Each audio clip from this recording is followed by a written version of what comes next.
Someone told you the Masters of the Night Wind is a tribe of weirdos? Who else is there? I thought I was the only one.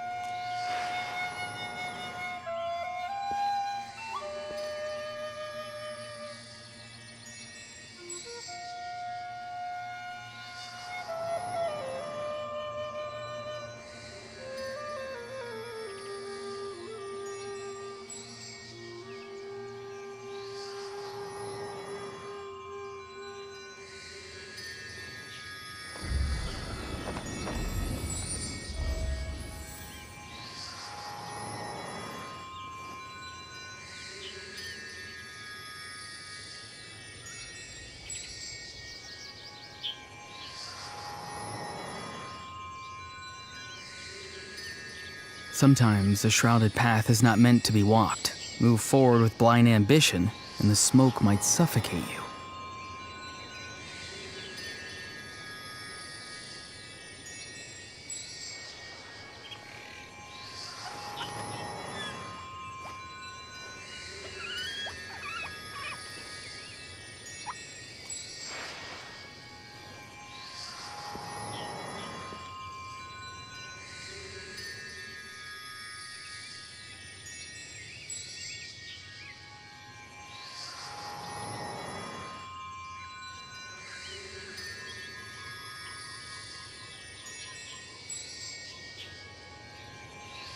Someone told you the Masters of the Night Wind is a tribe of weirdos? Who else is there? I thought I was the only one.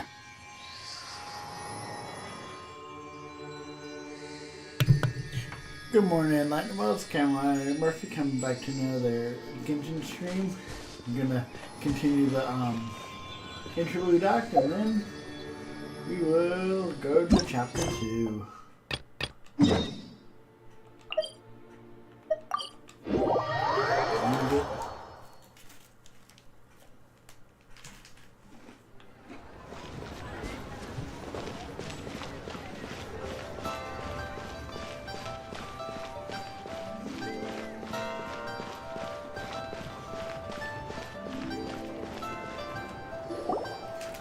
Master Xingqiu, thank goodness you're finally back. Oh? Why do I detect an urgency in your voice? The guild has had a whole string of strange orders in recently. Everyone's been completely caught off guard. Your father gave me specific instructions to ask you to stay and help out if I happen to see you. I see. Have someone sort the orders by type for now. I'll deal with them myself shortly. Oh, how wonderful. Thank you, Master. With you on the job, I can breathe a sigh of relief. Hey, Xingqiu! Glad you're here. We want to ask you for some information. Traveler, Paimon, please wait a moment. Shu, I need to entertain some guests. Please continue with your work for the time being, and we'll discuss the matter of the guild's orders in more detail later on. Understood, Master Xingqiu. Then I will leave you in peace. I wasn't counting on finding you here today. What's going on? And how, pray tell, may I be of service? Drinking the Mountain Dew. Xingqiu, have you ever heard of Sunset Vermilionite? Oh, I see.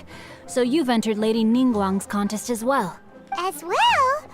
Do you mean... The truth is, the Feiyun Commerce Guild is in possession of some Sunset Vermilionite, but only one piece. We are holding it on behalf of someone who has asked us to put it up for auction, and a lot of interested parties have already come to us inquiring about the price. At the end of the day, it all comes down to supply and demand. In this case, I'm guessing the final transaction price may be in excess of 500 million mora. 500 million?! Honestly, I would recommend that you don't bother bidding on this one. The price is greatly inflated, and it's just not worth it. But without any Sunset Vermilionite... Don't panic.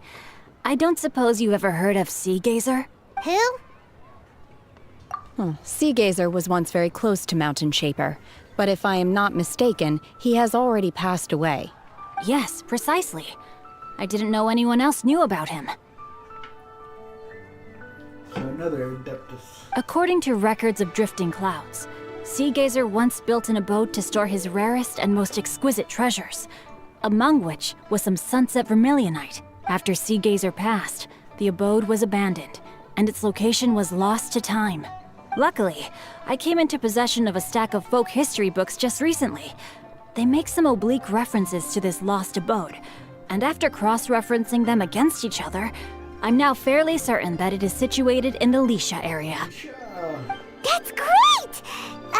But is it really okay for us to just go and take his treasure? Yeah, I don't want to be cursed. Wouldn't it be a little, disrespectful? With him being an Adeptus? You needn't worry. As far as I understand, Seagazer was very open-minded. Even while he was alive, he wouldn't have let something like this bother him. Open-minded? I have not heard of Seagazer being described in this way before. May I ask where you read that? Just a rumor I heard out in the mountains. All right then, let's go. There's something about this young lady that reminds me of a good friend of mine. Oh, I almost forgot. Adepti abodes tend to have very ingenious designs, especially when it comes to their defense mechanisms. Plus, it's likely to be crawling with monsters after being abandoned for so long. So please, be very careful. Okay, we will be. Thanks, Xingqiu. About to kick some ass.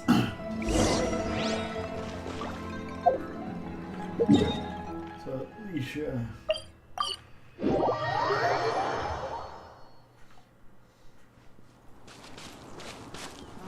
Go this way.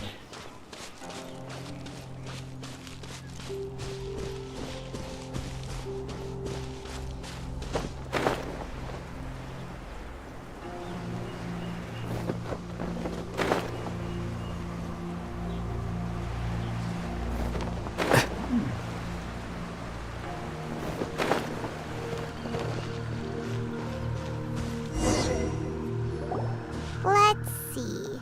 Xingqiu said it should be around here, but Paimon doesn't see anything.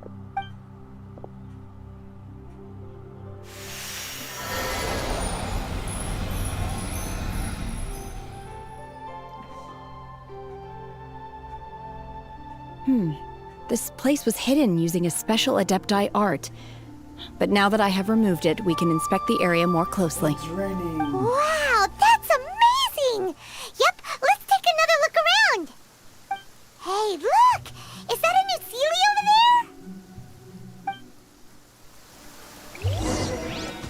there? Follow the CD.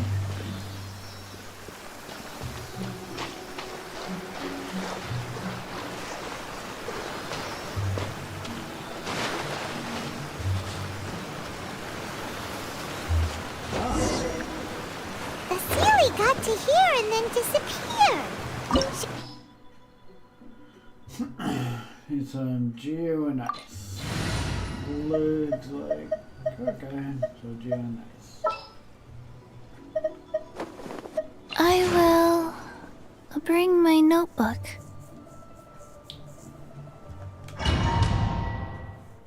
We're gonna just try it. If not, we can configure the party life. What?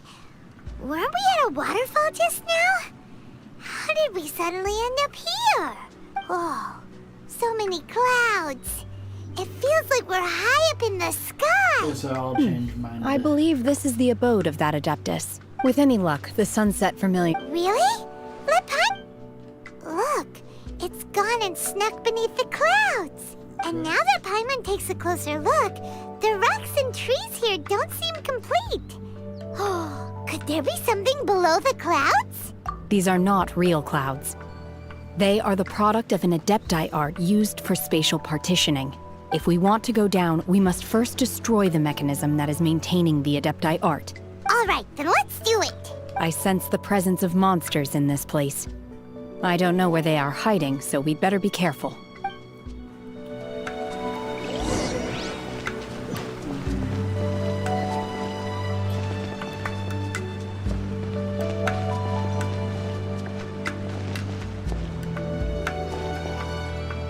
I see, so that's why we need Geo.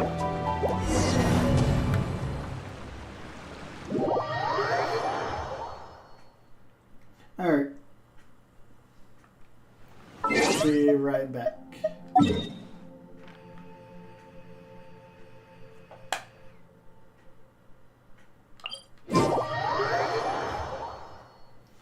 Because we're gonna need our geoskill right here.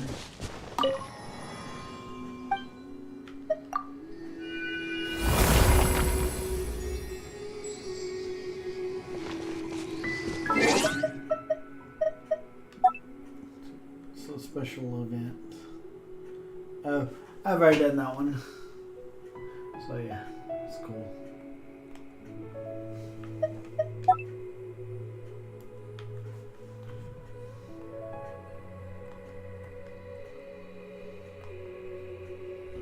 That's fine, I've already done it, so.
There we go. Time to do it. What? Weren't we at a waterfall just now? Oh, so many clouds. It feels like we're high up in the sky. I believe this is the abode of that Adeptus. With any luck, the sunset vermilionite we're looking for should be in here. Really? Let Paimon see. Huh? Isn't that the Sealy from before? Look, it's gone and snuck beneath the clouds. And now that Paimon takes a closer look, the rocks and trees here don't seem complete. Oh, could there be something below the clouds? These are not real clouds. They are the product of an Adepti art used for spatial partitioning. If we want to go down, we must first destroy the mechanism that is maintaining the Adepti art. All right, then let's do it. I sense the presence of monsters in this place. I don't know where they are hiding, so we'd better be careful.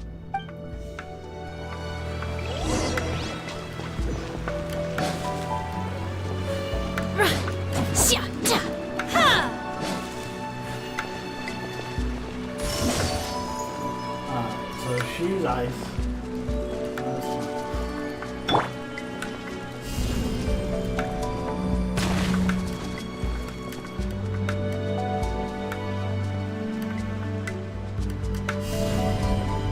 Terra Smash!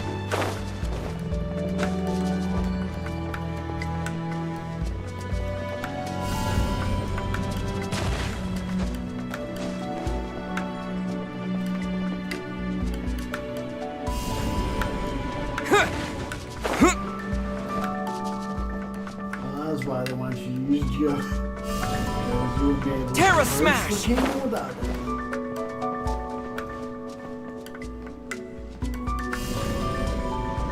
Yeah!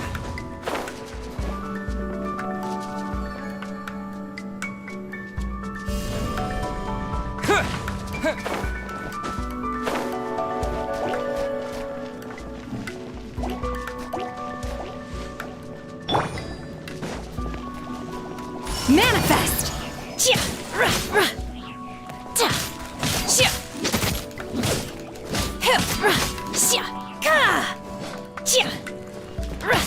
Unleash! What else?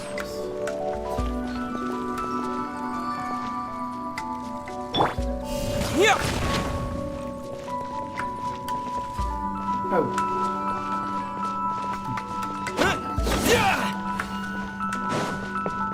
Yeah!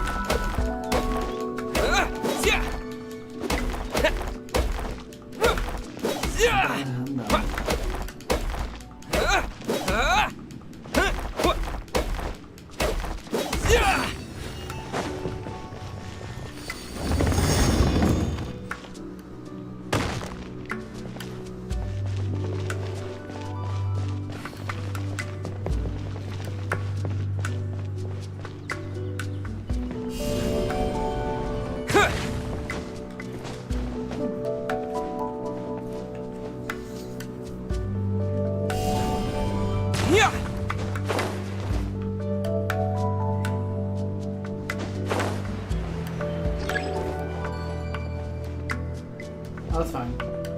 I'm just using it as a shortcut.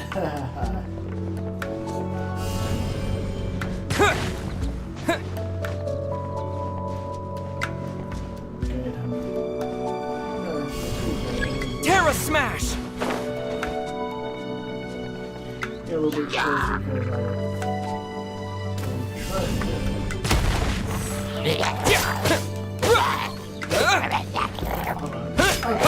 Yeah! yeah, I just let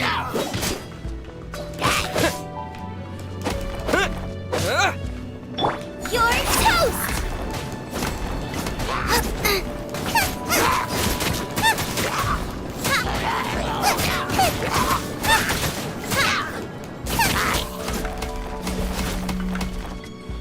Nice and spicy!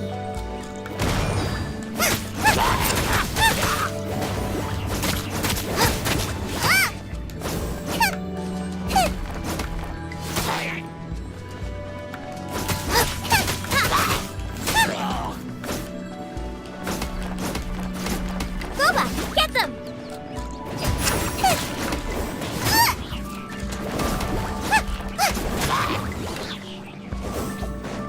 Not too far now.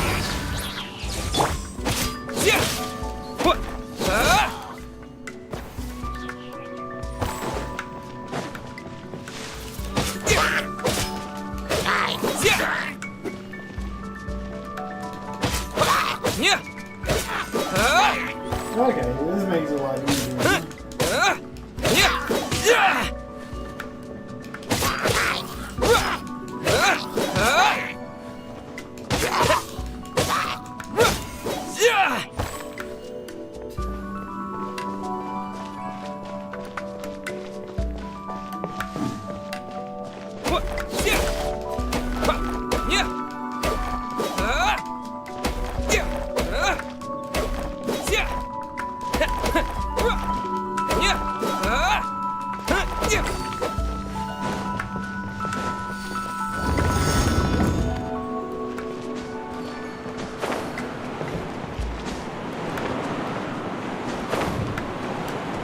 Whee!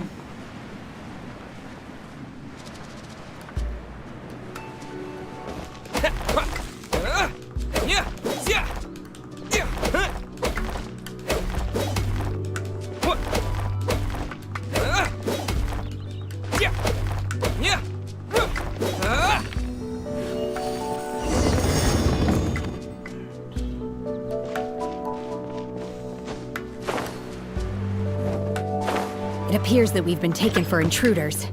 This time, why not allow me to take care of this?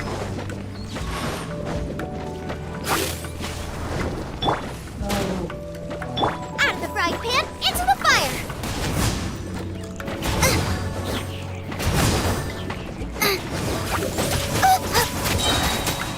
Eat this!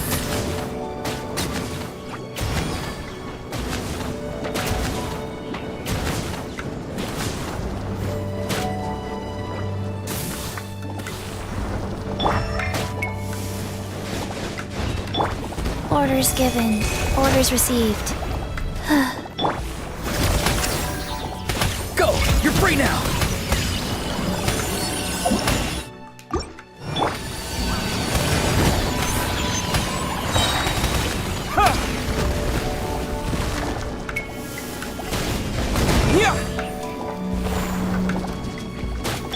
Wheel of life.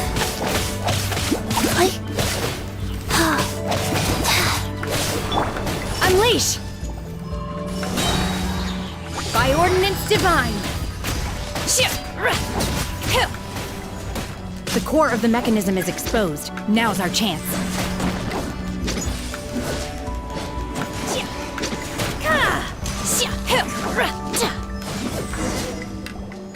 So we tanked it with Shinny.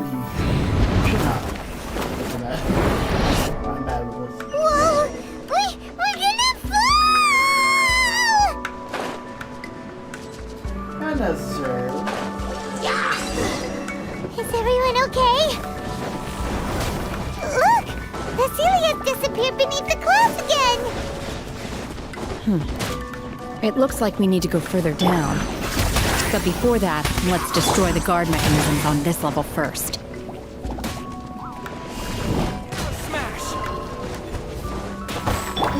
Go.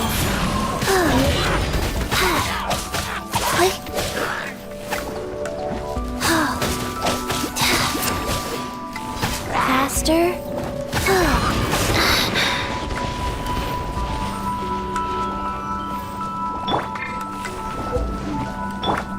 Obey!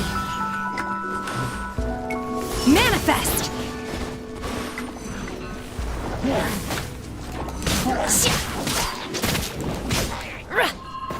You will regret this!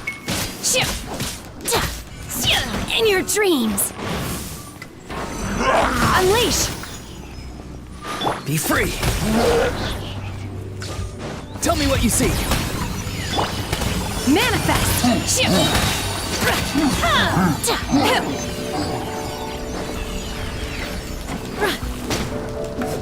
Cryo incarnate!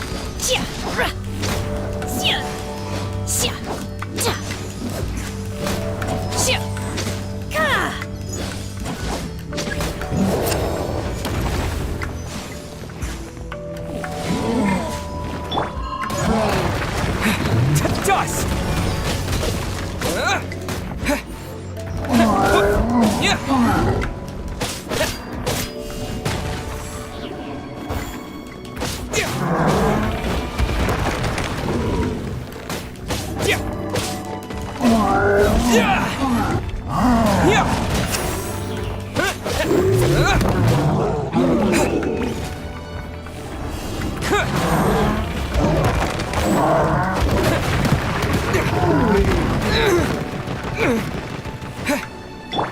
Rise. Opening box of Adepti tricks.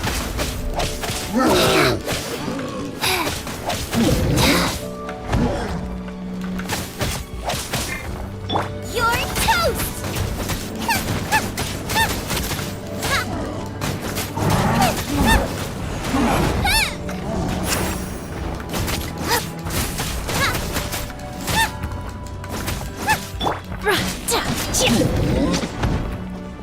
Obey!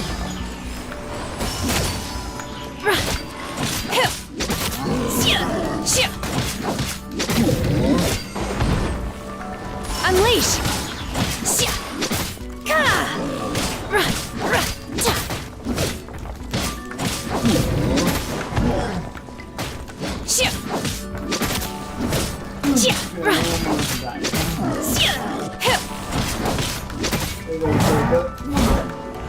Obey! By ordinance divine!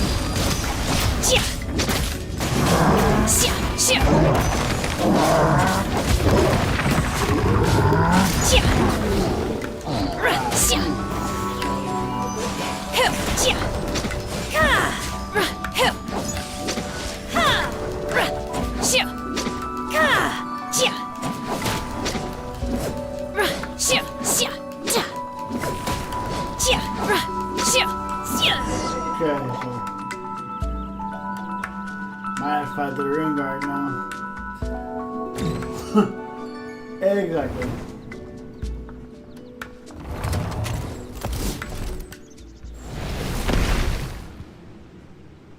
We're gonna fall. This time, we're really gonna fall. Ah! So, luckily there was a pool of water at the bottom. Otherwise, that could have ended very differently. Yep. Hey! That Sealy's on the move again. Let's catch up with it.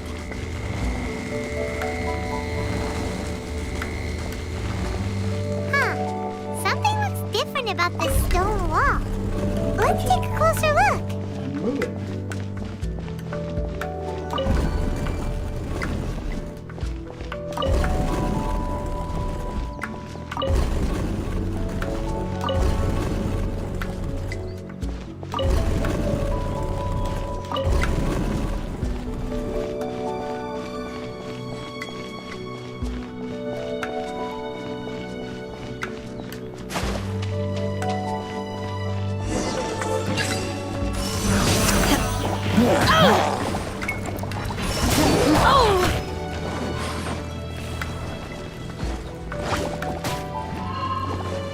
Farewell!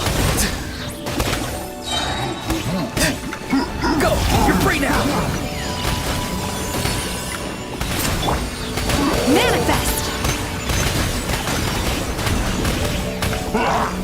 Unleash! I will wipe them out! Orders given. Orders received.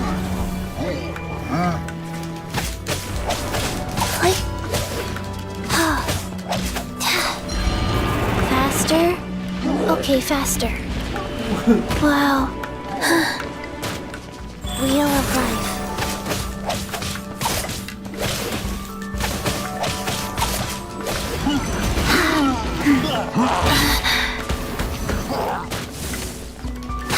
Faster. Eat this!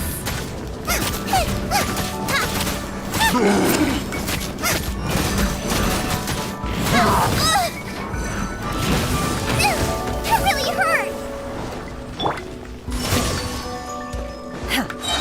Obey!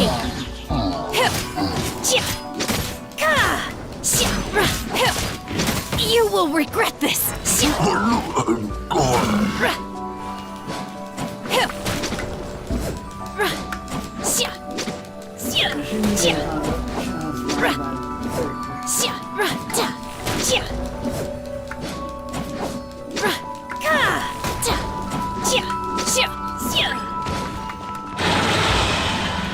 Unleash!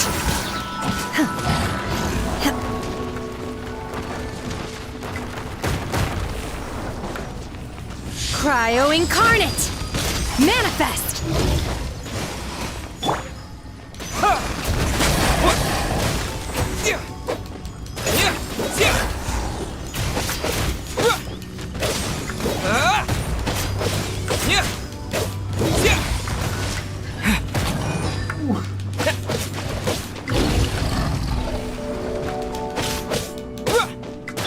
Life goes on. Like...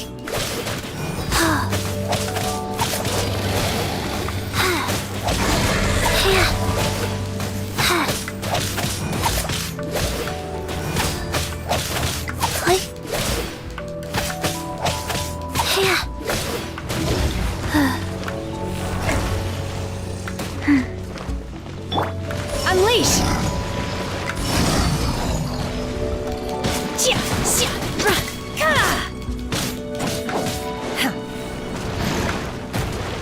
I shall not yield!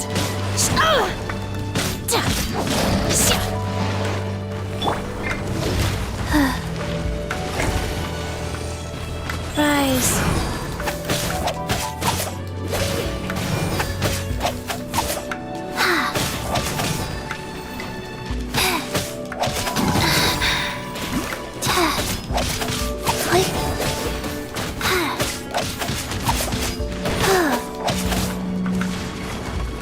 Wow. Boba, get them!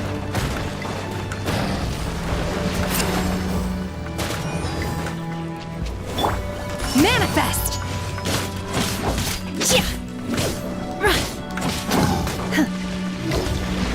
Unleash! Fuck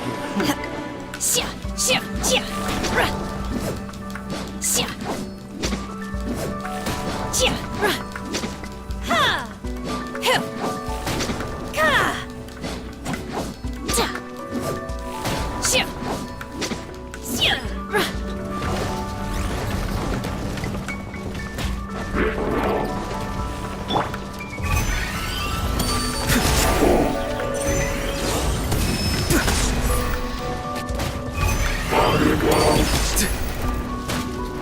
Be free!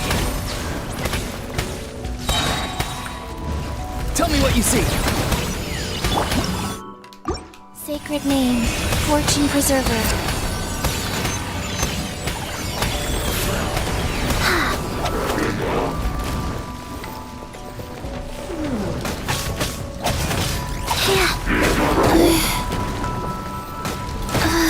I didn't feel that.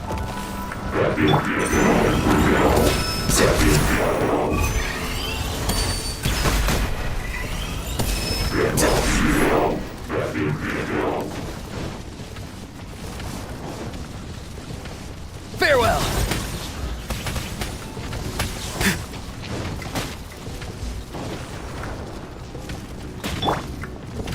Manifest!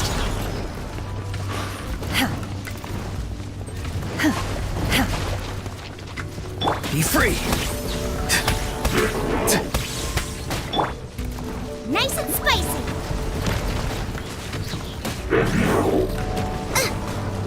It is gonna take a second.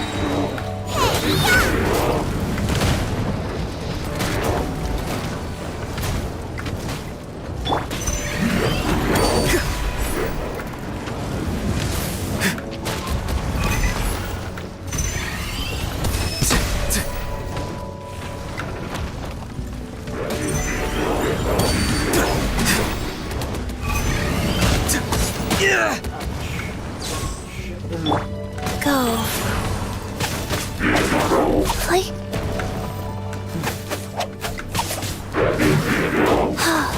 Faster? Okay, faster.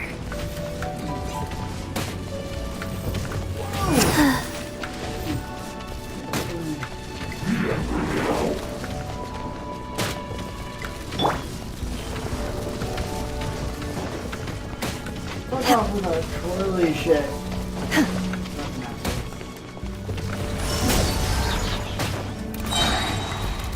By ordinance divine!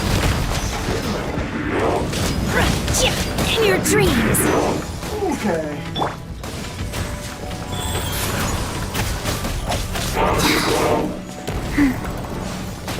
Farewell!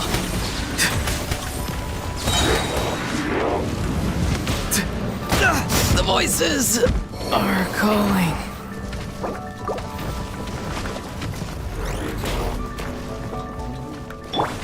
Out of the frying pan, into the fire!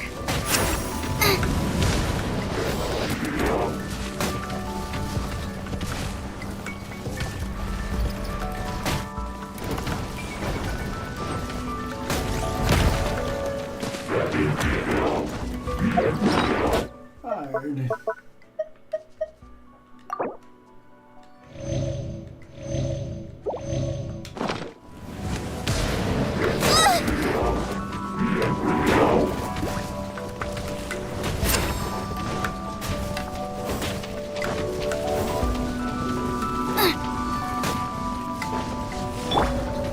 To dust!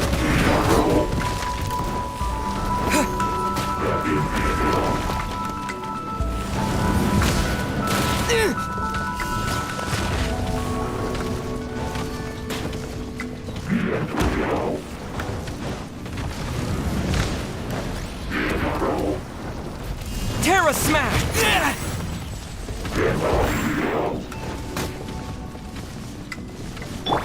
Nice and spicy!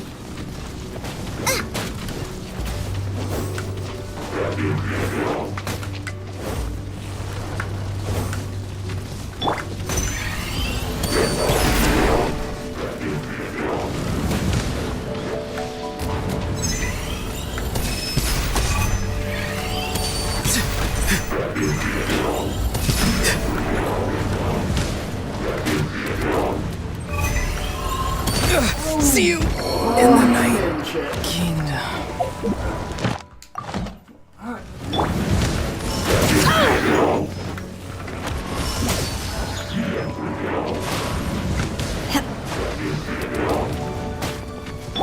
Wheel of life.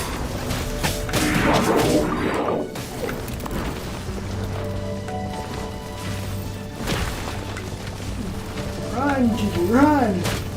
Run, Gigi, run!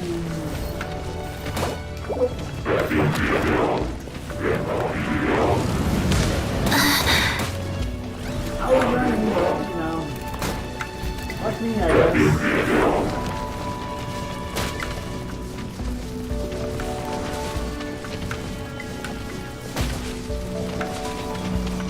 Would you stop doing that? It's me, Oh no! My will embodied! Transfiguration! Do your masters in your dreams! Orders given. Orders received. Go. Fine, 1v1. The voices are calling. Where'd he die from? Where'd he die from?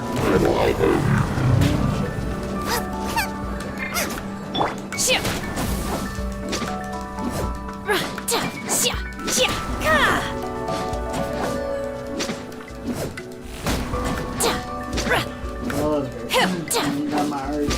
My time has come.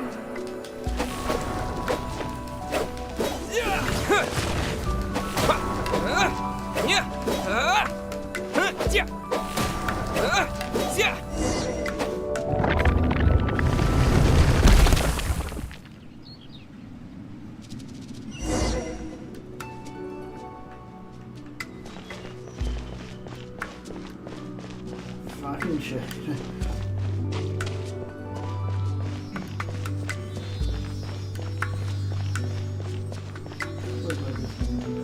Look, over there! Could that be the sunset vermilionite?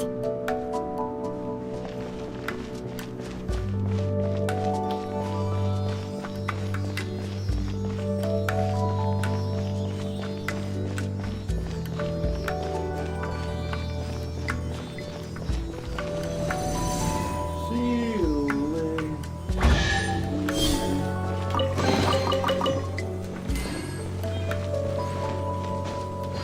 Oh shit, my team got destroyed in this one.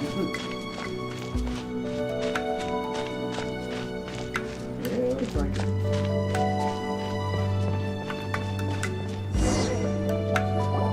Is this it? Is this the sunset vermilionite?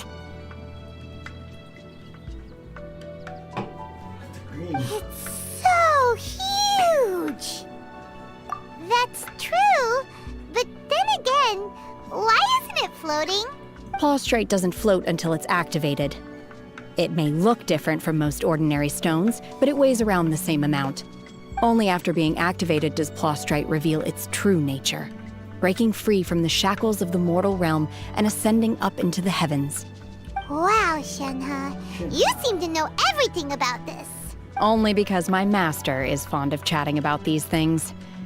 The moment she has some time to spare, she'll come straight for me and start telling story after story. I don't care for her stories most of the time. I certainly didn't expect them to ever come in handy like this. Hold on a sec.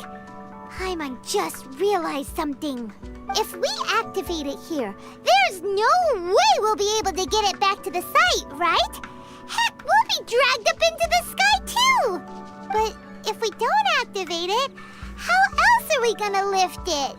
This rock must weigh well over 1,000 pounds, surely. Don't worry. I can handle the weight quite easily. Are you sure? Be careful. Please don't worry. I'm well aware that a Plaustrite sample this large must be highly valuable.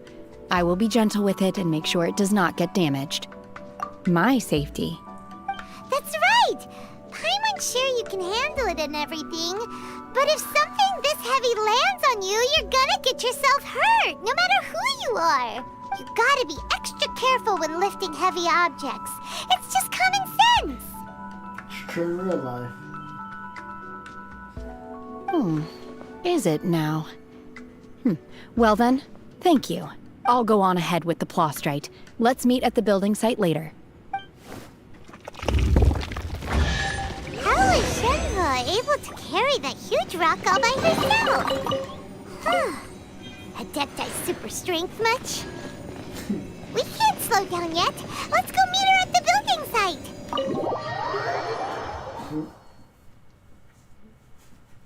We ain't meeting. We ain't at that site. Because for one thing, we're gonna revive our team.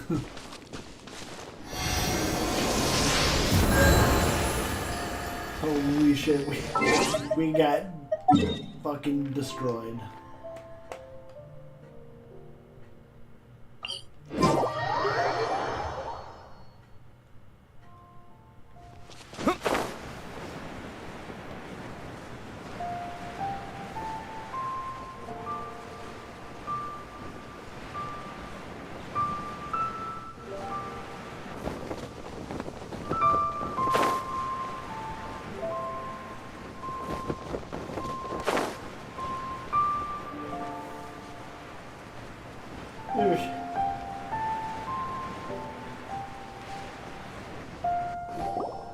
Oh my god, I can't believe my eyes. How can she lift that massive rock all by herself?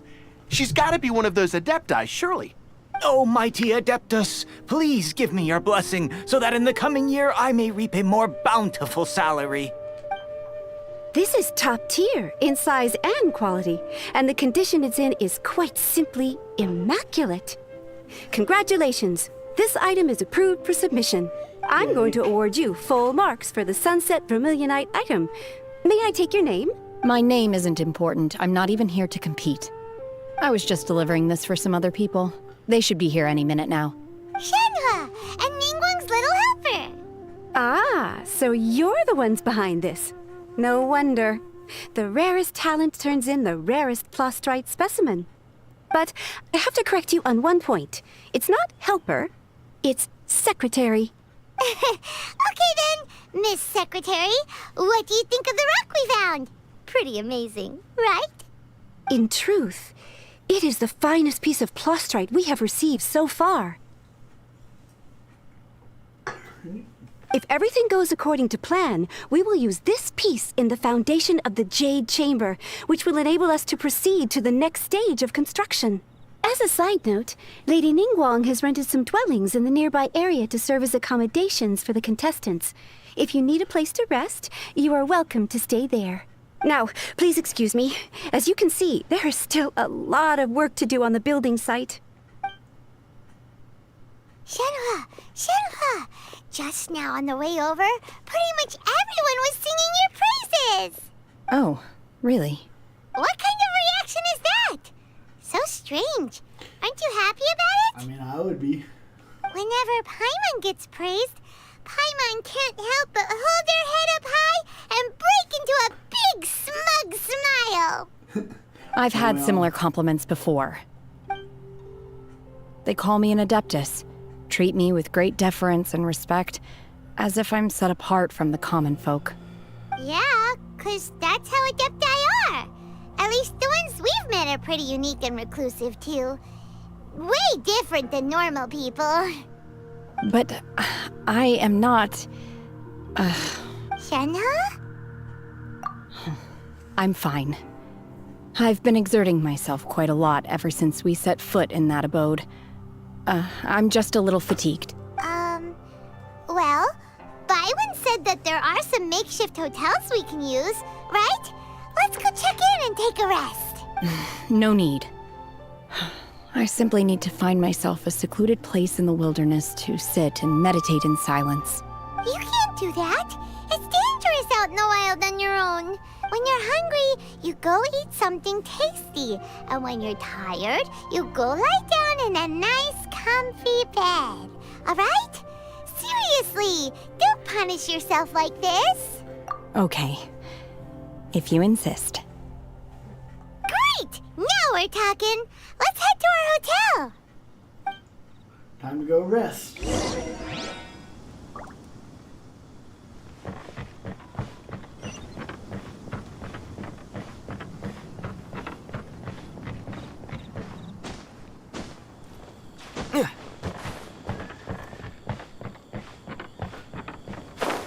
Nice little humble abode.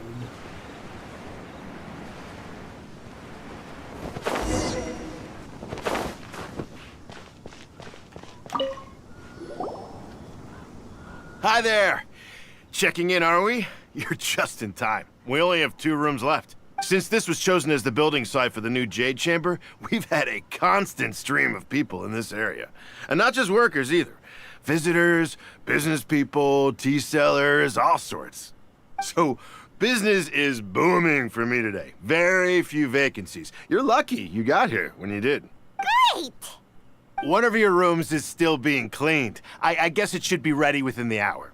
The other room is just through the door on the left. Here are your keys. All right. Hope you enjoy your stay. Please excuse me, I'll leave you to it. Shenhua, you should go get some rest. We'll hang around outside until the other room's ready. Paimon's gonna go see if there's anything good to eat around here. Paimon couldn't help but notice one of the guests walk in with a huge grilled chicken drumstick before. Let's buy one for Shenhua too. She can have it as a midnight snack. Or save it for breakfast tomorrow. All right. I will head to my room for now. If you need anything, don't hesitate to disturb me. I'm a light sleeper. I will hear if you knock on the door. See you tomorrow. Hey! Isn't that Cloud Retainer? What's she doing here? Let's go and say hi.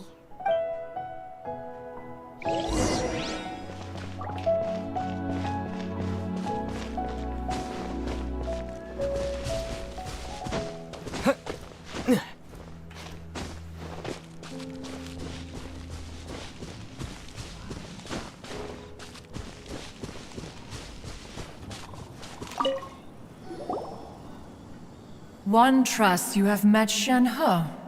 So, are you getting along quite well? So far, so good. Yeah. So, you know Shenhua too, Cloud Retainer? Naturally. Save for Ganyu, who spends the majority of her time in Liyue Harbor.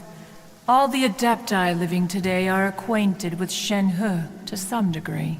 Cool. So, what's her Adeptus name anyway? Calling her Shenhua feels kind of friendly, but also kind of disrespectful. So Paimon's thinking maybe it'd be better if we called her by her Adeptus name instead. Her Adeptus name? Why, pray tell, would Shenhe have an Adeptus name? Don't all Adepti have a special title they go by? On this latter point, you are correct. However, Shenhe is human. Oh, right. Wait, what? What? You knew already? So is Paimon the only one who didn't know? Do you mean to say that she presents differently from ordinary human beings? Well, to start with, her problem-solving methods are extremely direct. Ah, yes. She was like this all those years ago when one first met her. In this respect, she has not changed. One first found Shenhe by chance in a cave. One was passing by and sensed the presence of a god's remains. Being of an ever-vigilant disposition, one entered immediately to inspect the scene. Inside was Shenhe, then aged around 6 years old. In her hand, she held a dagger with which she was confronting a monster that was the god's remains incarnate.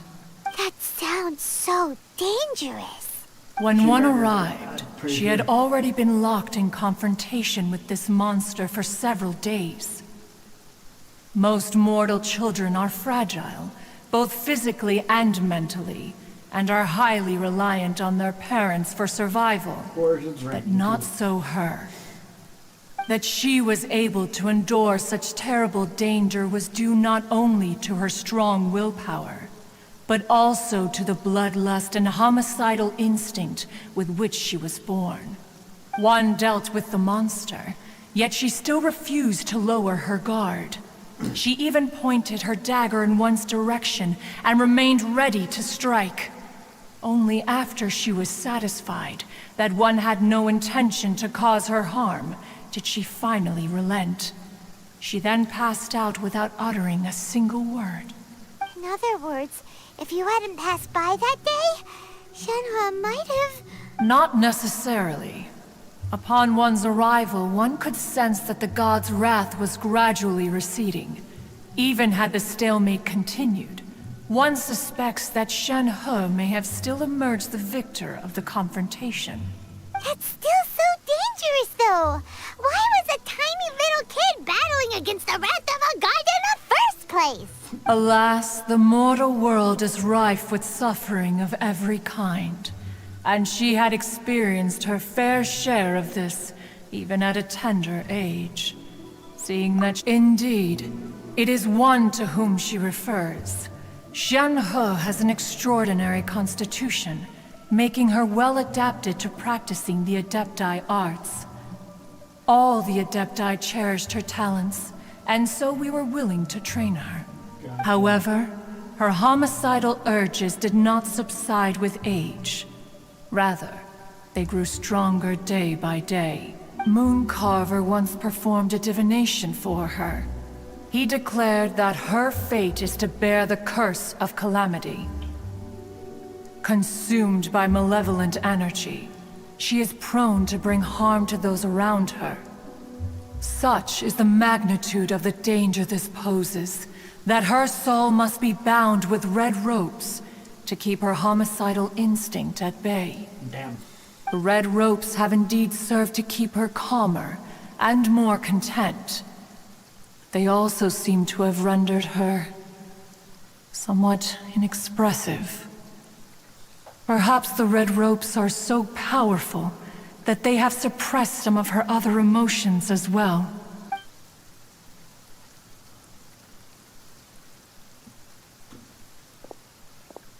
It is only by fate that people's paths may cross.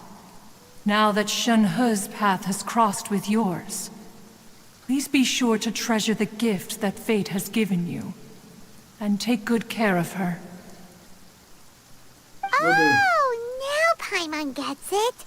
You came out here to check up on Shenhe because you were worried about her, didn't you? Huh. You dare draw such a facile conclusion on the nature of one's present excursion? Incorrect. The truth is that while Liyue Harbor may seem peaceful today, danger is always lurking in the shadows. Ningguang once made a bold assertion that this is to be the era of the contract between Liyue and the humans. Well, one is most curious to observe how she will respond to the coming storm. If she handles it admirably, one is willing to be a witness to her achievements. But if she does not, the Adepti shall not hesitate to seize control. Let us conclude our conversation here for today. One has occupied enough of your time, and night is approaching. Be sure to get ample rest. Will do. So, Shenhe isn't an Adeptus after all. She just grew up around the Adepti. Oh, no wonder she doesn't like being treated as an Adeptus. Having everyone falling over themselves to show their respect all the time must be kind of hard to deal with. Oh, yeah. Alright, time to wait. 8 to 12. It is now 8:33. 6, 7.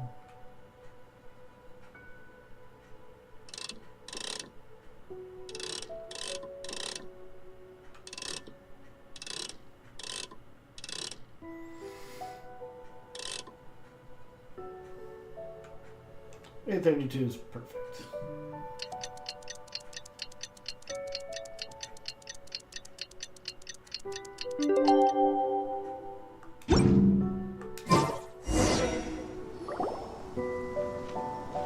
Hey!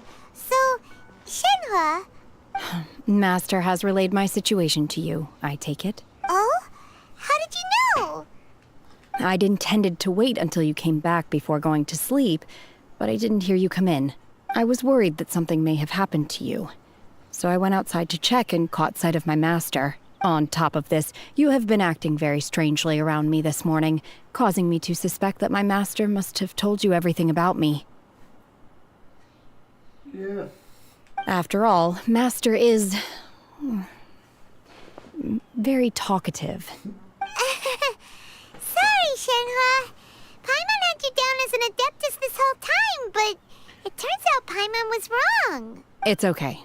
I don't mind. The fault is mine for not explaining everything to you sooner, because in my experience, trying to explain is a futile pursuit. Still, though you mistook me for an Adeptus, you never treated me as distant and unapproachable. Instead, you treated me as you would a friend. For this, I am very grateful indeed. To be fair, we've met our fair share of real Adepti, too. Anyway, now it's settled. From now on, you're our friend. Whether you're an Adeptus or a human isn't the important thing. First and foremost, we're just plain old friends. So we're friends. Got it. Although I don't know quite what it entails in terms of what I have to do, I must say I like the title Friend very much indeed. Great! Well, now that we're all rested up, we should start searching for the other 2 items on the list. But before we do that, let's go to the building site and ask Ningguang's little helper how the progress is going. After all, Sunset Vermilionite is so rare. Paimon doubts many competitors will really be able to find any. If it turns out some of them have given up already, we'll be able to take things a little more slowly.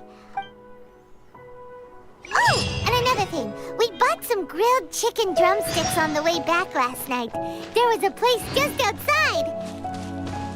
Here's one for you, Shenhua. Try it! They're so good. I concur. It has a rich flavor, far more agreeable than those I've cooked for myself in the wilderness in the past.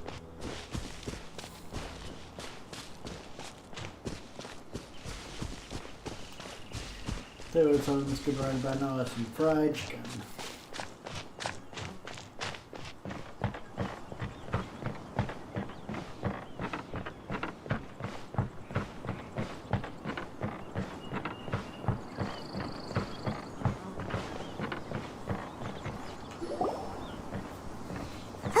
Look! The Jade Chamber is floating into the sky! But it seems to be tied down by something. That's because it's not finished. Hey, Byron! And hey! People Paimon doesn't know? Beto and... Given the enormous scale of the Jade Chamber, we split the construction work into 2 phases to make sure the structure remains balanced. Before we find some suitable plastrite, we build the Jade Chamber's keel at ground level. Once the plastrite is ready, we place it into the keel and let the partially constructed Jade Chamber rise up to the height of the surrounding mountain peaks. The remainder of the construction work is then carried out at that altitude. Once everything is ready, we release the iron tethers and allow the Jade Chamber to rise to its target altitude. Miss Bywin, we've brought some new materials to submit. One moment, I'll be right there. The construction work has only been able to progress this rapidly thanks to the plastrite provided by you. Lady Ningguang is most grateful and looks forward to seeing more of your work. Wow, can't believe you sourced the plastrite so quickly. It's the key piece of the puzzle. Looks like you beat us to the punch. Wait, I know you. You're the one who fought against the Fatuian Osile, right? Oh, sure enough, your reputation precedes you. Pleased to meet you. I'm Beto, captain of the Crux. Beto? Are you here to join the Jade Chamber contest too? Sure am. I happened to get my hands on a chunk of Sunset Vermilionite on a voyage a while back, so I figured I'd bring it over. Huh. So even though it's rare, we're not the only ones who managed to get a hold of it. Oh, I've got some introductions to do. This is the renowned Miss Yun, or Yunjin, probably the most famous figure in the Liyue opera scene. Greetings.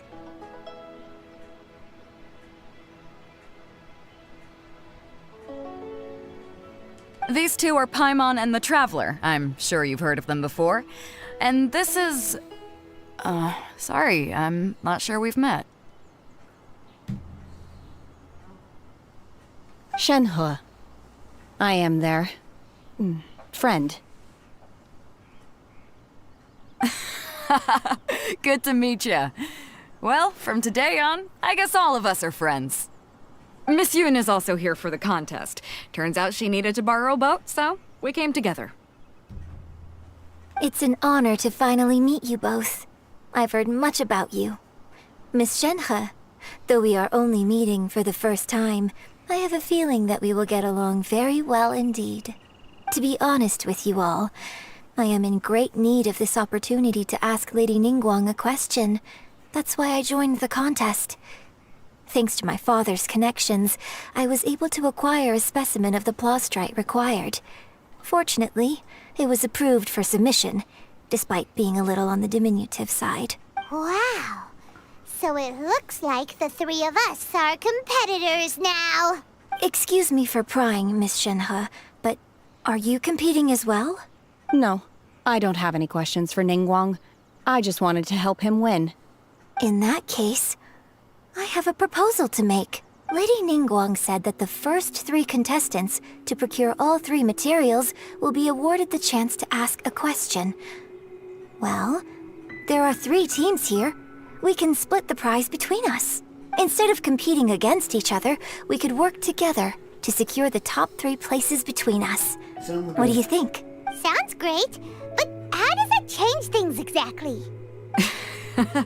I think I see where you're going with this, Miss Yoon.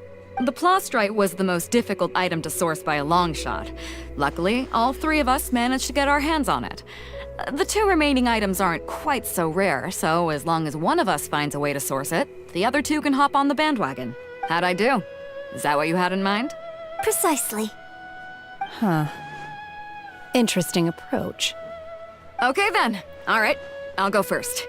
I have some leads on these wonder cores. From what I've heard, the core itself is really not that difficult to make. The hard part is getting hold of the ore used as raw materials. I'm gonna head back to the ship and ask Suling if he's heard of them. You guys... We will head into town and seek advice from Master Zhang of Hanfeng's Ironmongers. Thoughts? Wonderful. We'll split into teams then, and whoever makes progress first brings all of us a step closer to victory. I'm gonna take off. See you later.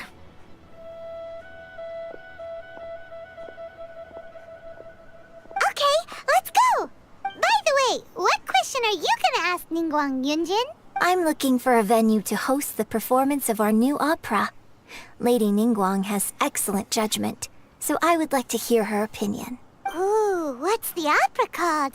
Paimon wants to go see it. The opera is a labor of love by my father. He wrote it based on a popular urban legend about an evil spirit and an adeptus. It's called The Divine Damsel of Devastation.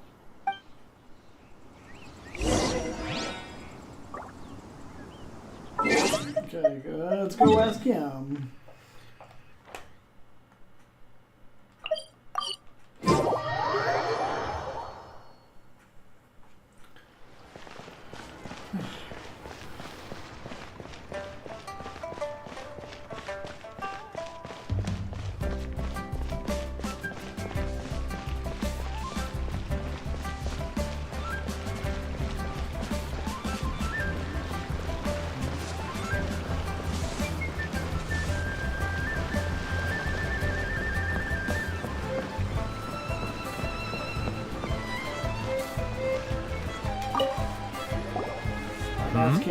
Ah, hello.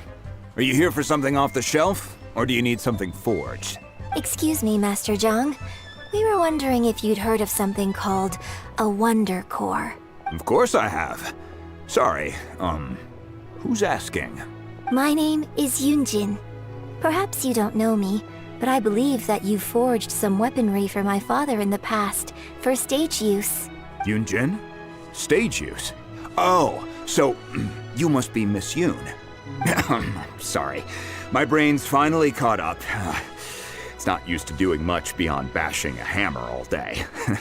Everyone's heard of you, Miss Yoon. Even folks who don't make it to the opera all that often. Like myself. So, you're here to ask about wonder cores, huh? As it happens, I do know how to make them. Matter of fact, I made some for Lady Ningguang back when she was building the original Jade Chamber. The types of ore needed to make wonder cores are a little hard to come by. Lady Ningguang supplied them herself last time. I don't suppose you've brought any yourselves? No, we were gonna ask you what kinds of ore we need. Sure. Well, you'll need 2 kinds. Star Splinter Iron and Subrosium. If I remember correctly, Lady Ningguang sourced her Star Splinter Iron from the Mount Tianheng area. They say it resonates with visions. It could take some work, but if you stick with it, you'll find some eventually. As for the Subrosium, though, that's trickier. It's all but unheard of on the market. I'm really not sure. Sorry. What I've heard is that the people around Mount Tianheng have some sort of magic trick that can pinpoint the location of the stuff. Of course, it's probably just hearsay. If you want my advice, start by looking for Star Splinter Iron around Mount Tianheng. And if you run into any locals, ask them a few questions about Subrosium. Mount Tianheng. Interestingly enough, the story of the divine damsel of devastation also takes place on that mountain. I hear the view there is quite spectacular. A favorite destination of the Adepti, in fact. Perhaps it can give me some inspiration. Let's not delay. We should head straight there.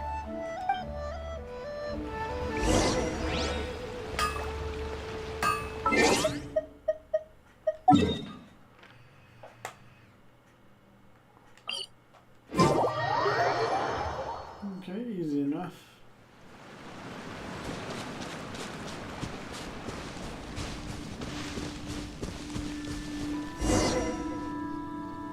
I came to Mount Tianeng once with my father as a child.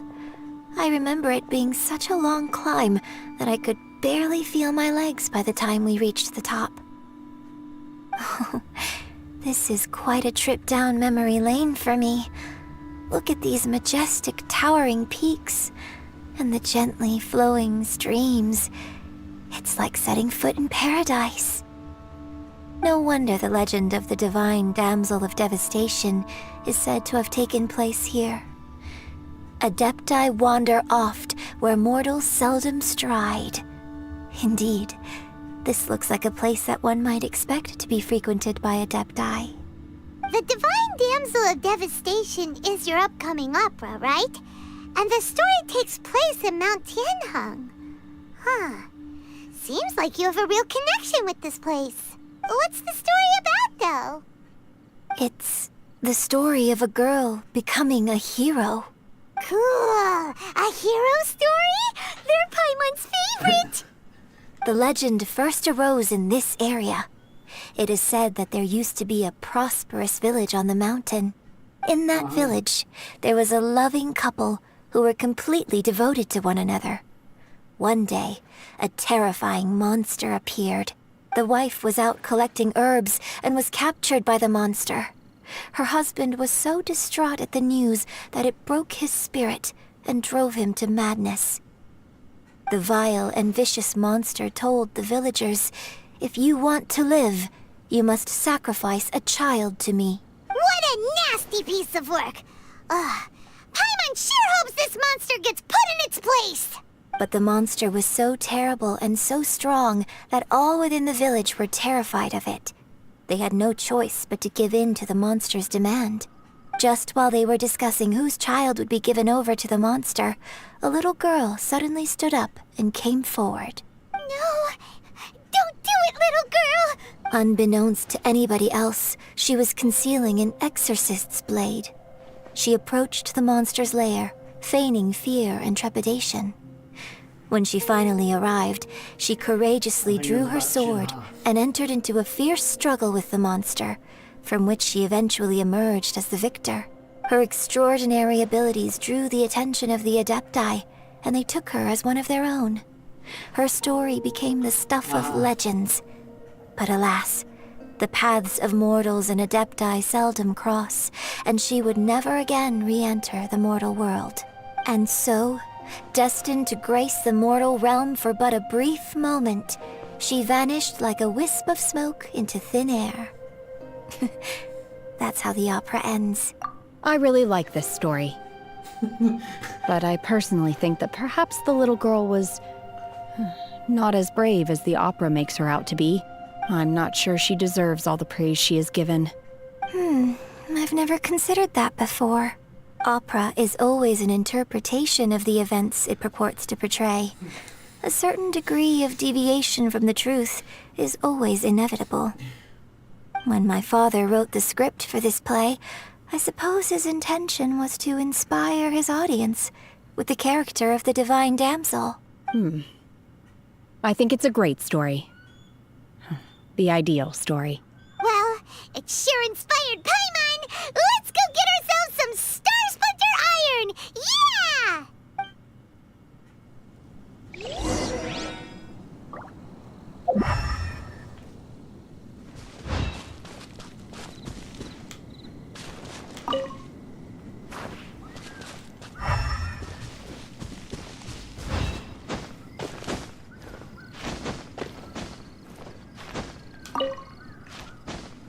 Gives him sigil room.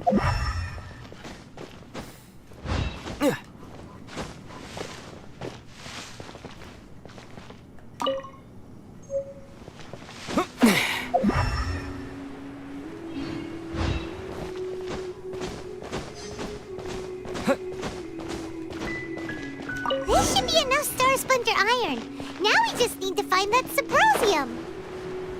I think I saw a village on our way here. Master Zhang said we should ask the locals for help. Why don't we try there? Oh, this is old. Hey, there really is someone here. Yunjin, looks like you were right. Excuse us, sir. Can we ask you something? Huh. He didn't seem to catch that. Hello, sir. We were just passing by and wanted to ask if you happen to know anything about Subrosium. Is he trying to tell us to look for clues in the village? Well, whatever. Guess we're on our own here. Shenhua, Yunjin, let's have a look around. Sorry, you can go ahead without me. I'd like to have a word with this gentleman. If that's okay with you, Uncle Mingjin. It's... Shenhe. Shenhe. You're alive. The rumors were true.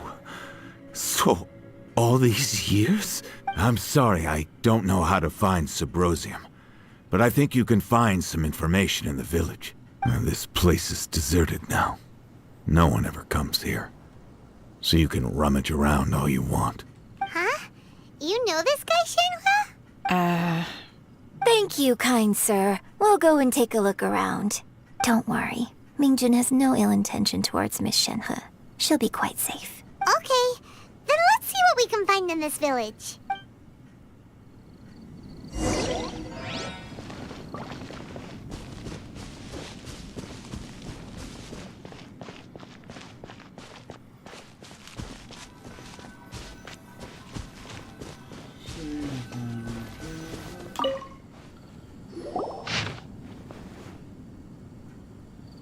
The remains of a god, an abandoned village, Mount Tianheng.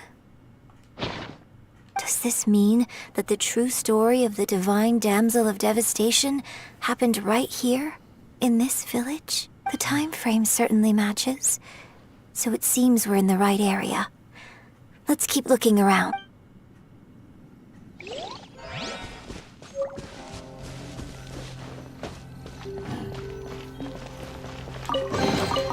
Is this an answer from this world? Huh. What's this?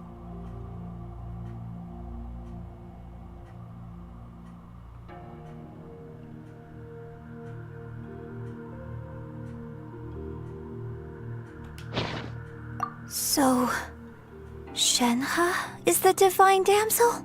Now that I think about it, she does behave rather like an adeptus, and she is about the right age. So that's why I've been getting the strangest feeling whenever I chat with her.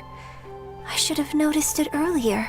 According to this text, the divine damsel from the opera was actually the daughter of the loving couple.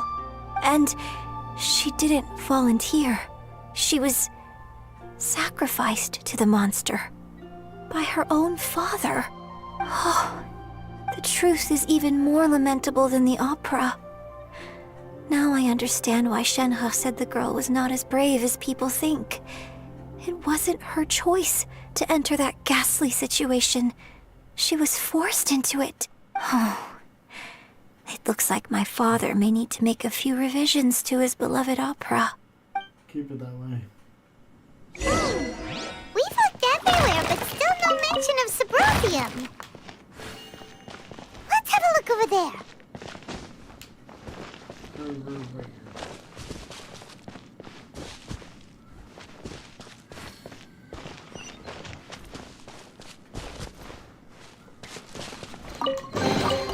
Is this an answer from this world?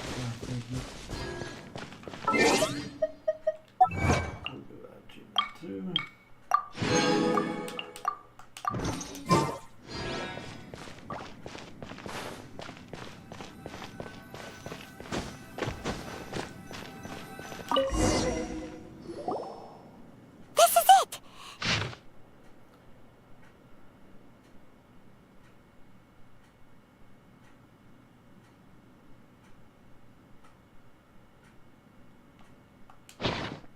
So basically, we need to go to the middle of the lake south of Mount Tianheng at dusk, and we'll find us some Subrosium!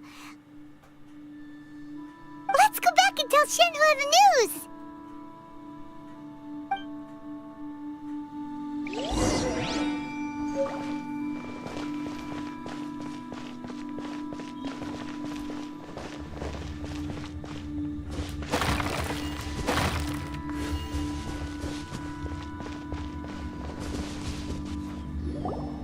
One year when I was back visiting, I heard a story about a white-haired adeptus from a merchant passing by.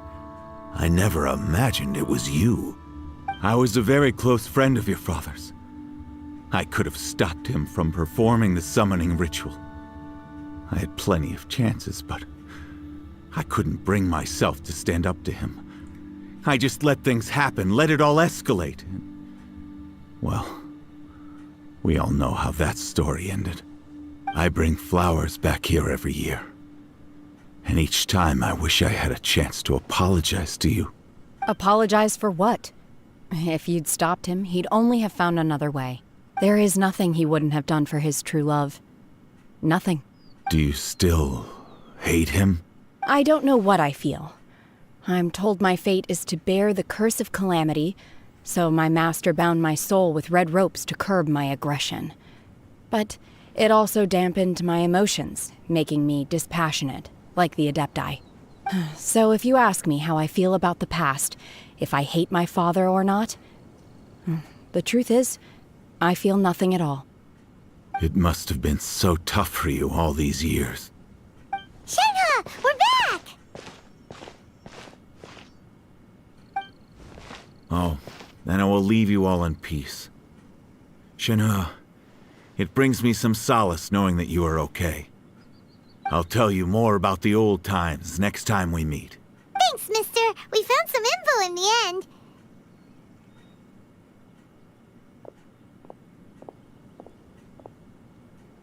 Shenhua, look! This tells us how to find Subrosium. All we gotta do is go to the middle of that lake! Let's go then. Miss Shenhua, there's something I'd like to talk to you about. Just now, in the village, we found your father's diary. It turns out that many of the details in the Divine Damsel of Devastation are not true to the facts. So I'd like to change them. Why? I know I say that opera always deviates from the truth, but now that the main character is standing right here in front of me, I cannot simply dismiss your lived experience in favor of my father's fiction. It's okay. I like your version. Huh? My master once said that the day I learn how to use my strength for the good of others is the day that I can truly become part of human society. So, I hope that one day I might be brave enough to stand up and protect others, just like the girl in the opera. But I've never thought this way before, and I wonder whether I will continue to think in this way. Don't worry. I believe you will. In fact, I think maybe you've already started to become the person you aspire to be. You just haven't had the opportunity to see it for yourself yet. Shenhua! Yunjin! Cut the chit-chat! Let's go! We can't let someone else beat us to it!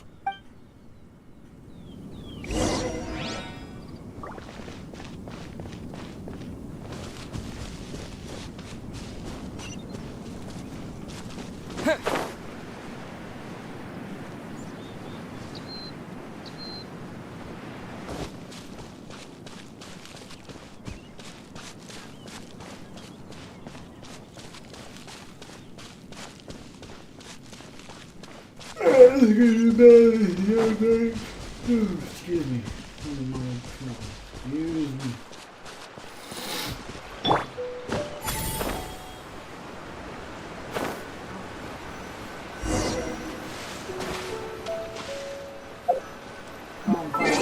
Okay.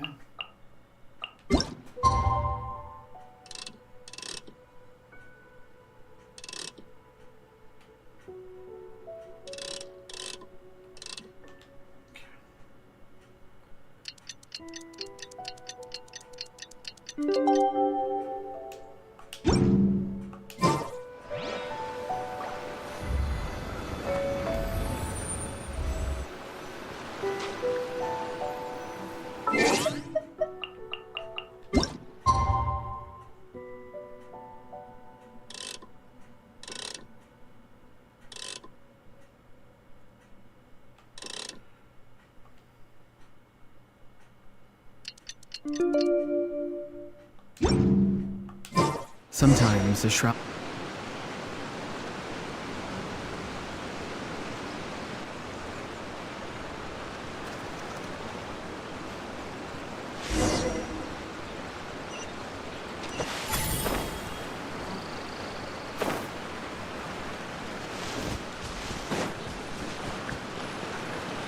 That's everything we need! Let's head back and report in! Alright, okay. Well, it's kind of looks like the nautical, the jade, blue jade.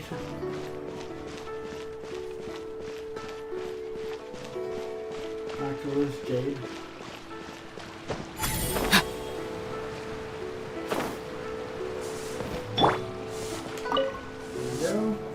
Oh, goodness. So, are they okay? This is some top quality ore you found. I think I'll get a good end product out of these. Sorry, allergies. Guess now it's my time to shine. Hey everyone, how's the A-team doing? I ran into a bit of a brick wall on my end. Suling's never seen a Wonder Core before, and says it'd take a lot of research for him to get up to speed. Leave the Wonder Cores to me. I'll work on them while you go about your business. Don't worry. It won't take me too long. Much obliged, Master Zhang. We should look into the Adepti sigils next, but where should we find items relating to the Adepti? I'll sort that out. Oh? You got this then? Yes. I have been training with the Adepti for years. I know a thing or two about making sigils. When we first met, I told you I came for the Jade Chamber, not the contest. In fact, I came specifically to deliver Adepti sigils. Master heard that Ningguang was planning to rebuild the Jade Chamber, so she sent me to deliver some Adepti sigils to her. Master also said she hoped that I can take this opportunity to rejoin human society. But now that I'm here, I wonder if I've been removed from the world for too long. There's so much basic knowledge that I lack. Maybe it won't work for me to stay here after all. But either way, I'm very glad to have met you, and I'll take care of those Adepti sigils.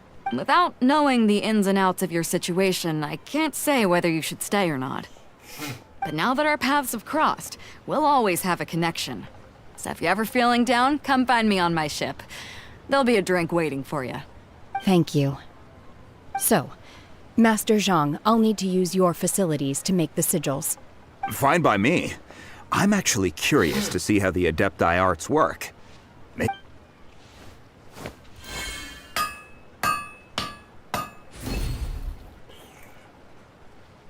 Whew. The sigils are ready.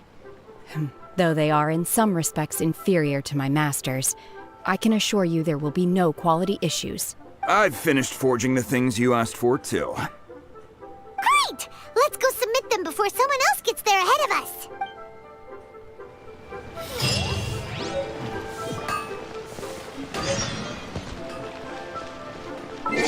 To the secretary.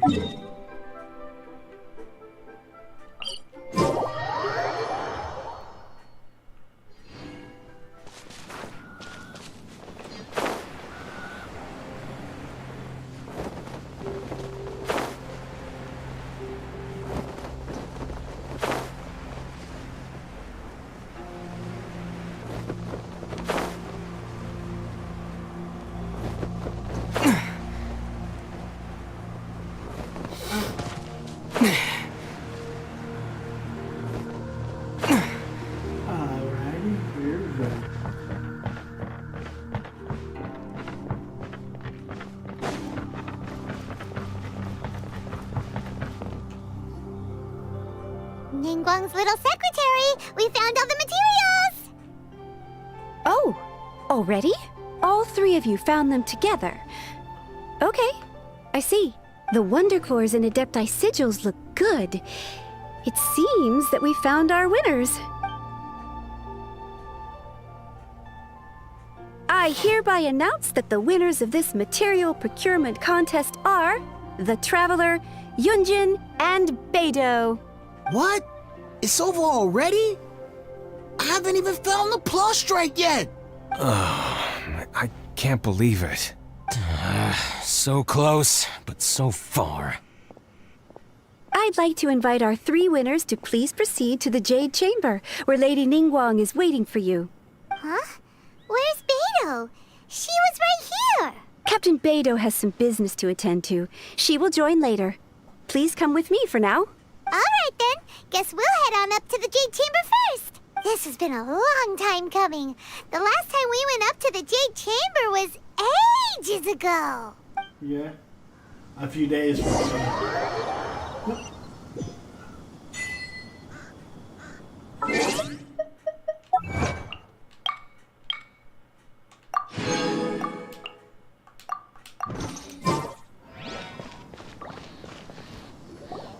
Combine the Adepti sigils with the Wonder Cores and insert them into the Jade Chamber's control compartment. The construction of the new Jade Chamber is now officially complete. Once the tethers are released, it will soar into the sky. Thank you all for your work. Now it is time for me to fulfill my promise. Yeah! Miss Yun, I've already heard something about the reason for your involvement.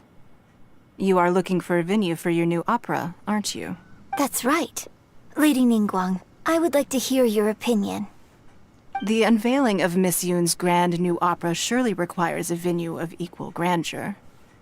So what would you say if I proposed that we stage your first performance right here, in the newly built Jade Chamber? The Jade Chamber offers a splendid panoramic view of the mountains and the bustling city. It is fitting for the finest performance to be hosted in the heavens. I can think of no better stage for you than here, Miss Yun. Thank you, Lady Ningguang. Then I will prepare my props and other articles shortly. Please allow me to bring all these aboard the Jade Chamber. You're quite welcome. It's truly what a good opera deserves. A traveler, Shenhe, Paimon, I'll be leaving now. Do come and see my play when the time comes. You're next. What is your question? I should clarify. I do not know your sister's whereabouts. Please, don't waste your question on this matter. Wow, you're a mind reader, Ningguang. Oh well, guess Paimon will ask a question then. Managing a successful business is not as simple as you might think. Capital, connections, sensitivity to the trends, and instinct for what is a good opportunity. All of these traits are crucial. If you want to know how to make money, I will honor our agreement and give you an answer. But that is not to say that it will work for you. Wow, Paimon hadn't even asked the question yet. Your question was written all over your face. Now look, you helped me rebuild the Jade Chamber, and I intend to repay you handsomely for it. So I promise you that should you one day require financial assistance, you may seek employment here. I will pay you at the highest rate of remuneration. Oh, great! So next time we run out of Moro, we just need to come to Ningguang? No more questions from us. Shenhe, you got a question? Me? Yes, this is a group effort. Thank you. But I don't have anything to ask. Are you sure? This is a once-in-a-lifetime opportunity. I'd urge you not to squander it. Yeah, just don't waste it. Hold on a second. Lady Ningguang, do you think I can ever fit in Liyue Harbor? Now that is an interesting question. Liyue Harbor is very inclusive. As long as you respect the rules here, you will not be turned away. So, the key is whether or not you yourself can develop a sense of belonging in Liyue Harbor. Huh. A sense of belonging? Yes. To become fond of a place, to feel part of it, it always requires a reason. Perhaps someone you've met, or something you've experienced here. Or perhaps you enjoy the atmosphere of Liyue, and you will become accustomed to it. In short, everyone needs a reason to stay. I hope you can find yours soon. I see. Hey, what's going on? I just went to see the fleet. I'm a little later than expected. Come on, Beidou. It's your turn. Do you have a question for Ningguang? Me? Nah, I ain't got any questions. She forced me to help out, so I figured I may as well get involved with the contest. Ningguang, don't forget what we talked about. It's not gonna be easy to deal with. I don't think my fleet can take it on their own. Don't worry. I have made preparations. The wound dressings are ready, and the Millilith have set up an ambush. Glad to hear it. Watch your back. Stay alert. Beidou? Ningguang? What are you talking about? You'll see when the Jade Chamber ascends. However, it's not the most pleasant topic of conversation. Maybe it's better that you don't know. Lift off. When I first set foot in the Jade Chamber, I stood at the edge of the platform and looked down upon Liyue Harbor far below. At that time, I dreamed that one day the Jade Chamber's shadow would be seen in all 7 nations of Teyvat. My wish has not changed to this very day. However, it is not only out of consideration for myself that I have built the Jade Chamber anew at this time. I hope the Jade Chamber will always float in the skies above Liyue Harbor, bearing witness to the prosperity and peace of the human world. And I hope that you can all witness it with me. Let the Ascension ceremony commence!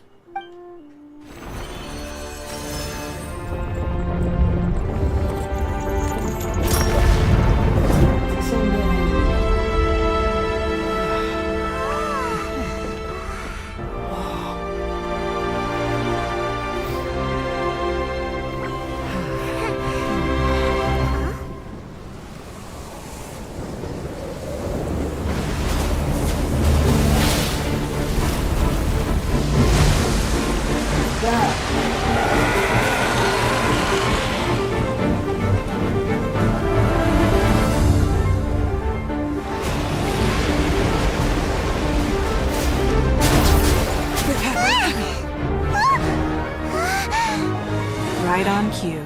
The Avenger of the Vortex, Beisht. Who is that? Osial's wife. Final follower of the Overlord of the Vortex. Sounds like you knew this was coming. Beidou sensed something was stirring in the deep. She warned me months ago. Knowing she harbors hatred toward the Jade Chamber, I chose to rebuild it now as a way of drawing her out. Got it. Well, let's go fetch the Adepti. No. In this human age, the people of Liyue must find a way to overcome this crisis on our strength alone!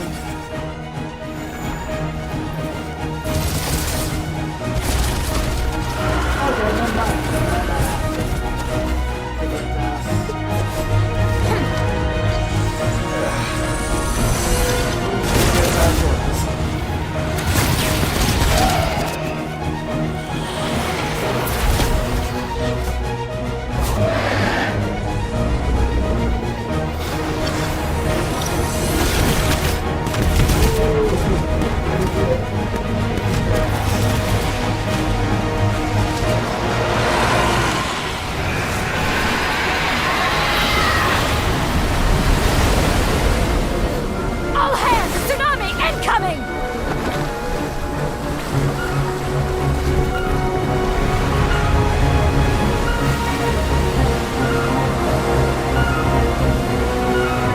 What's that? Wait! A giant wave!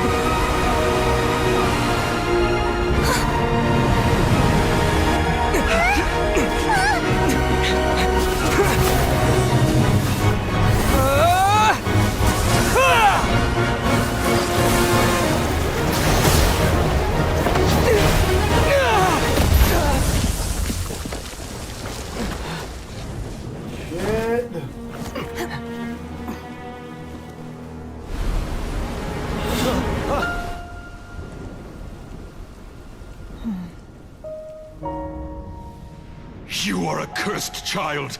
Your life brings nothing but disaster to us all. At least if you die, I can bring her back. The day you learn how to use your strength for the good of others is the day that you can truly become part of human society.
What are you doing here? We can't let you be the only one taking this risk! I hardly see this as a great risk. The people of Liyue Harbor are well prepared, and she is already badly injured. Only sheer willpower is keeping her alive. I may be nearing the end of my stamina, but in a fight to the death, I think I have the upper hand. We'll help you!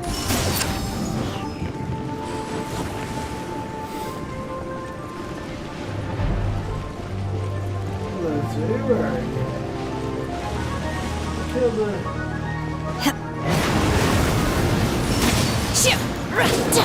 Unleash! Well, we killed one head.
Come closer so I can keep passing more.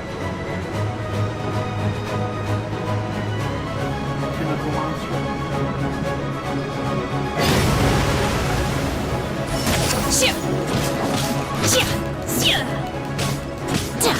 Unleash! You will regret this! Cryo Incarnate!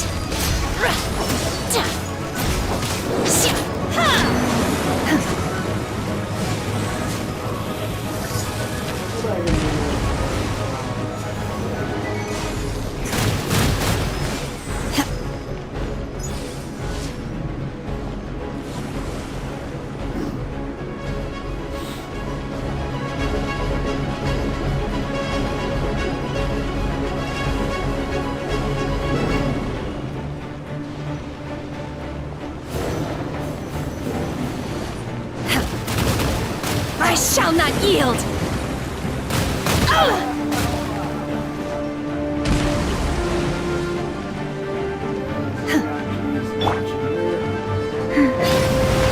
Wheel of life.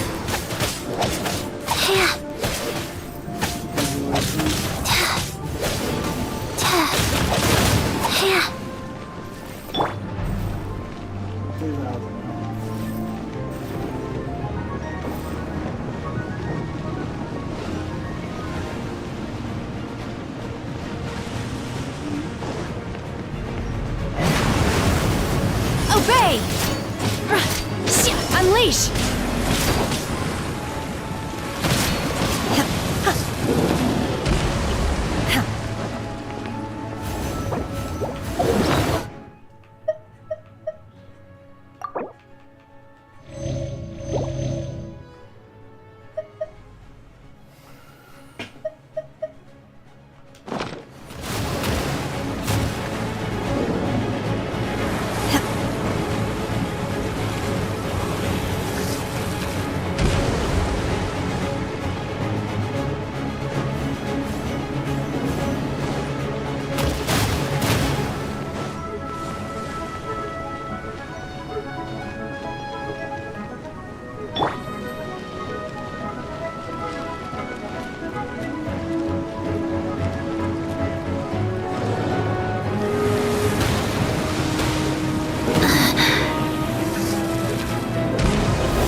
Life goes on. Don't want to be sealed back up.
curse to bear.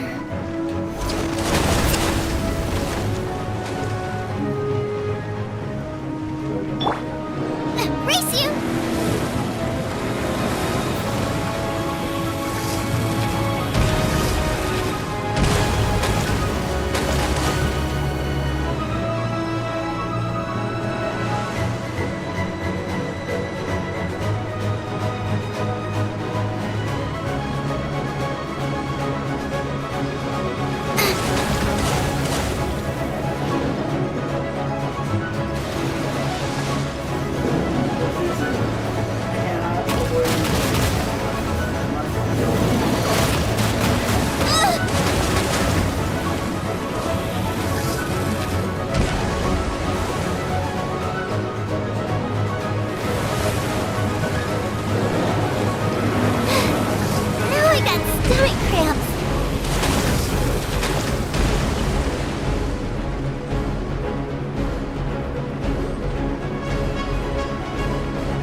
Stop? Did you just try to attack me, please? Thank you.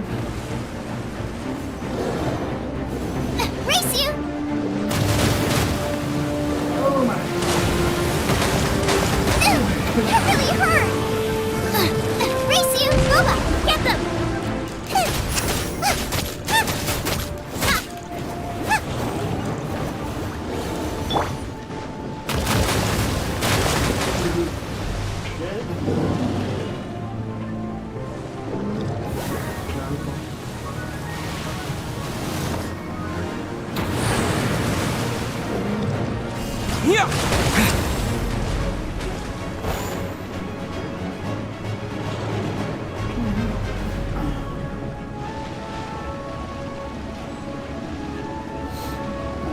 I didn't know quite we were going into that battle.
Be free!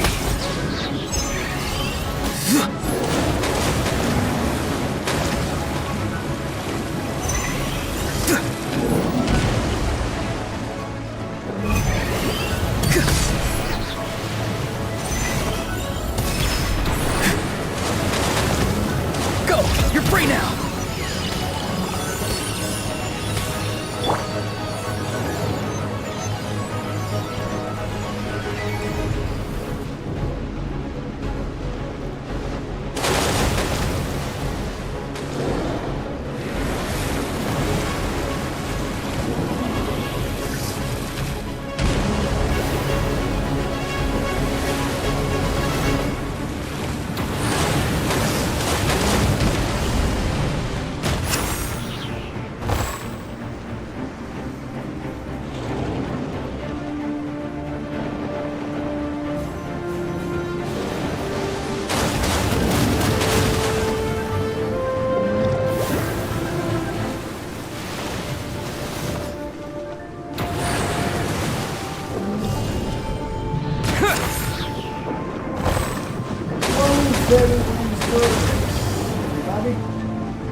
Smash!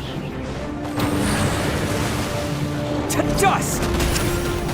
Yeah.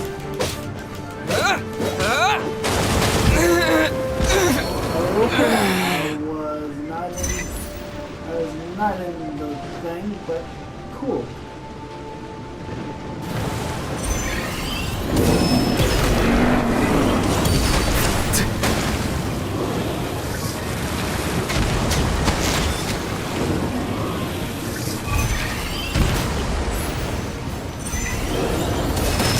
It's getting dark. Yeah, this one's gonna fit on my hand.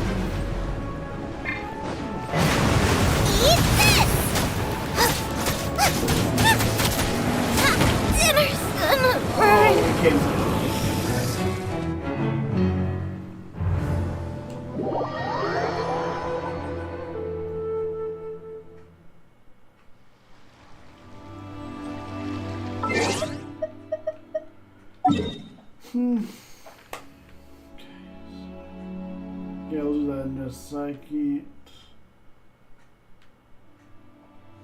We're gonna cook some food first.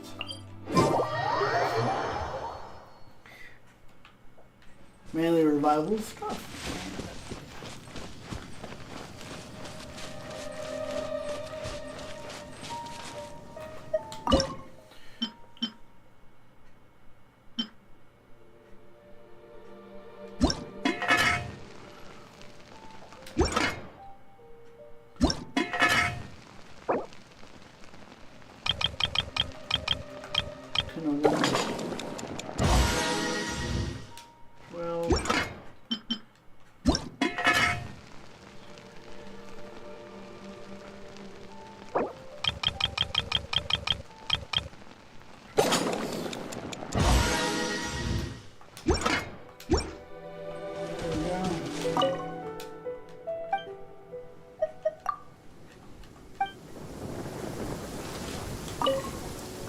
Of course.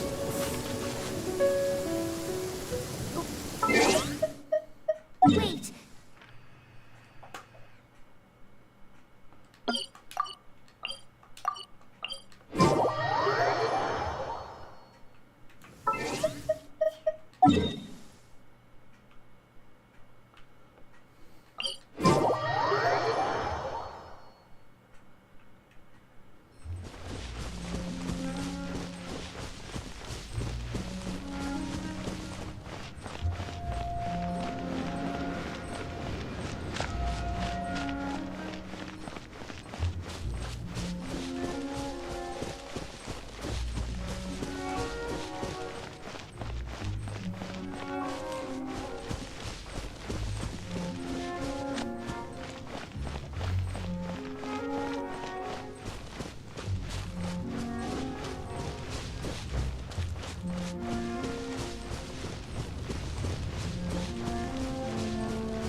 I know where we're gonna go.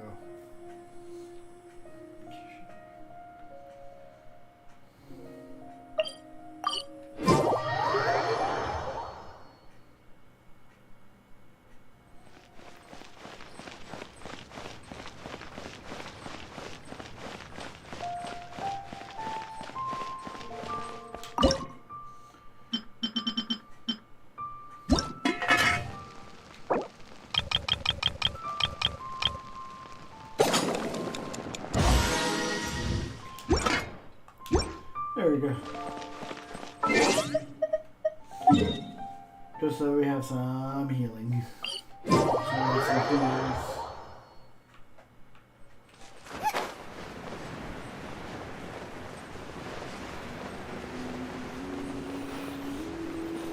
We'll skip all this. Before we go over there.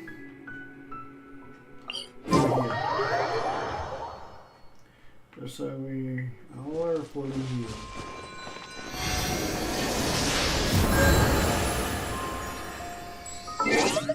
Because Jesus Christ, she can do some.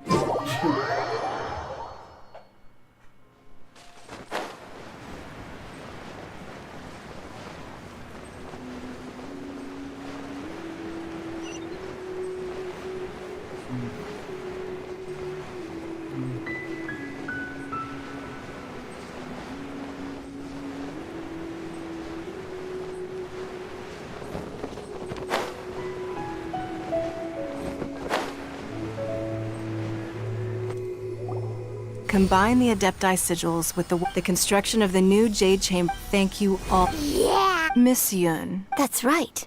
Lady Ningguang, I would like to hear you. The unveiling of Miss Yun's grand new opera surely requires a venue of equal grandeur.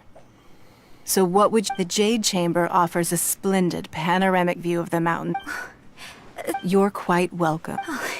A traveler, Shenhe. You're next. I'm gonna try to, What is your... I should clarify. Wow. Managing a successful... If you want to know how to make money... Wow. Your question was written, so I promise you that... No more questions from us. Skipping. Me? Yes, this is a... Thank you. Are you sure? This... Yeah, just don't wait. Lady Ningguang. Now that is an interest... Liyue Harbor is... So, the key... Oh. Yes. Perhaps someone you've met, or... In short. Hey, what's going on? I just went to see the fleet. I'm a little later than expected. Come on, Beidou. It's... Me? Nah. Ningguang, don't forget, it's not gonna be easy to deal. Don't worry. Glad to hear it. Watch your back. Beidou? Ningguang... You'll see when the Jade Chamber ascends. However, it's not the most pleasant topic of conversation. Okay, let's just... When I first set foot in the Jade Chamber, I stood at the edge of the platform. At that time, my wish has not changed to this. I hope the Jade, and I hope that you can all let the Ascension ceremony commence.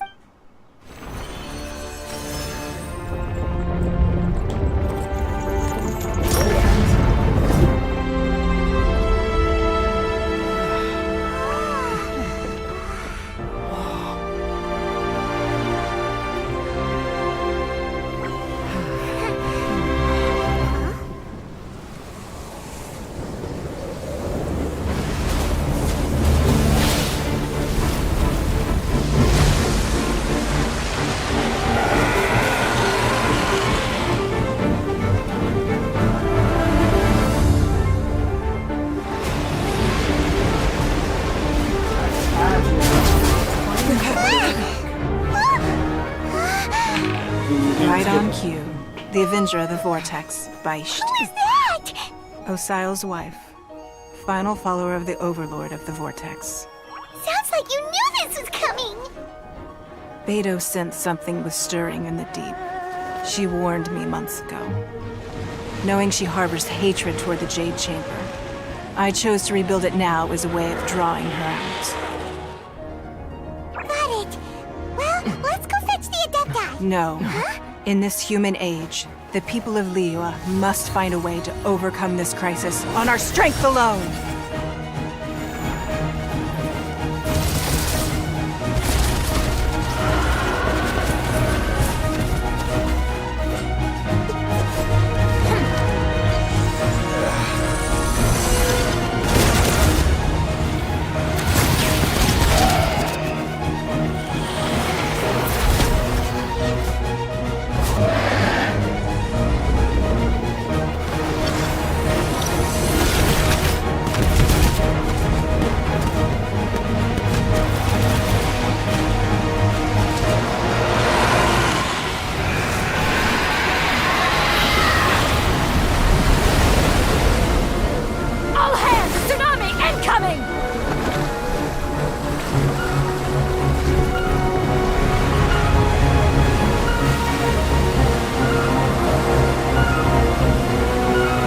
What's that? Wait! A giant wave!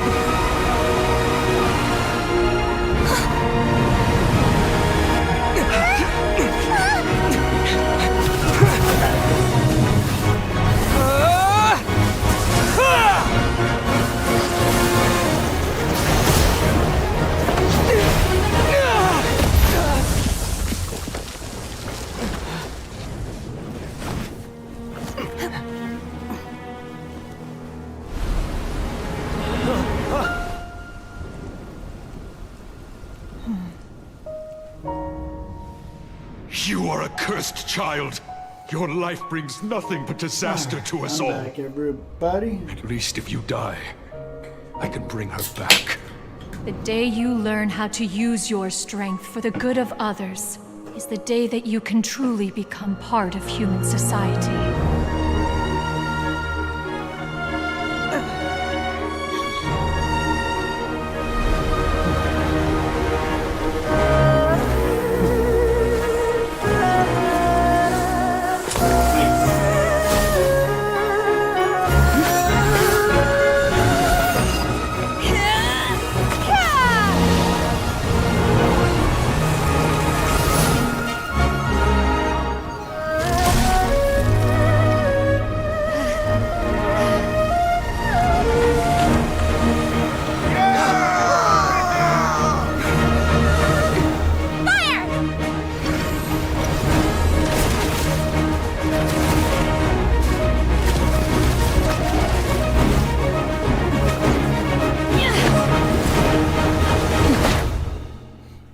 Alright.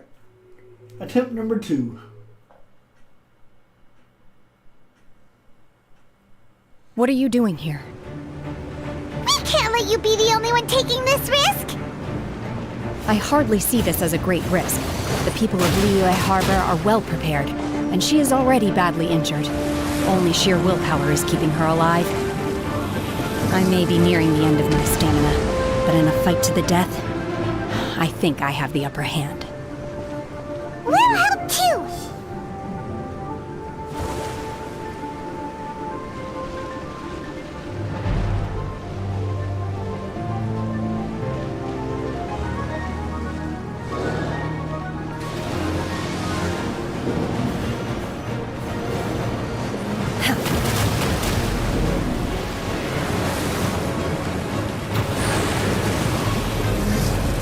Manifest! Feeble!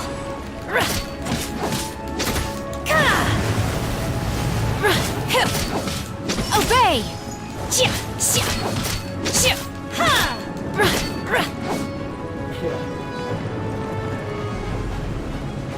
Once I get to about 9,000, I'll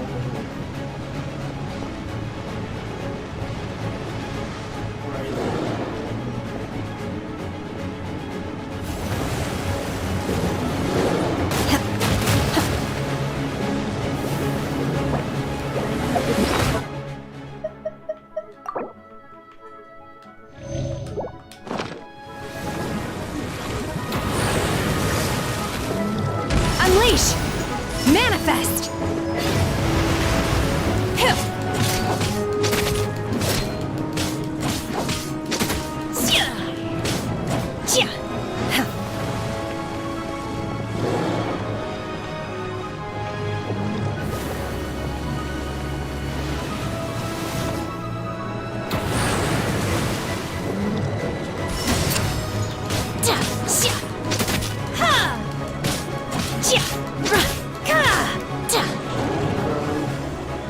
at least 2.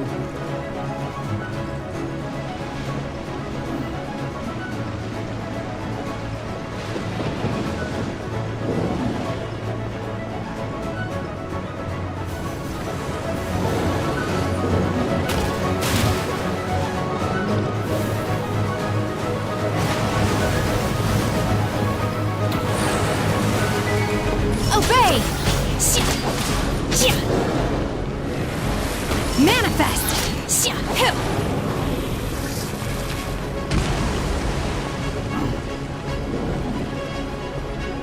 you'd be one here.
Okay.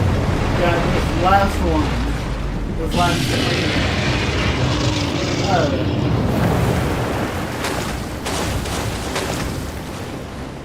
and now we have to go in.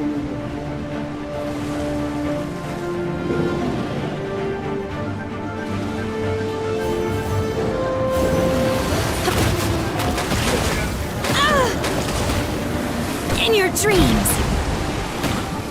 God damn it! Get out! Holy shit.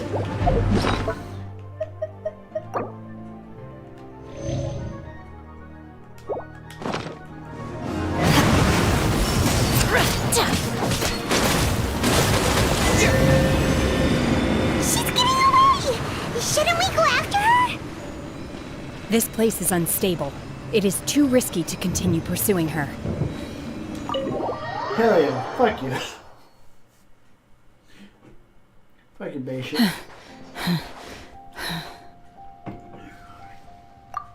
I'm just a little exhausted. Otherwise, fine. I wanted to deal with it myself. I didn't expect you to follow me. Don't worry. She's not coming back anytime soon. After an injury like that, she'll likely seek refuge somewhere else. How did things go underwater? It's been dealt with. She was injured before entering the water. It didn't take too much effort to finish the job. Good. So the crisis has been safely averted. When you visit the Jade Chamber in the future, you will be afforded generous treatment. Lady Ningguang, the fleet reports that the sea monster has left Guyan Stone Forest and the surrounding waters have returned to normal. Thank you. How are the Millilith? Thanks to the medical supplies you prepared and Lady Keqing's command, our losses were minimal. Of course, we owe huge thanks to this young lady for her help. On behalf of the entire Millilith, thank you for your service. Great. Then next time I watch Miss Yun's opera, I'll be able to take the compliments. I wasn't trying to be a hero, though. I just wanted to protect you. Let the soldiers recuperate, but don't let your guard down. If she returns with a vengeance, we must be prepared. Yes, ma'am.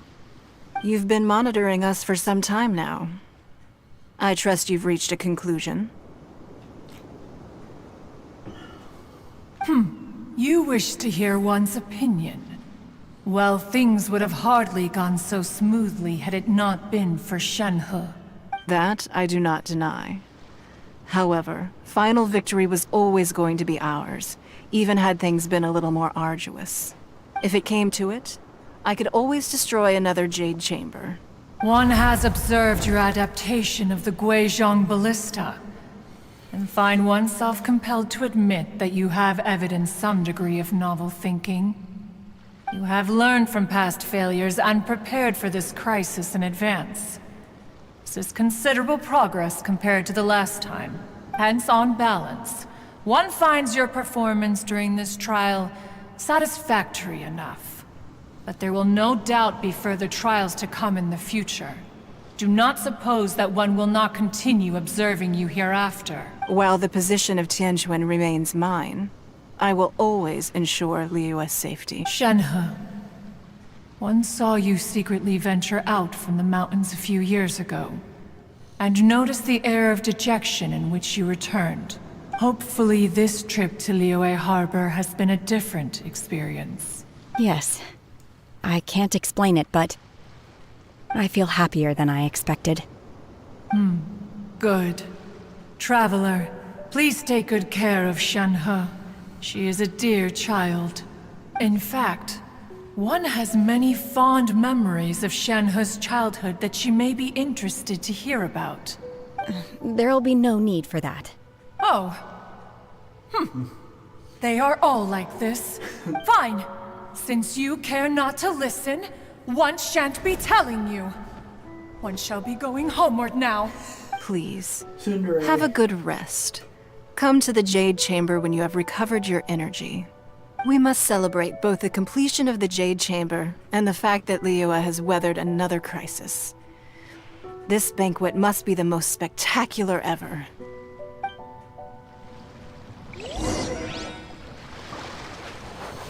before I do that.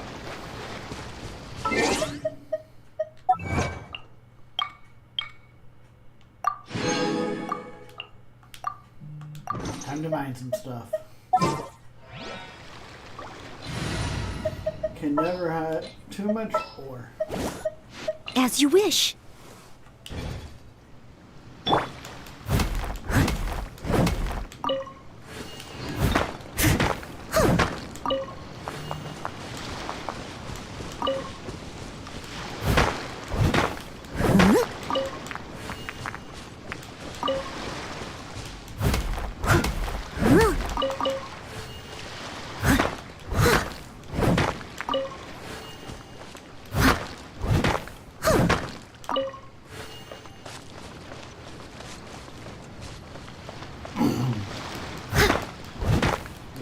Is always a good resource for you to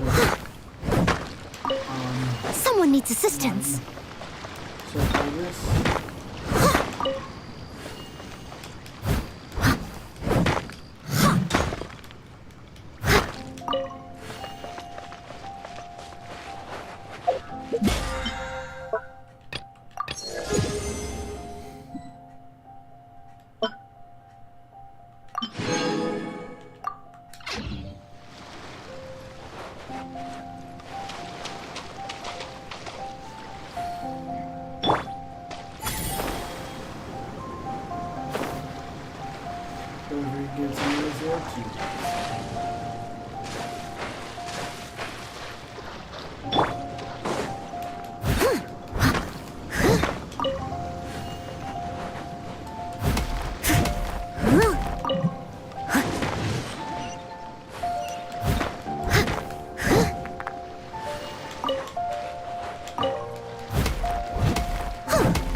Perhaps we could take a walk by a riverbank or somewhere similarly fluvial.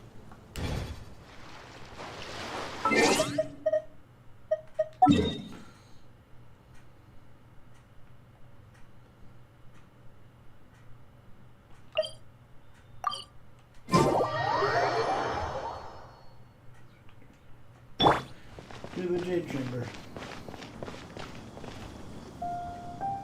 Wow! Everyone's already seated! It's Paimon's first time attending a banquet in the Jade Chamber. The food here looks amazing. All of you here are my distinguished guests. I am determined that each of you thoroughly enjoys yourself. Those who don't drink alcohol, please, help yourself to other beverages. Fine wine is a delight to the senses, but it is far from the only one. I trust you will find the marvelous view from the Jade Chamber to be an equally gratifying indulgence. Yeah, I'm not a huge fan of Have you heard? Miss Yun's going to be performing today. Sure have. Honestly, it's the main reason I'm here. I've never missed any of Miss Yun's performances, and I don't intend to start now. I hear she's going to perform The Divine Damsel of Devastation today, the one written by her father. I've been so excited that I've barely slept the last few nights. Hey! Look! Miss Yun is going on stage!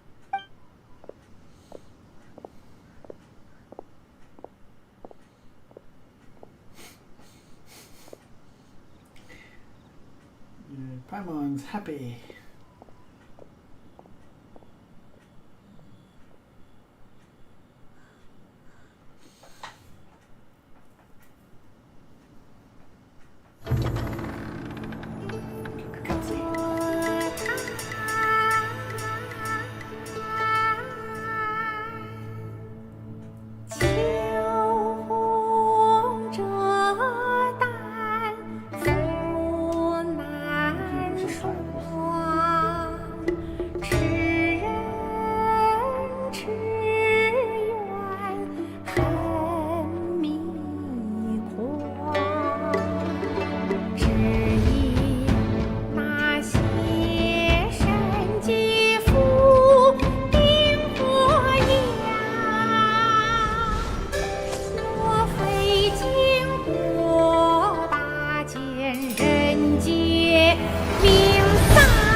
披冠到这里本该接近尾声，但今日我再添一笔，唱与诸位听。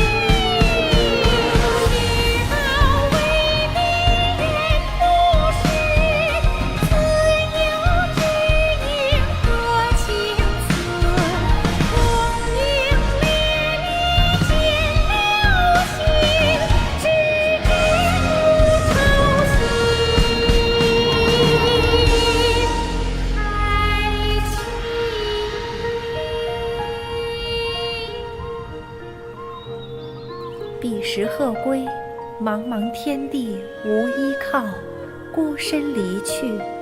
今日再会，新朋旧友坐满堂，共聚此时。Nice little play. What did you think? Personally, I thought I sang rather well. It was beautiful. Paimon wants to learn too. It was wonderful. Also, thank you. You're welcome. Thanks to you, the Divine Damsel of Devastation is a more nuanced tale than ever. The play has an ending, but life goes on. I believe you will find a way to fit in Liyue Harbor. Thank you. I think I've found the opportunity I needed to change. Ms. Yun, here you are. Great to see you. Huh? Hey, this young lady with the white hair looks like some kind of VIP. Yeah, that's it, like an Adeptus. Wait, you're the girl from the opera, aren't you? The Divine Damsel herself. And look who else we have here, the illustrious traveler. Well, I'll be. This was definitely worth showing up for. Let me pull up a chair, all right. We'll all have a friendly chat, get better acquainted. He's drunk as fuck. Alternatively, you could leave us alone. That is, if you'd prefer to finish your drink via the orifice of your own choice. Uh-oh, this feels all too familiar. Shenhe's back to her old self again. Hey, what are you doing? Calm down, Shenhe. Calm down.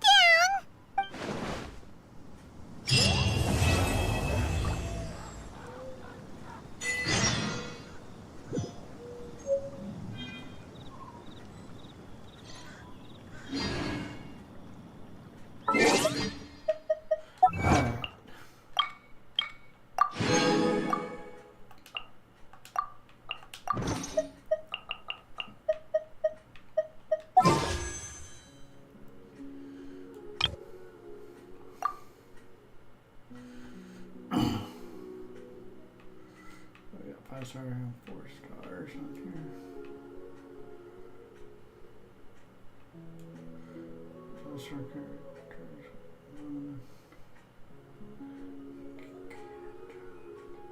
Alright, I don't see. Or not one, but we'll just look at this one.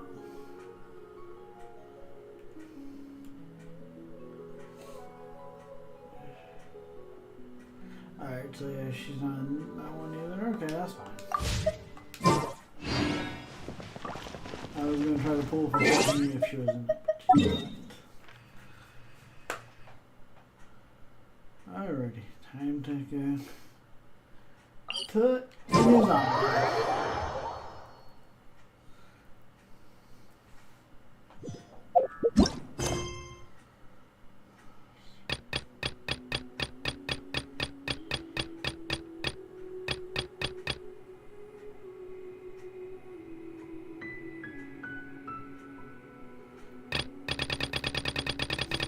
Come back and do that.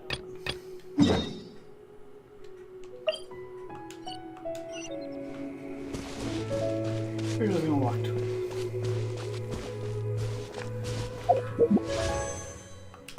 I wish I do want to do that.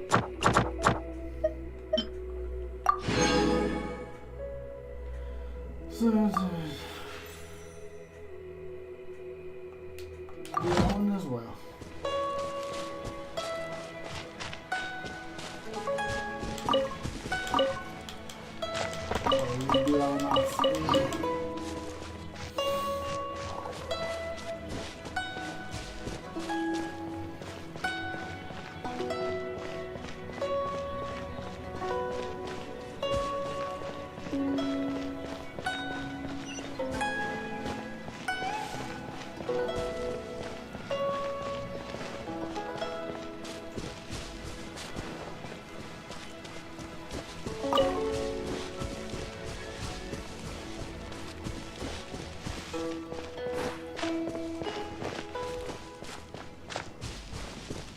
you.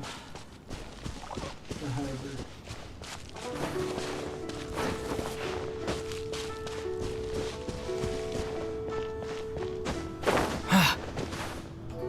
We're here.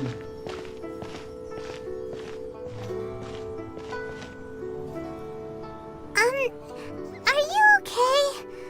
Paimon never imagined your sister would have sided with the Abyss. Well, keep your chin up. Paimon believes in both of you. And when the going gets tough, the tough get going. Right? She said we needed to reach the end of our journey.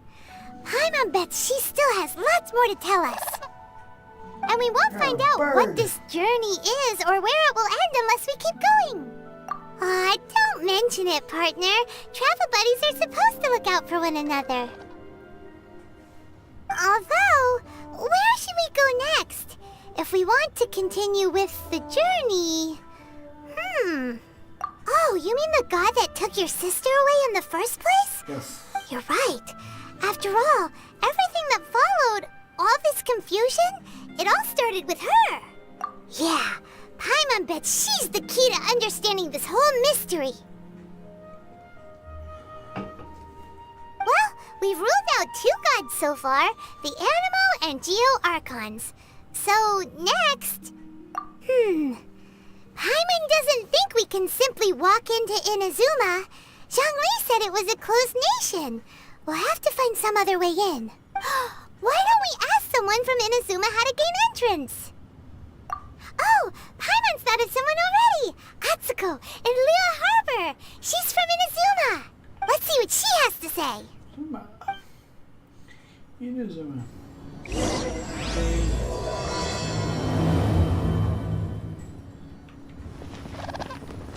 Fuck you, bird. Ruined my cutscene.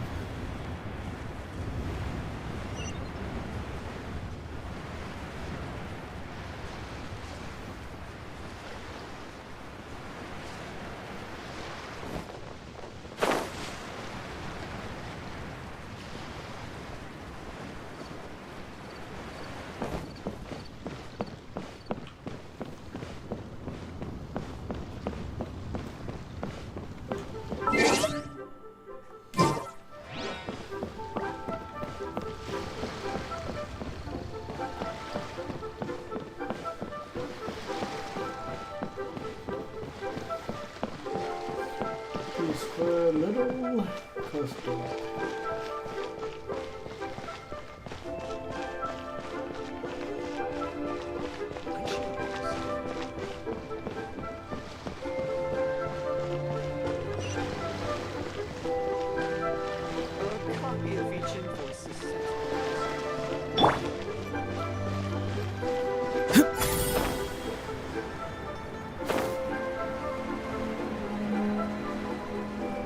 A little shortcut, everybody.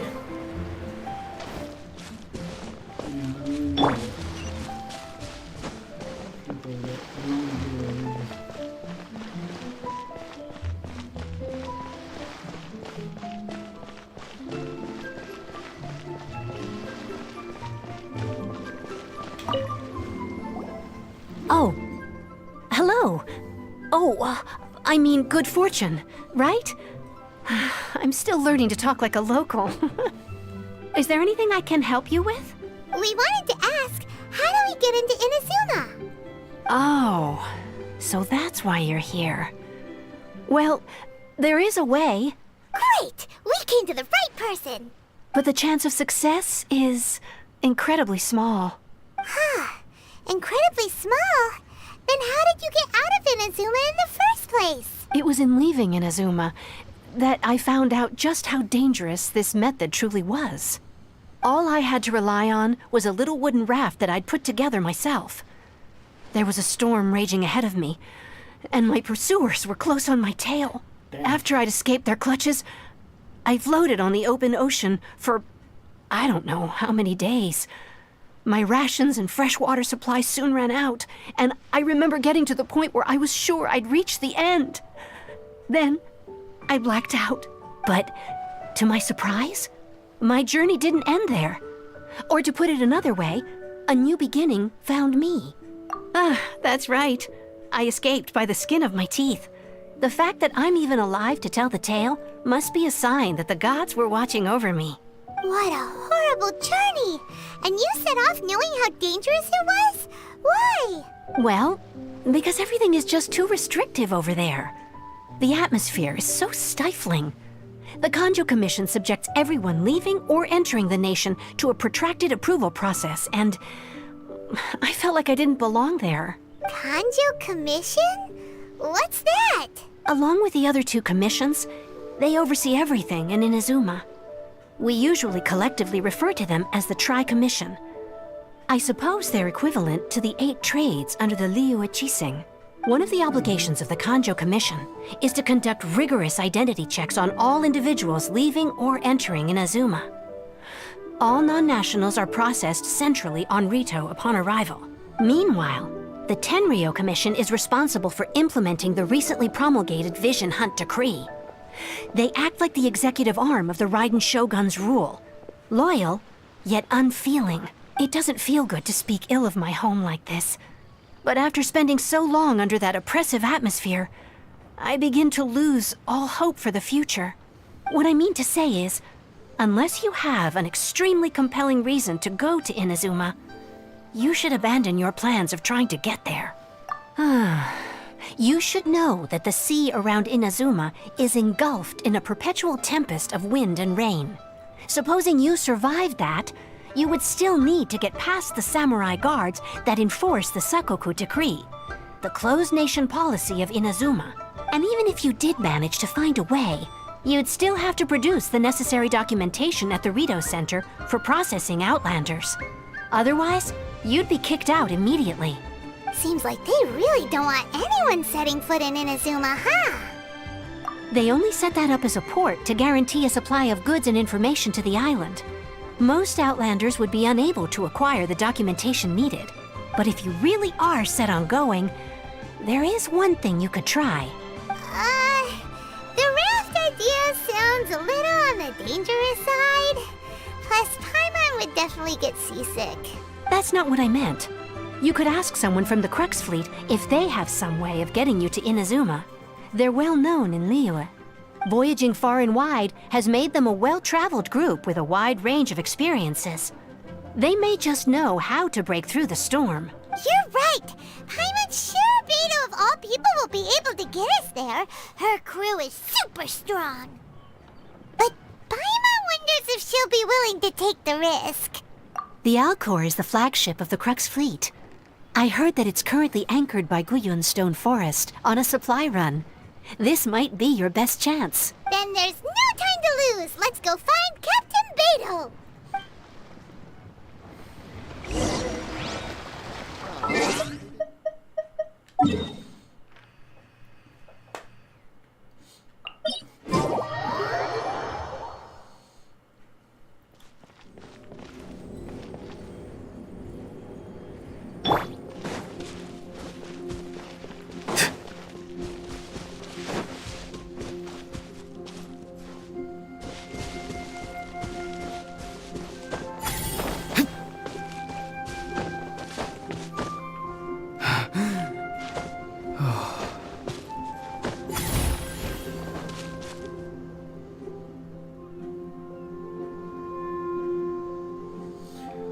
Got my stamina get a little bit better.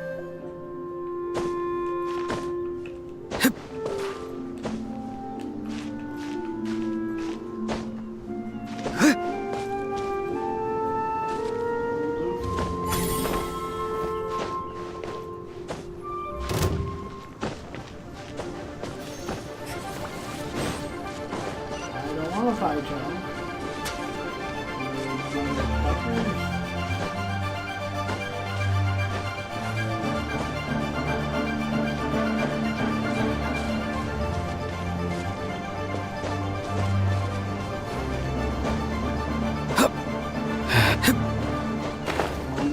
Get up here.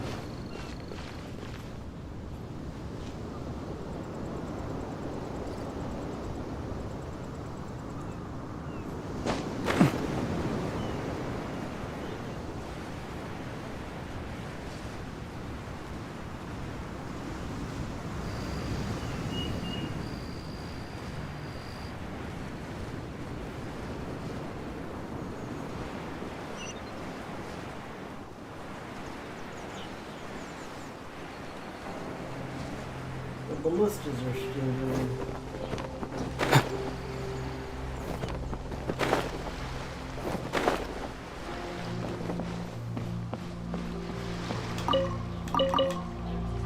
Alright, shouldn't care.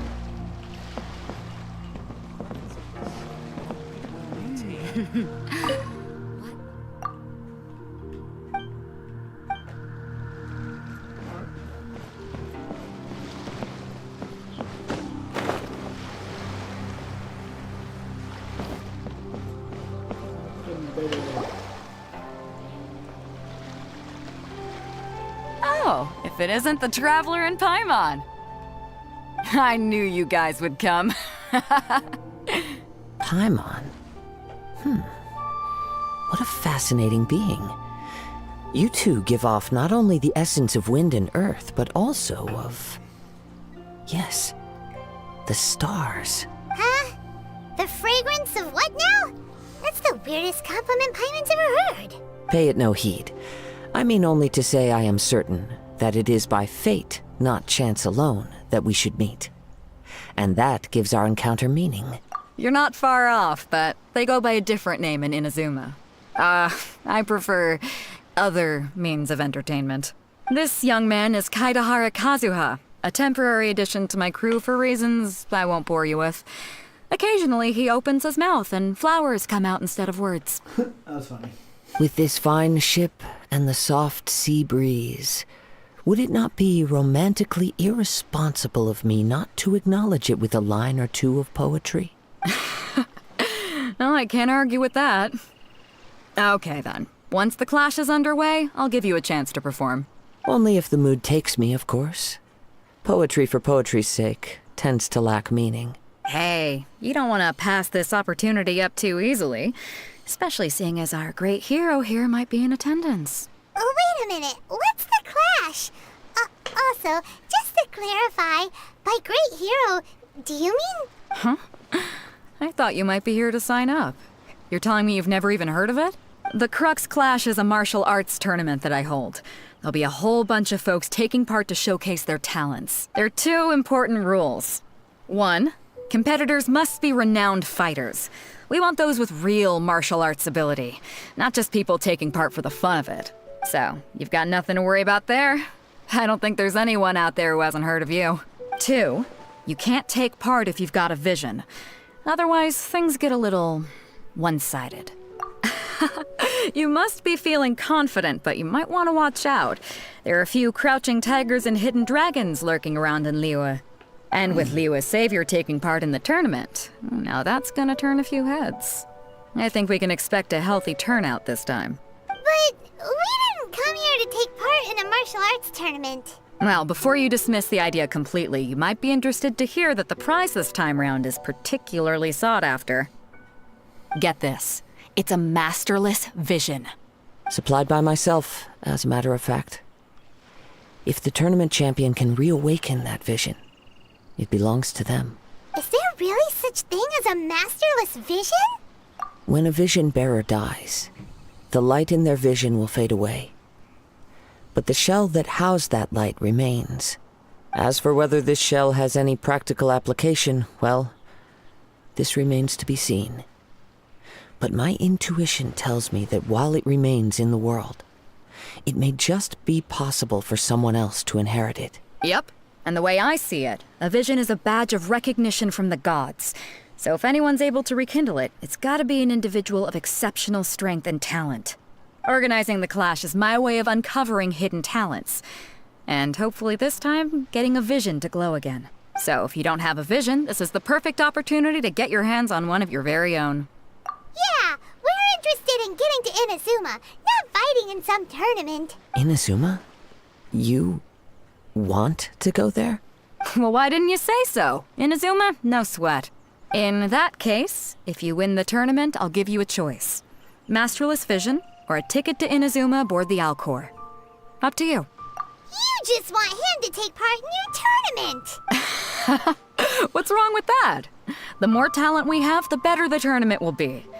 I couldn't let a competitor like you fall through the net. What are we gonna do? Great. Then let's get you signed up. Head to the... It seems like it will only be a matter of time before the answer is revealed.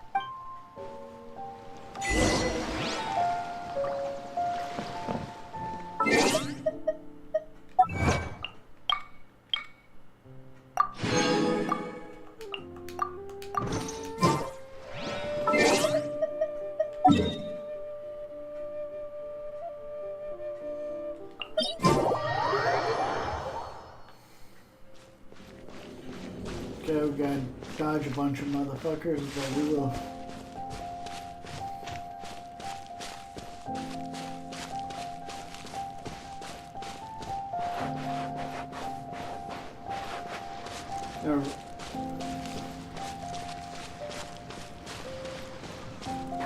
Why is this?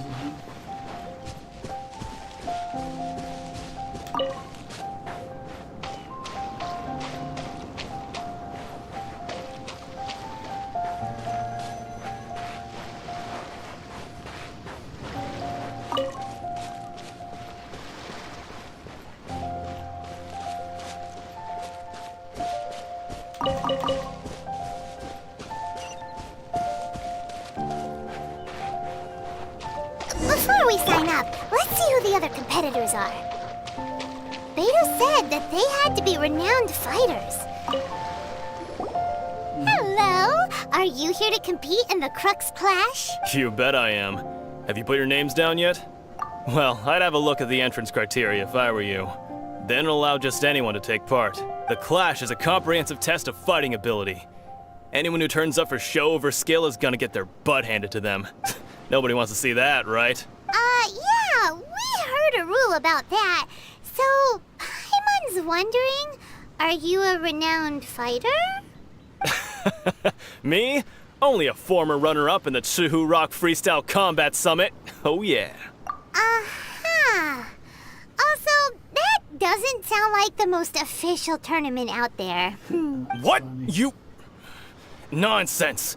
Have you been living under a rock? It's been going on for years. There were plenty of competitors when I took part. Not to mention, I've helped the Millilith catch treasure hoarders before. There were 2 of them trying to escape. I soon sorted them out. They tried to sneak past me under the cover of darkness. They didn't know what hit them. I planted a left hook on the skinnier one's face and sent him flying. Then, the big guy pulled out a knife.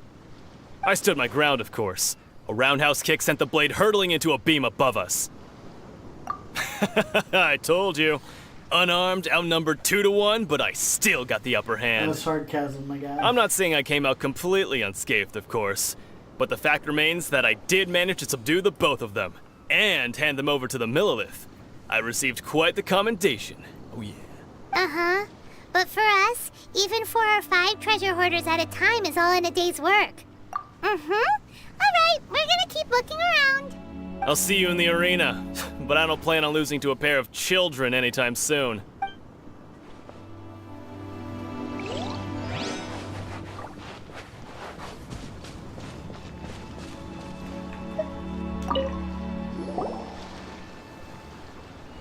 Hi there! Are you here for the Crux Clash too? That's right. Nothing beats real-life combat for honing your skills. That's what our master taught us. But this tournament is more than just a chance to put training into practice. It's also a chance for us to obtain the masterless vision. Exactly. With a vision, we'd quickly become our master's top students. This master of yours must be pretty incredible, huh? Are they someone famous? Famous? He's the founder of the Lingshan clan, and his skills are unparalleled. Liang and I are both proud disciples of his. You probably wouldn't have heard of it. It was founded quite recently. The clan is nowhere near as famous as the master himself anyway. Of course it is. He's got to be a grand master or something. He's created many different styles of kung fu, and countless other clans have borrowed extensively from him. To the Lingshan clan, he teaches a special technique known as force dispersal. Force dispersal? It's a type of breathing exercise where you can train yourself to harness the energy around you and neutralize attacks without moving an inch.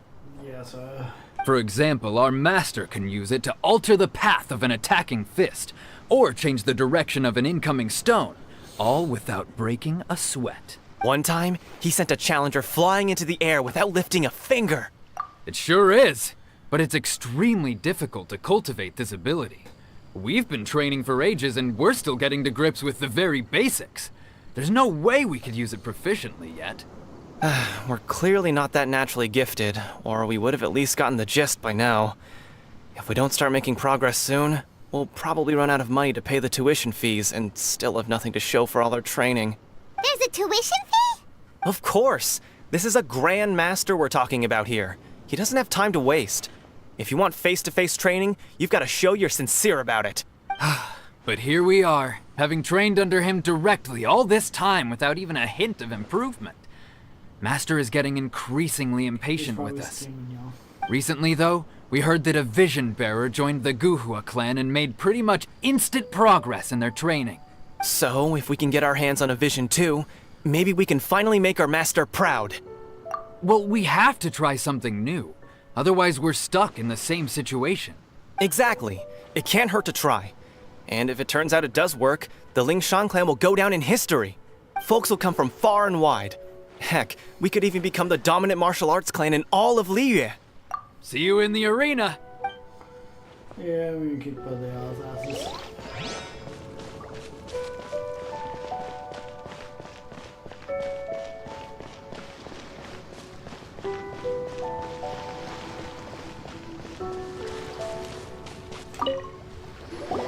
Hey, youngster.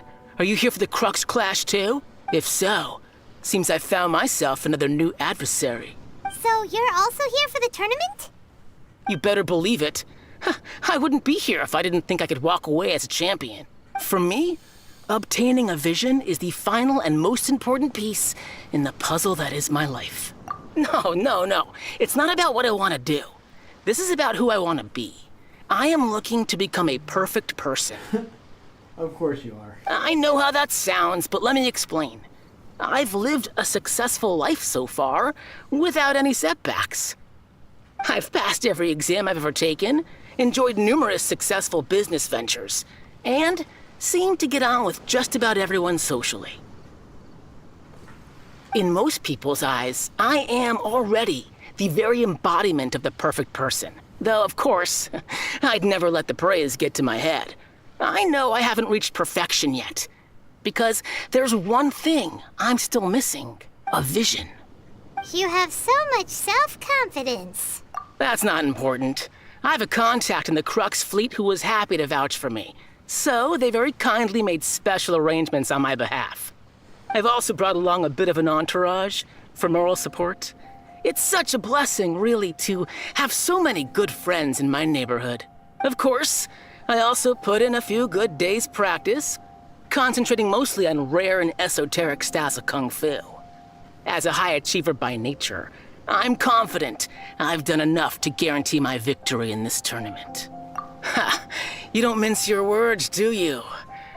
The arena will be the judge. Now then, if you don't mind, I need to finish my pre-competition routine. It's not too long now before you'll get to see me in action. I'm gonna beat your ass too. So, to recap, we're up against an inflated ego, some gullible guys paying way too much for their kung fu classes, and another guy who's just really average. Seems like you've got a pretty good chance of winning this thing. Chinksa Village arm wrestling champion, huh? All right, you're signed up. Next, please. What's your name? Wait, aren't you? Did I hear that right? Is it really them? Huh? Aren't they a vision bearer, though? Why are they trying to enter the clash? I have to ask. Aren't you the traveler that helped Liyue fight off that ancient god? Oh, it's really him! The one that spoke with Lady Kuching at the rite of parting.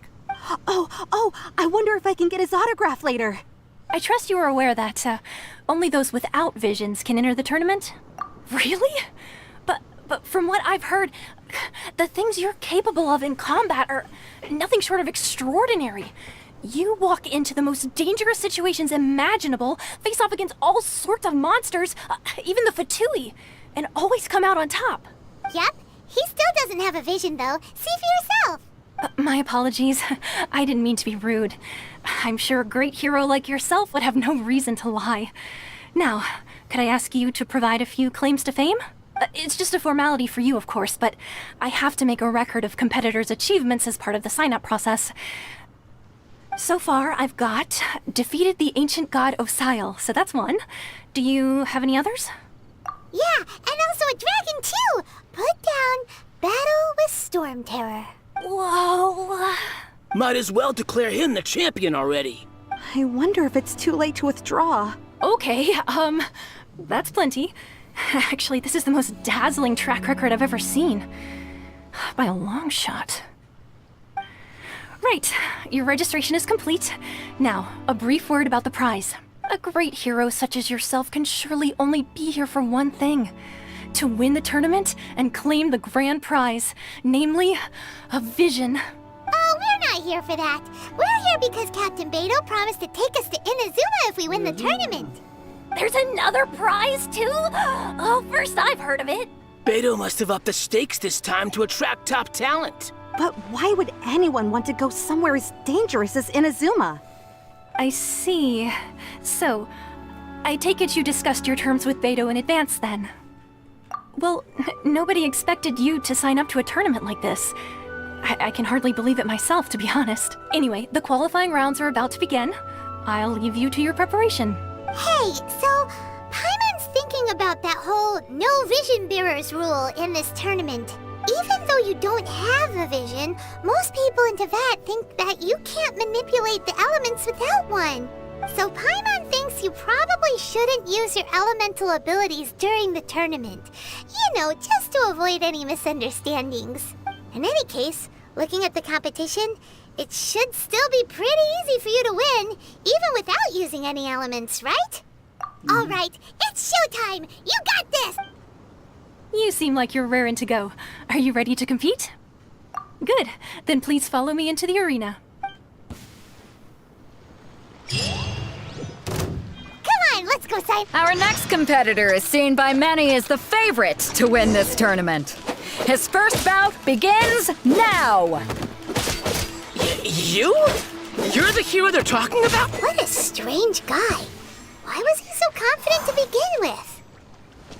Well, now that we've won, let's go and see Beto. She'll probably have something to say to us.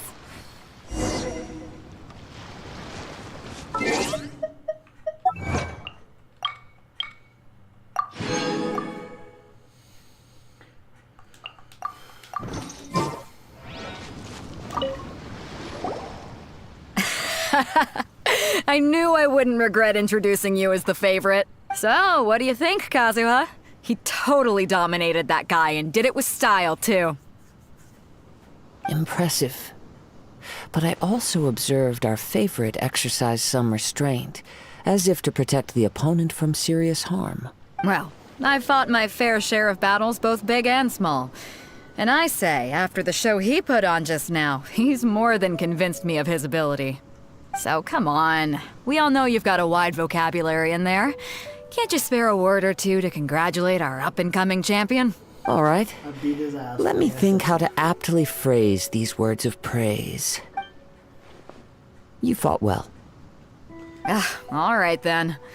I was thinking your inner poet might want to join in the fun, but I guess I shouldn't put you on the spot like that. You know, a lot of competitors came to me saying how surprised they were that Liyue's hero was entering the tournament. And since you signed up, we've had many others do the same, with more than a few top-tier fighters among them. I'm sure lots of them are here to find out how they stack up against you. Well, since everyone sees you as the one to beat, I figure I should start treating you that way too. For one thing, we don't want you wasting all your energy in the early rounds fighting people who are well below your level. Not to mention, you must be itching to fight someone in your league too, right? So, I'm putting you straight through to the semifinals. Huh? But we only just started the qualifiers. Seems like a crazy system if we just skip straight to the semifinals. This is how Captain Beto works. You won't persuade her otherwise. Besides, at your level, you would have made it to the semifinals anyway. Huh. To be fair, Paimon was thinking that too. Alright, I'm gonna watch some more of the tournament. If there's any potential contenders for you out there, I want to know who they are and what they're about. We're finally here, folks. The real show is about to begin. The captain seems to have high hopes for this tournament. I have not seen her so excited in quite some time. Your opponent has fought many rounds to get to the semifinals. This makes him a seasoned warrior. You may well be stronger than him, but this should not give you cause to lower your guard. Very well. Show me that you are ready to push through the storm that lies ahead. Alright, that's enough chit-chat for now. The audience is waiting. Go find the crew member that signed you up. She'll take you into the arena.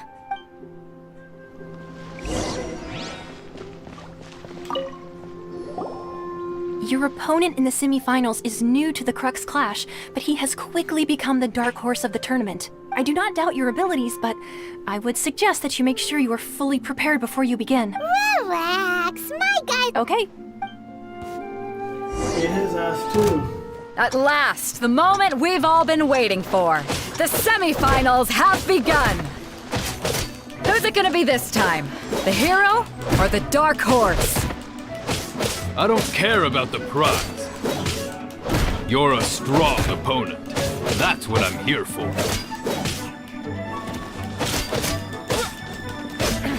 Yeah! Pretty good. I'm sweating all over. It's a good feeling. Congratulations. I was beaten by the best. I need to train harder. Right! For a moment there, Paimon was a little worried. If you had a vision, you'd definitely be one of the strongest around. I wanted a vision once, when I was a kid. People said that if you're strong enough, you'll have your chance to get one. But mine never came. I lost interest eventually. You can't depend on a vision like you can your own body. I've fought and won against vision bearers before. The power they have was given to them by the gods. I don't envy it. Huh? You mean you didn't sign up to try and get your hands on that masterless vision? No, I didn't. I only wanted to pit myself against other fighters and see who was the strongest. Only in defeat can you understand your weaknesses and learn from them. So I'm pleased with today's outcome. I don't... Wow! Now that's true strength talking. If you have the chance in the future, please come and spar with me again. I will be stronger next time. By the way, do you know who else made it into the finals? Is it gonna be someone even tougher than you? Whether they'll be as tough as me, I don't know. But what I have heard is that they're extremely quick, so don't get too cocky. There he goes. Maybe we should ask around, see what we can find out about our opponent in the final round. Paimon thinks we might need to up our game a little. Ah, it's you! I watched your match. What a stunning performance. I myself was eliminated in the third round. Shame. If only I could have advanced one more round. Maybe next time, huh? By the way, do you happen to know who else advanced to the final round? Why, yes. He's the same one who defeated me. He is a formidable opponent, quick on his feet and swift to take advantage of his opponent's missteps. I faltered for but a brief moment, but before I knew it, he had me on the floor. Given my stature, I have no fear of squaring off with physically strong opponents. But faced with a nimble, agile opponent such as him, I found myself completely out of my league. Still, I'm sure he'll be no match for you.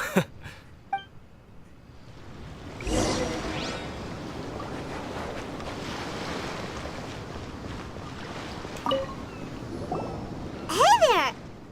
Well, where did the other guy go? He tried to use force dispersal to deflect a punch, but instead he took it straight to the nose. There was blood all over the place. His opponent was pretty freaked out by it. He kept asking him, "Why didn't you dodge?" But he was pretty much out cold by that point and couldn't reply. "Why don't you dodge?" they ask. Because to not dodge is the very essence of Lingshan clan kung fu. It's just that he hadn't quite mastered it yet. Don't even get me started. I spent all my energy helping him get from here to the boat to take him back to the harbor.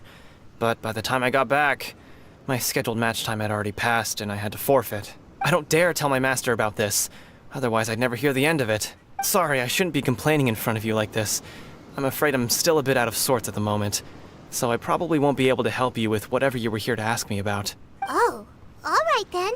Hope your buddy makes a swift recovery. Hang in there. Thanks, I'll do my best. I knew it. We still haven't got any useful information yet. Maybe we can go talk to Big. You gave an outstanding performance. Truly commendable.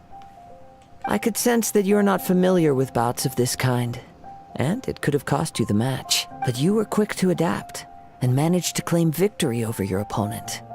In fact, I discerned this not from what I saw, but what I heard. The ground beneath your feet, and the pattern of your breathing. But it is nothing remarkable, for I discerned nothing more than Captain Beto did. He's right.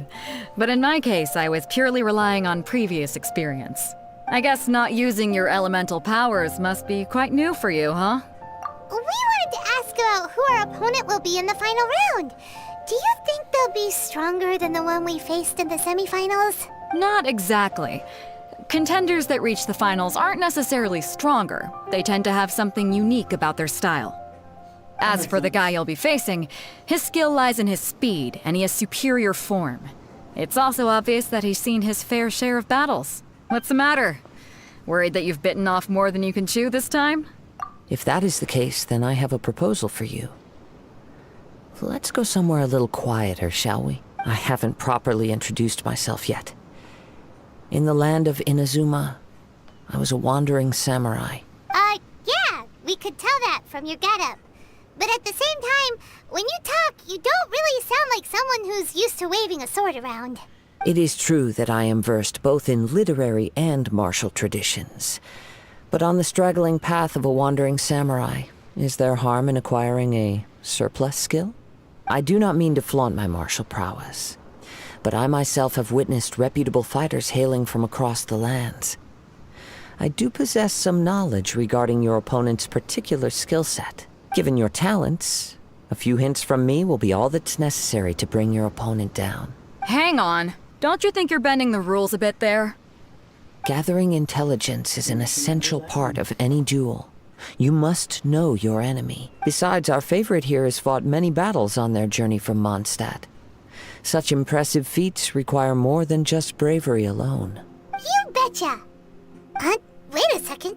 We never told you that we've been to Mondstadt. Does one not leave a trail when traveling through the wild? In return, nature also leaves its traces upon you. However, there is only so much that can be discerned from these traces. I sense that many things about you elude me still. These are the things I am curious to know about. Come with me. Some post-match entertainment is in order.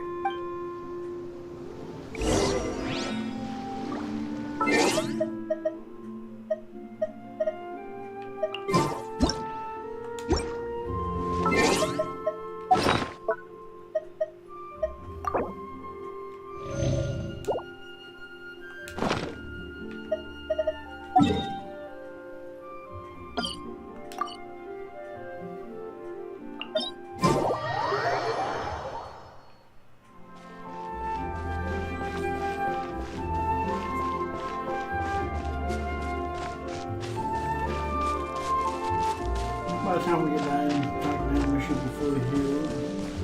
Or close to it.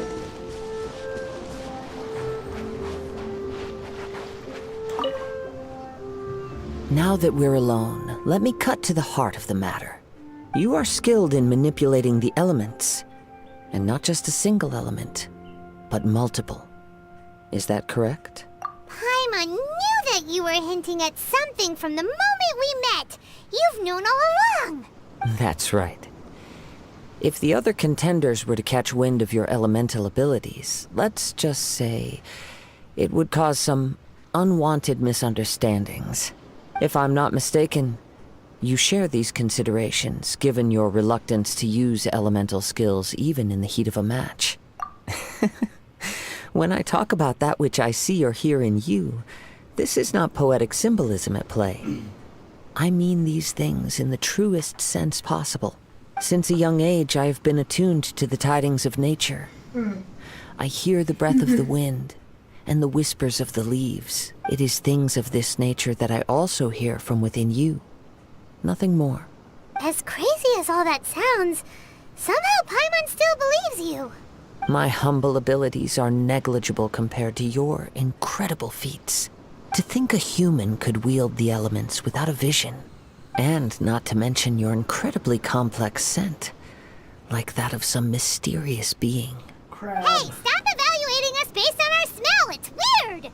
Could you perchance enlighten me as to how you managed to obtain your combined elemental abilities? Extraordinary. So then, might I be so bold as to inquire how exactly it is that you learned to channel elemental energy and even wield it in combat? Aw, it's nothing really. Paimon just told him whatever came to mind. It's been a long journey, and many things have happened along the way. Somehow, he just naturally learned to use the elements through it all. Honestly, even Paimon doesn't understand how it all works. Perhaps such unfathomable things are the essence of the gods and the visions they grant.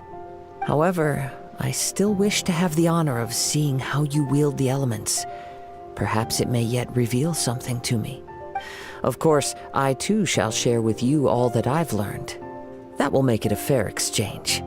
Now then, let's test your skills, shall we?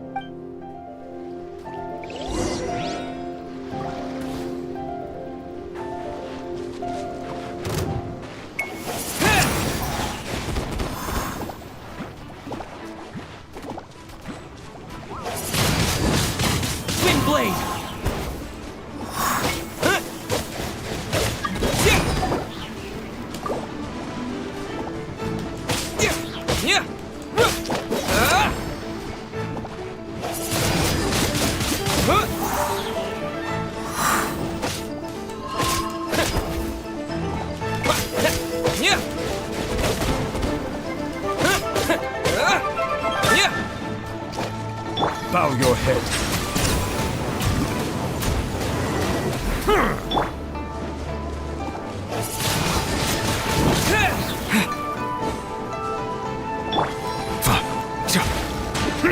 Settle down.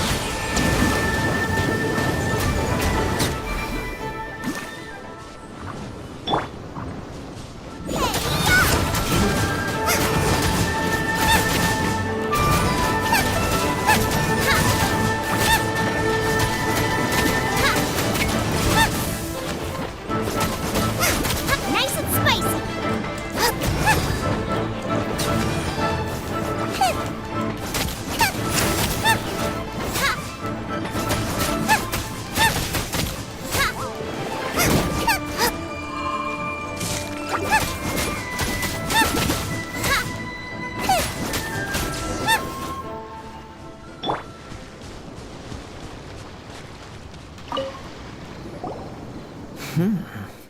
Your skills in battle are truly beyond reproach.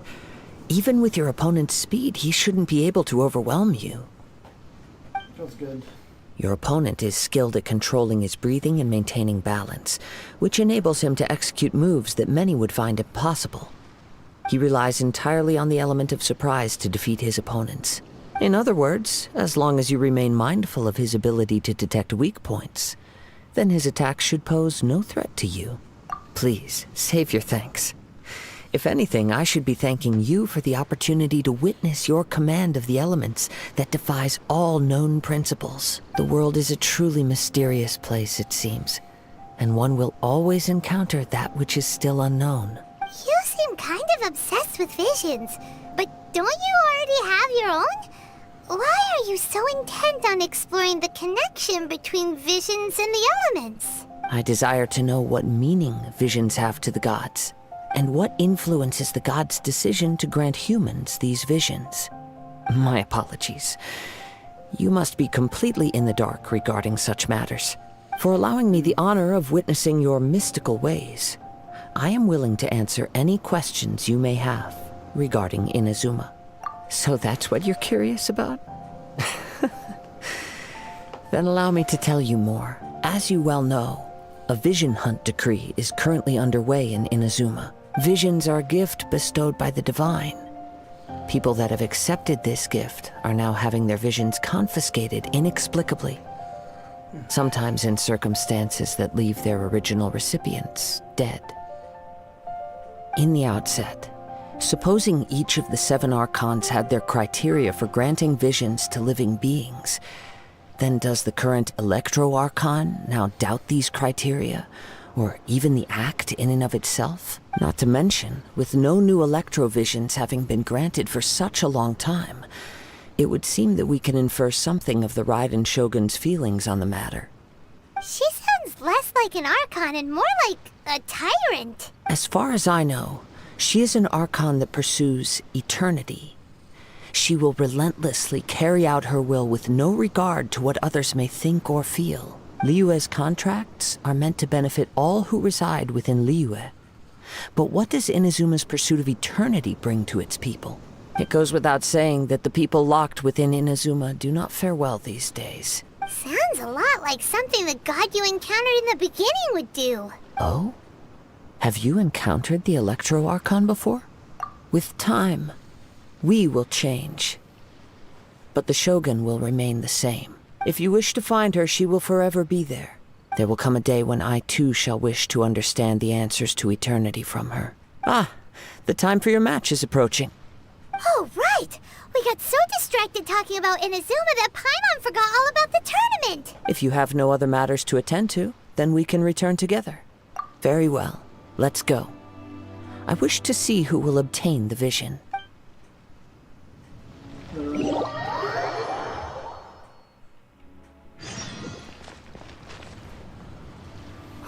Why isn't he here yet? Never mind. We can start by making your entrance first. Everyone, listen up! Your attention, please! We've reached the climax of the Crux Clash! This is the final match! We've seen many exciting battles today, and now at long last, the 2 finalists have emerged. Now, I'd like to introduce our first combatant. Though few have seen him, his reputation knows no bounds. He strikes fear into the heart of Osile, and the mere mention of his name causes even the Fatui Harbingers to turn pale in the face. Introducing Liyue's traveling hero! Wow! I've been waiting for this moment! I'm sure everyone witnessed his thrilling match in the semifinals. But today's final round will surely take things up a notch. As for our other combatant, he still hasn't arrived. Oh, come on, what could be taking him so long? You can't just forfeit for not showing up like in previous rounds. This is the finals. Apologies! Everyone just sit tight. We've got no other choice. If he doesn't show up, we'll just have to postpone the match. Wait a moment. Something doesn't seem right about this. Captain Beidou, perhaps we should check on the prize. Traveler, come with us.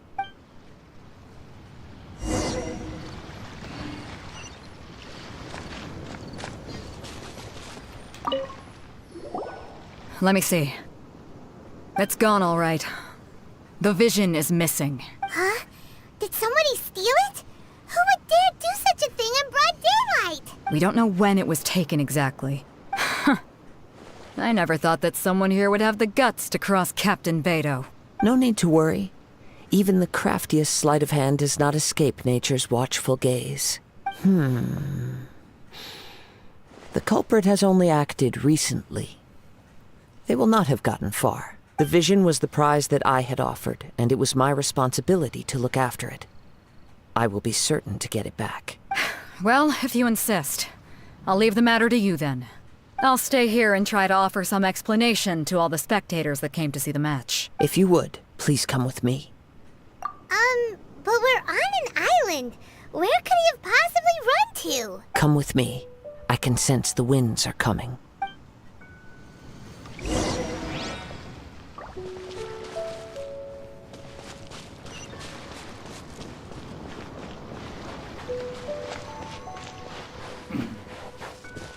Huh? A wind current? The winds have come at an opportune moment. Let's seize this chance. Ride the winds upward. From there, we can continue our search for clues.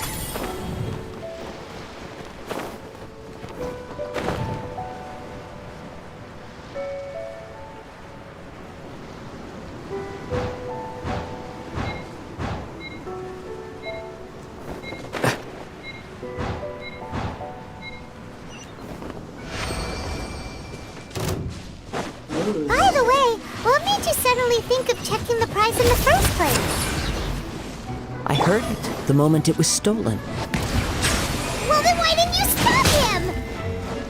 You'll see shortly. A silence fills the air.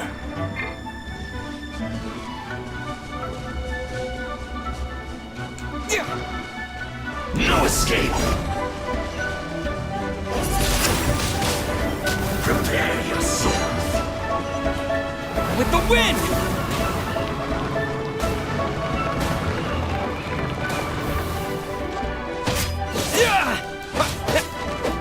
Farewell! Tell me what you see.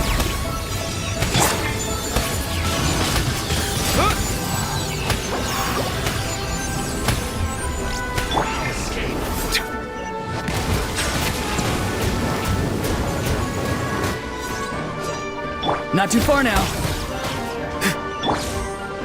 Nova, get them! Prepare yourself! Wind!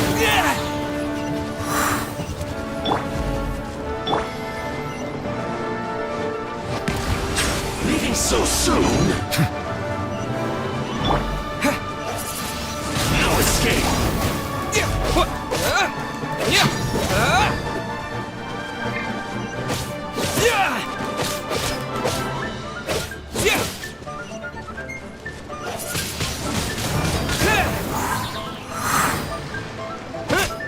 You can't run from death. I know I can't run from death, but I can definitely kick your ass. The winds are guiding us forward. The culprit is on the opposite shore now. You can hear that too? What does it sound like? Hubris. This way. Follow me. There may be an ambush waiting for us up ahead, but I trust that you are well prepared for such a scenario.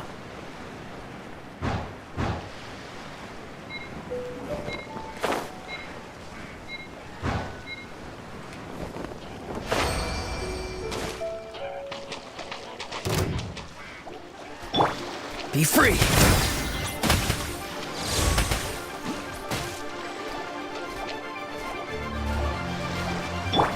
this!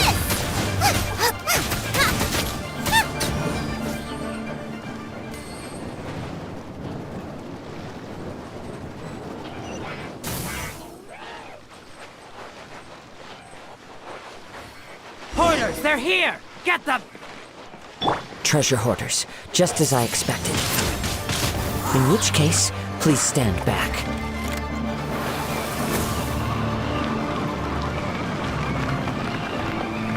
You're open! Silence! Go! You're free now!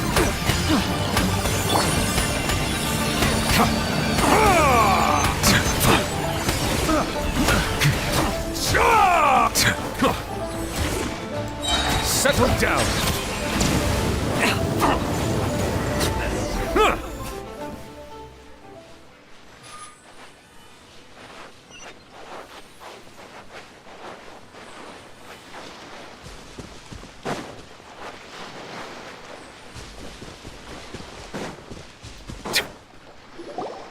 You caught up with me? How is that possible? I had even prepared a boat to ensure a quick getaway, and still you caught up to me. No boat could ever match the speed of the wind. The wind? What are you talking about? Oh, I get it. Your vision. Drat! If I only had a vision. Or if I could activate this one, then you'd never be able to catch me. This has nothing to do with visions. You may be skilled at vanishing from a crowd, but it seems you know precious little about how to conceal yourself from nature's gaze. Additionally, your chosen escape route was flawed for reasons that are too numerous to go into, and on top of that, I could hear your boasting and proud laughter in the wind as I was pursuing you. In other words, you failed to meet any of the basic criteria for a grand heist, namely speed, stealth, and style. You... But most disappointing of all is the state of the vision in your hand. It appears that the vision doesn't respond to human desire indiscriminately. Fine, fine. I admit it. I've had my eyes on this vision for quite some time now. I decided to register after hearing that this fighting contest was full of a bunch of lousy fighters. I fought my way to the finals and... Aha! So you were supposed to be our opponent! I'd intended to win the contest through skill alone all along. But then you showed up. After watching the semifinals, I knew that I didn't stand a chance. But I wasn't about to give up on the vision so easily after coming all this way. Since there was no use in trying to face you in the match, I decided to put my skills to good use while everyone's attention was on you and Beto. I was convinced I prepared thoroughly for my escape, but somehow you still managed to catch up to me. Drat. This should have gone differently. I know an empty threat when I hear one. Fine. But you'd better mean it. It didn't activate once I took it anyway. It's nothing but a useless shell to me. You know, according to the laws of the sea, the penalty for stealing is breaking the culprit's arms. Huh? You're not serious, are you? Not to mention that the item you stole was a prize. You didn't show up for the final match, and you damaged the reputation of the captain of the Crux fleet. It seems that it would be only fair to brand the word thief on your forehead with a hot iron. Whoa, whoa! We don't need to go that far, do we? I never would have guessed you could be so cruel. If this is where talking gets me, then forget it. I'll risk a fight. Here's something special. Be sanctified. Yeah.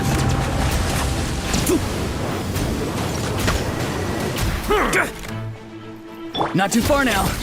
Just you watch.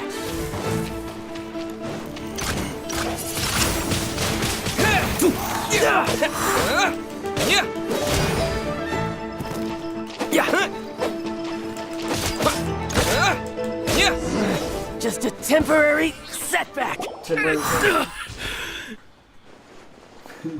No, no. Do what you want, but please, don't brand my forehead, please. He has persevered to the bitter end, and now death looms near. Yet still the gods do not bestow their favor upon him. Put down the vision and leave. I've changed my mind. No further punishment for you. Huh? What's wrong? Are you asking for more punishment? It's up to you. Such willingness is commendable, and fits the way of the samurai. No need for that. Thank you for releasing me. You truly are generous. Huh? Paimon doesn't get it.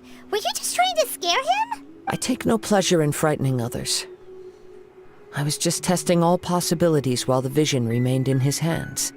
When people are forced into a corner, that is when their greatest strength will appear. I thought it may be an opportunity for him to awaken the vision, but unfortunately, nothing happened. Yes, I wanted to know whether it were possible for an extinguished vision to be reawakened. From the moment he stole the vision, I decided to use him for this experiment.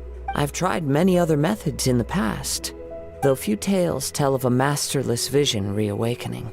After seeing you command multiple elements, I figured that nothing is impossible. Come, why don't you give it a try? Let's see if you can give me the answer I'm hoping for.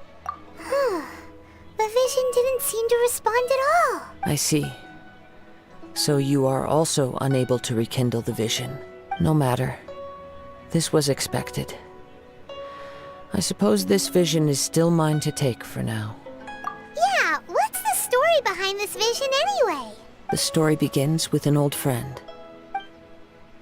And he proceeds to tell us. He was once a good friend of mine. One day he asked me about a sword art of which he had heard, the Musono Hitotachi. I told him it can only be witnessed when divine punishment is administered.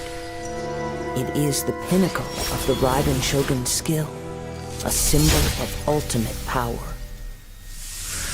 But he replied, there must be one who can withstand it.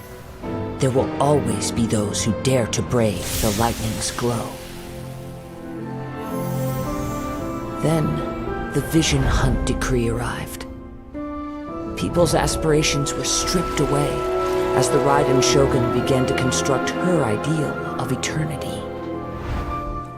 While I was fleeing from place to place, I heard that my friend had challenged the Vision Hunters to a duel before the throne.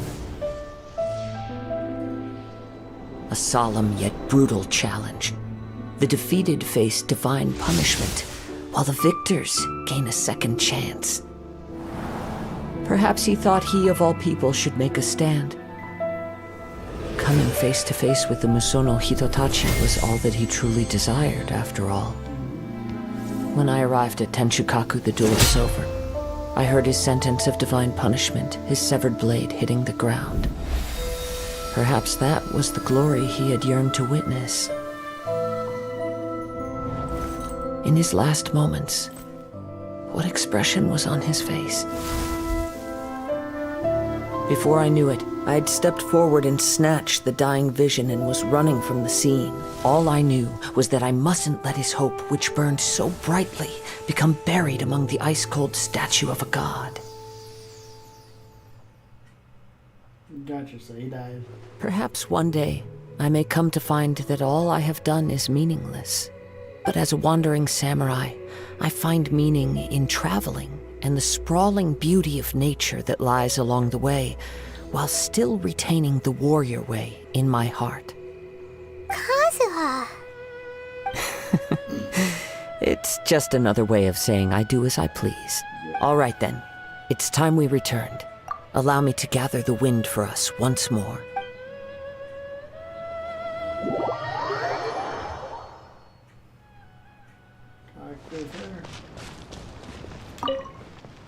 Huh? Did Beta leave already? Maybe she went back to her ship.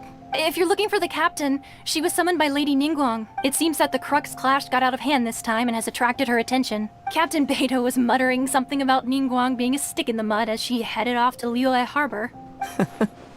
It's not unusual for those two to be at odds with one another. But still, Captain Beta was disappointed she didn't get to witness the crowning of the new champion. She had been looking forward to it for quite some time. The one who stole the vision was originally to be this hero's opponent in the final round. He knew he stood no chance of winning the match, thus the wicked idea of stealing the prize took hold in his mind. In which case, the Crux clash comes to a clear-cut conclusion. Huh? So that's what happened? If that's the case, then the rules stipulate that he is disqualified, and our hero here is the champion. Paimon thought we'd win and all, but not like this. It doesn't matter. As the saying goes, honor given is honor deserved. Now, let me go prepare the champion's medal to award you.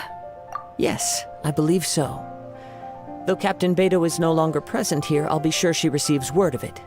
She is a woman of her word, but the voyage to Inazuma is a treacherous one. You will be plagued by a perpetual tempest the entire trip. In fact, the relentless rain and wind are also an embodiment of the Raiden Shogun's will to close the nation. Hold on a second. You're saying she can change the weather just with the power of her mind? Nice. Let us not forget that this is one of the 7 Archons. If Liyue's Morax could form Guyun's stone forest by casting down his stone spears, then it should come as no great surprise that the Raiden Shogun is capable of summoning an eternal tempest.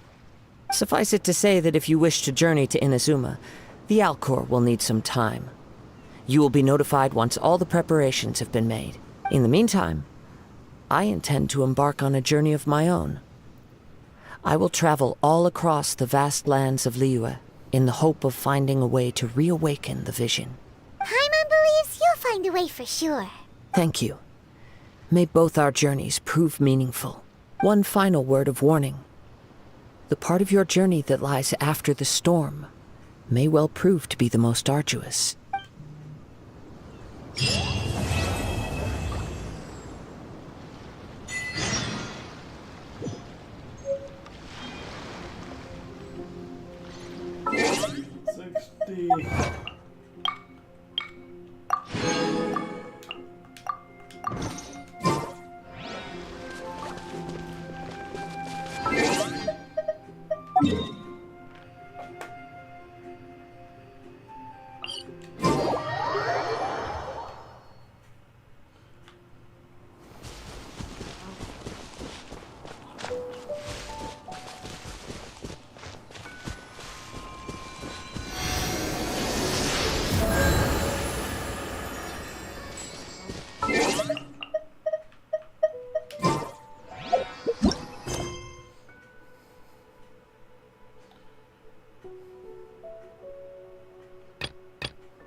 Gotta go talk to Catherine.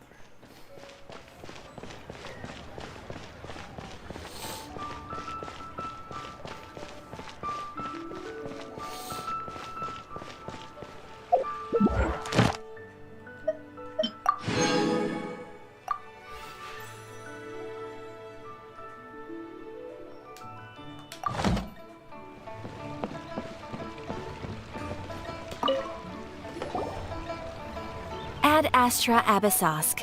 What can I do for you, traveler? Ah, yes. I've heard that you've already made arrangements with the captain of the Crux fleet regarding your passage to Inazuma. Is that correct? Now that I think about it, it's been quite some time since I last visited those lands. Unfortunately, I don't have any current intel that would be worth sharing with you. Makes sense. There you are. You're the traveler that Beidou will be taking to Inazuma, right? Oh, is that right? Well, it's an honor to meet you. The fleet has nearly completed reprovisioning. Once the crews have taken a head count, we can get underway. Captain Beidou sent me to come get you. We'll weigh anchor as soon as you're aboard.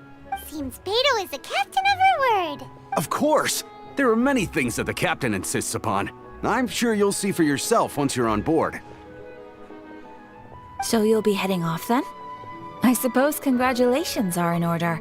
Whether the journey before you leads to the heights of the heavens or the depths of the abyss, each step you take is another achievement. Until we meet again, Ad Astra Abyssosk. Oh, it's kind of hard to say goodbye now. We practically see each other every day. Well, if that's how you feel, why not come and find me when you arrive? I'll be awaiting you on Narukami Island. So there's another Catherine in Inazuma? See, there's no need to get all sappy now. Well, I guess it's time for you to bid farewell to Liyue Harbor. Now that I've delivered my message, I'll be heading back. The ship is currently anchored off of Guyun Stone Forest. Okay, thanks for coming all this way to let us know. Just following orders. I'll see you two aboard the Alcor.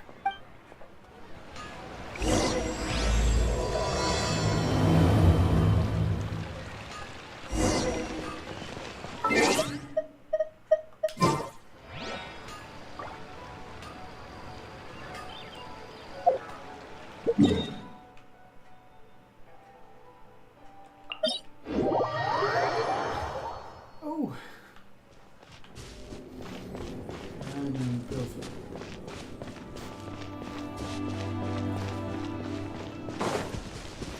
On to Inazuma.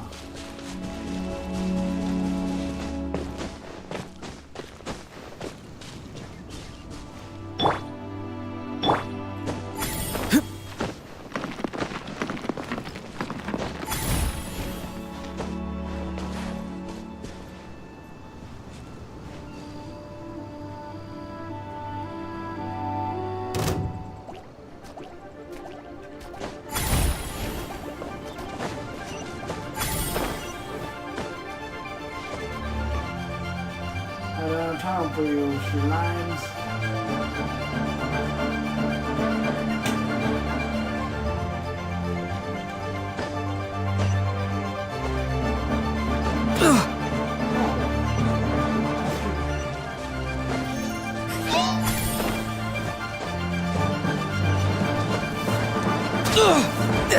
Please, hold up. The voices are calling. Big bastard.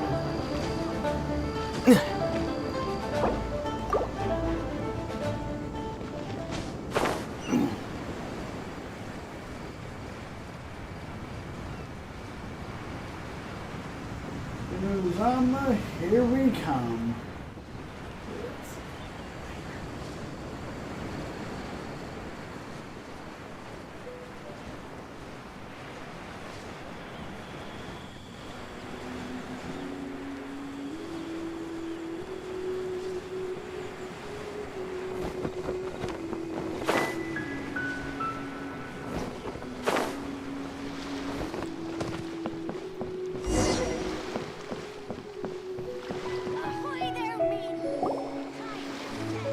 You finally made it. All these years, come rain or storm, the Crux fleet has never suffered a delay. If it were anyone else, I might have set sail already. Don't look too serious, I'm only joking. You're just on time. The crew have just finished making final preparations. Well, now that everyone's here, we set sail for the land engulfed by storm and tempest. The nation of eternity. Anchors Let's go away! to Inuzuma.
Inuzuma, everybody.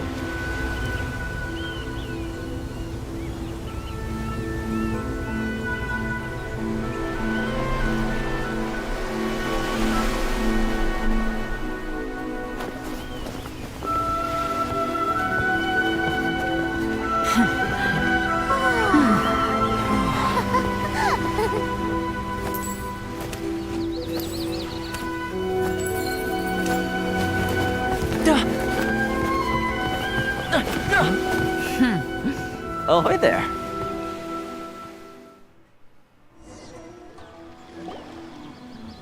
So, you finally made it. You sure kept me waiting, Captain. And it appears we have a couple of stowaways. Or perhaps I should say, honored guests. Shush! You can blame your almighty Shogun. The tempests around Inazuma have been growing all the more fierce lately. Though the fleet was fully up to the challenge, the inclement weather still caused some delay. Now then, let me introduce everyone. This is Toma, a trade partner that I've gotten to know recently. You don't know how long I've been waiting to see you. Toma, these two are... Oh, no need for introductions. Their reputation precedes them. Seems even the stormy seas can't keep rumors of these outlanders' sterling deeds at bay. Nice. Oh, it's sure nice to hear you say that. With any luck, it'll give you a head start here. Toma's resided on Rito for quite some time now. It wouldn't be going too far to say he's the fixer around these parts. If you run into any problems here, just talk to Toma. But if he tries to pull any moves on you, I'll be sure to deal with him personally the next time I'm around. No need to worry. I'm sure we'll get along just fine. Good. Then if it's all settled, I'll be going. I wouldn't want to be caught with my sails down here. I do have a wanted fugitive on board after all. Oh, right. Kazuha. Until next time, traveler. Remember to give it your all, no matter what perilous storms you may encounter. Fair seas, Captain Beto. Bye-bye. Bye-bye.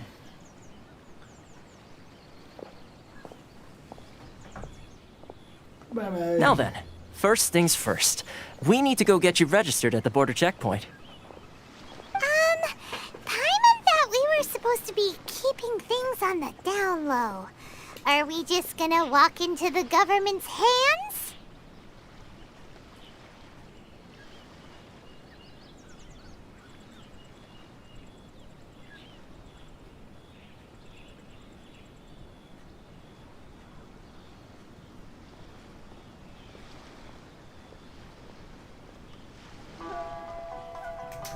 So, yeah, we'll finish up that one. Don't underestimate the reaches of the Sakoku Decree. You wouldn't be able to avoid inspection even if you tried. So we have to play by the rules, even if we're kind of bending them. Ooh, this one.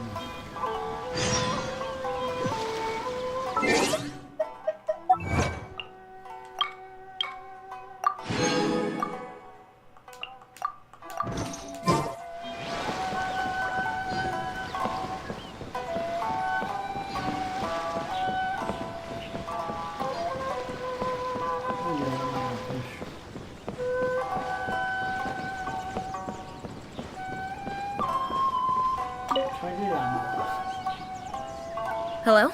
Please state your name, identity, and the purpose of your visit. Oh, except you, Toma.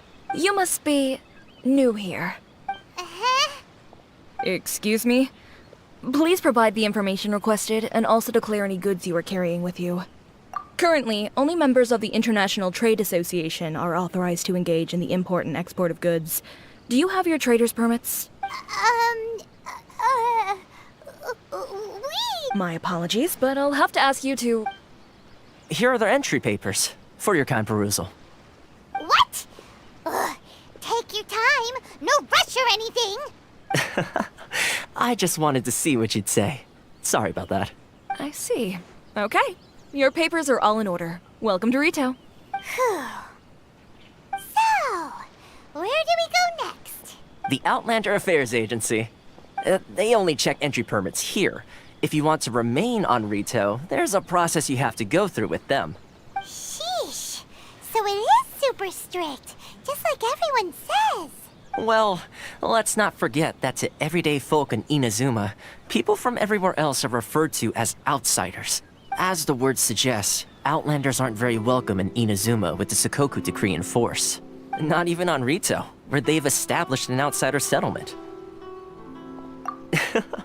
I like how you think. I've got a feeling we're going to get along very well. Now, let's head over to the Outlander Affairs Agency. Okay. Most of the current rules were put in place by the administration of Rito, the Kanjo Commission. A Kanjo Commission? Yes, one branch of the Tri-Commission of Inazuma, responsible for growing and managing the nation's wealth. You really haven't heard of it before?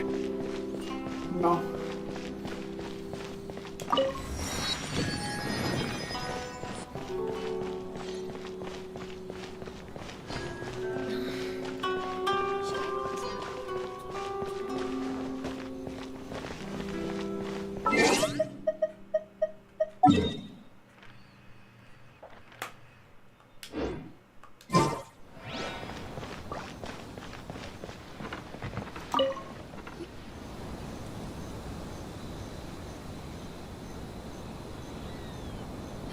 You've completed the entry procedures, yes? And now you want to apply for residency?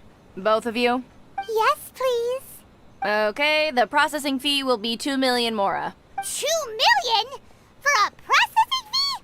Are you serious? That's right. 1 million per applicant, which makes 2 million total.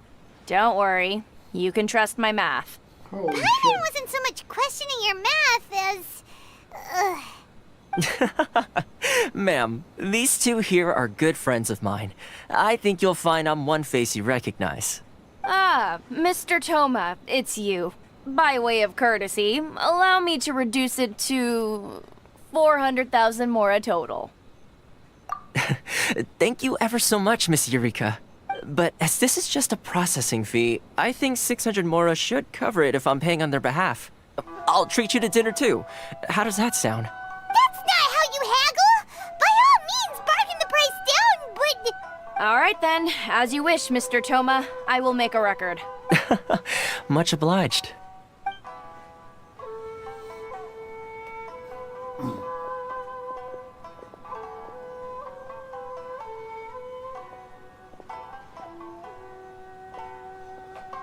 What? She went from 2 million down to 600? There's something seriously wrong with people's sense of finance around here! It's not as mind-boggling as you think. A processing fee is just a figure of speech. The way some here at the agency see it, the fees are easy money, so it becomes a question of how much they can make. So when the day comes that some poor merchant from overseas with more money than sense gets stuck here and needs to apply for residency... Then they'll milk them for all they're worth! Exactly. It's at times like this that having a local friend really comes in handy. Yes, but when you're an outlander in Inazuma, far from home in this close nation era, there's very little that can be done about it. Yep. The most that overseas merchants can do to look after themselves is stick together. That's how the International Trade Association came about. So it's a trade association built by and for Outlanders? Yep. And as well as advancing commercial interests, the association provides help, support, and structure for Outlanders trying to survive on Rito. Essentially, it's an association devoted to both commercial excellence and survival skills. Sounds like just staying alive is an achievement when you're an Outlander in Inazuma. I see. So this is the real purpose of your trip. Yes, given that you are Outlanders, it's certainly a lofty aspiration. After all, the Raiden Shogun is the most exalted and revered one in all of Inazuma. She is a deity who reigns on high, while all other life gazes up in awe. Huh. I was going to say nothing is set in stone when it comes to who you will encounter in this world. Who's to say you won't happen to run into the Raiden Shogun one day after lunch? Uh-huh. And is that likely? Okay, I'll give it to you straight. I know of a way to introduce you to the Raiden Shogun. Really? Wow, the Rito Fixer's better connected than we thought. I mean, it will take all the resources I have at my disposal, but it can be done. However, before we get there, connections come at a high price, you understand? Not you too. No. In this instance, when I say price, I'm not talking about Mora. In fact, there's no real cost as such. It's just that if this is something you really want, you'll have to agree to help other people solve some of their problems first. I like to do things in a way that keeps everybody happy. It's my own personal rule for dealing with situations like this. Sounds very reasonable to Paimon. You're the man in the middle, so you have to trade favors to keep everyone indebted to you.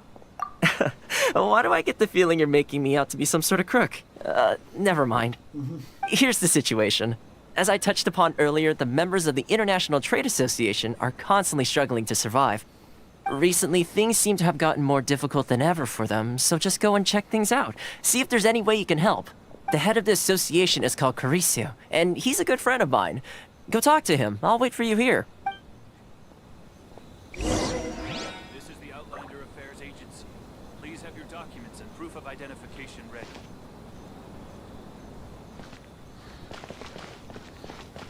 Let me go up here. Mission progress.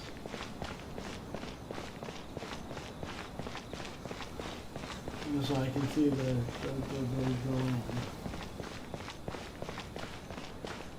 Yokohama. And we'll go see how.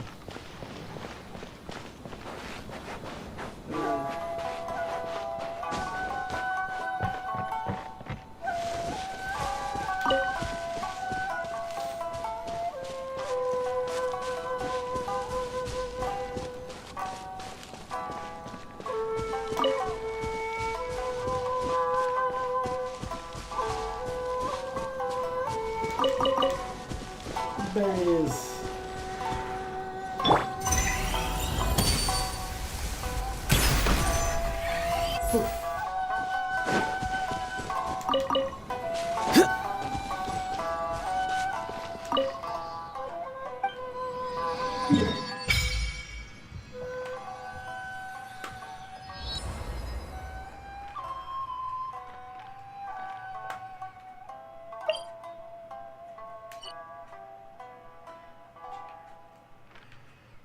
Okay.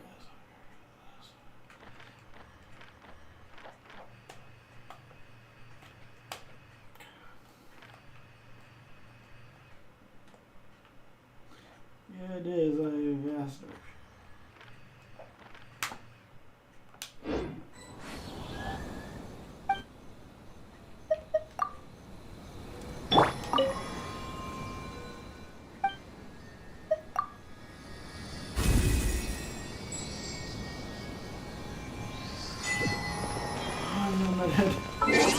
I get that reference.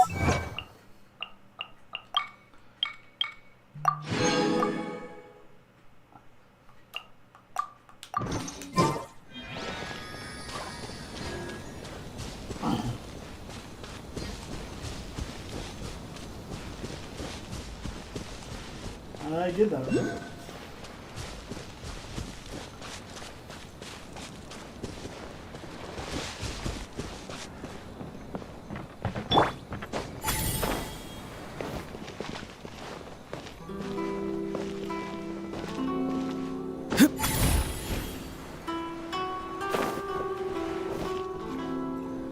I know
I can't believe I got assigned this task.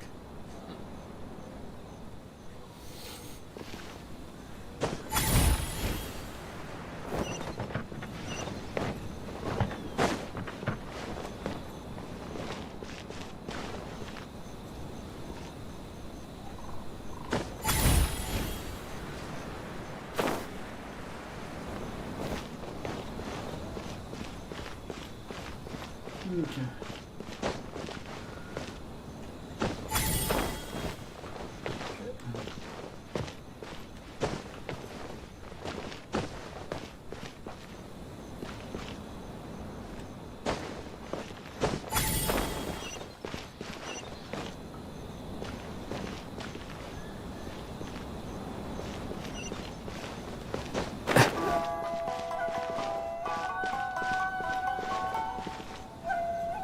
Oh, I see now.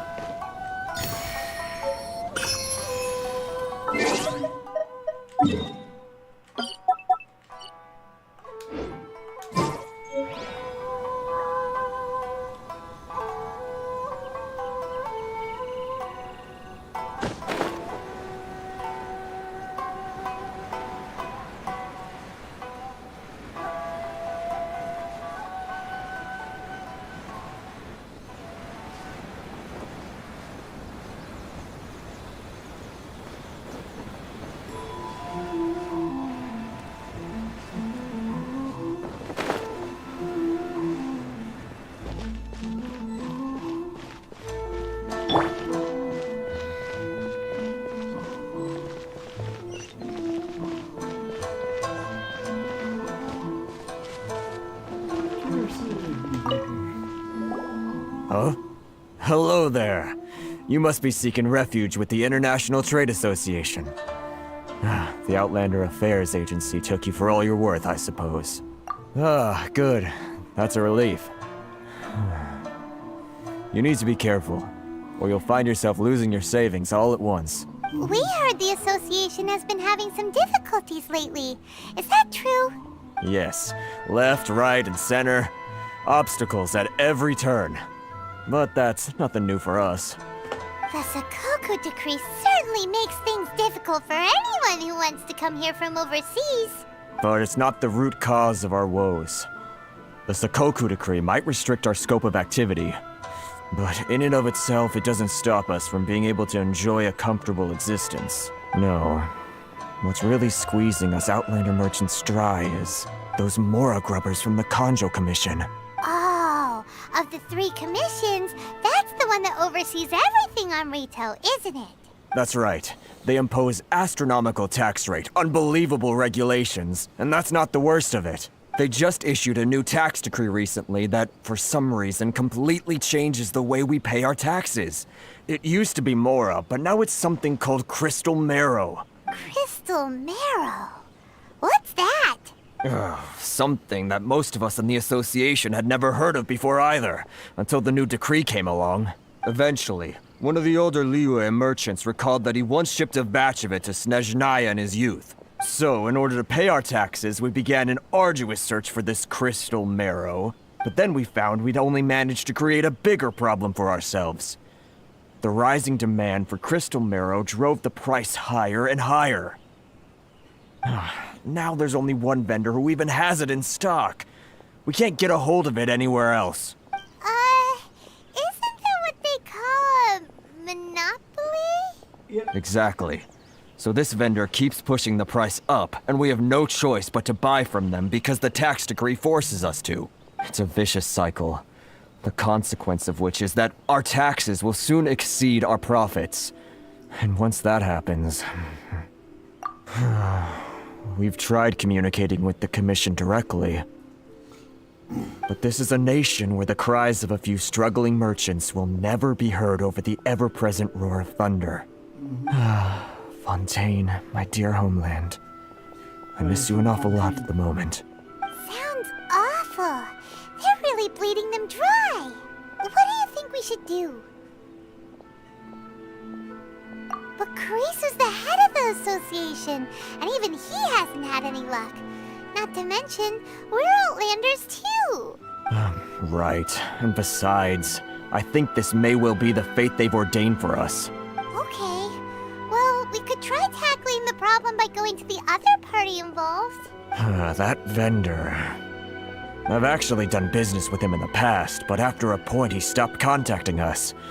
I have no idea where he sources the stuff. Well, it definitely sounds like he's being unfair. How do we find him? We could go talk to him and see if he lets anything slip. Hey, that's a pretty good idea. Since you're not affiliated with the association and you're new to Rito, he may just let his guard down. If I remember correctly, our usual meeting point with him is under a tree by the coast in the residential district. See if you can find him there. Got it! We're on the case!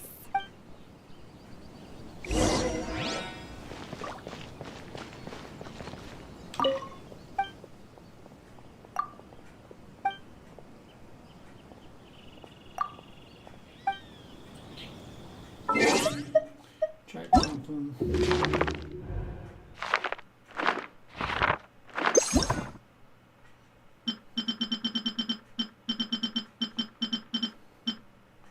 This Herald.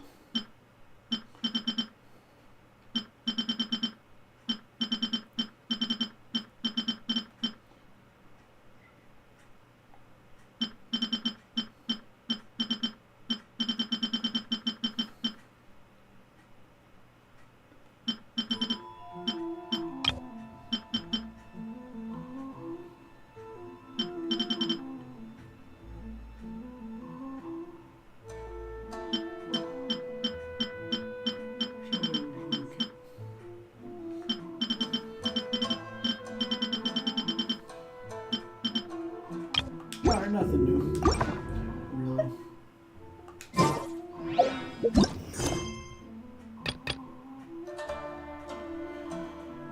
So a nice one, okay.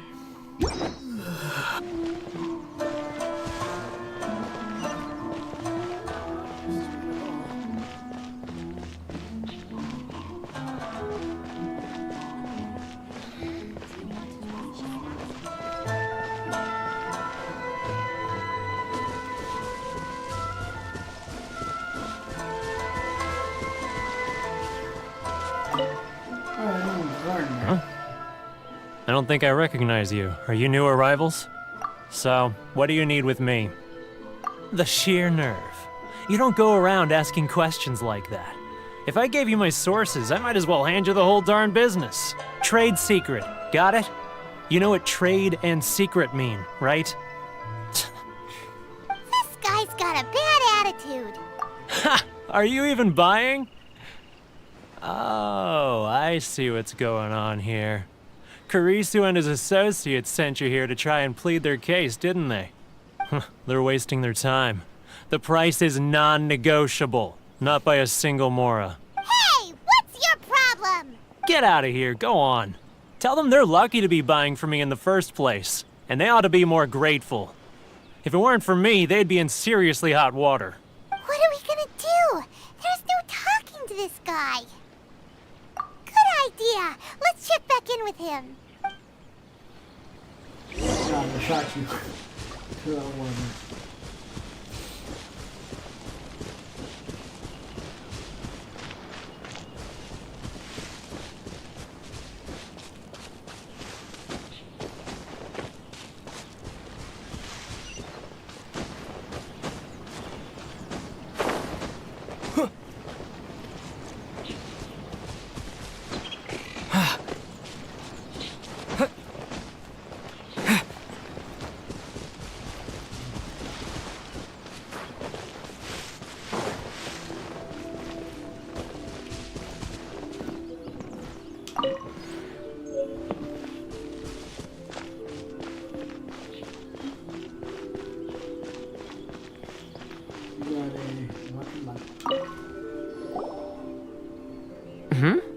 That was quick. You resolved it already? Actually, we're having a little trouble. No? Well, by all means, tell me what you need. I'll help as much as I can. Getting you to go fixing things when you've only just arrived is quite a demand. Oh, that guy? I'm familiar. He used to be a bit of a sorry sight, selling shells that he'd collect on the beach just to get by, but he seems to have suddenly shot up in the world recently. I can only assume he must have found himself a patron after leaving the International Trade Association. Huh. You're saying he used to be a member of the International Trade Association? So he's an Outlander too? Yes. Couldn't you tell when you spoke to him? That's right. Werner was born in Mondstadt, then went into the shipping business, trading between Leah and Inazuma. When Inazuma closed to the outside world, he was one of a group of Outlanders that ended up stranded on Rito. What a bummer! The International Trade Association was initially very generous to him, but over time, with decree after decree, the association members found it increasingly difficult to make ends meet. So he left the association and turned his back on them. I'm sure it's more nuanced than that. I believe even the most ungrateful and cold-hearted of people still have some amount of gratitude and warmth left in them somewhere. Really? Is that all you need to know? Well then, it sounds like you may have found a way in with him.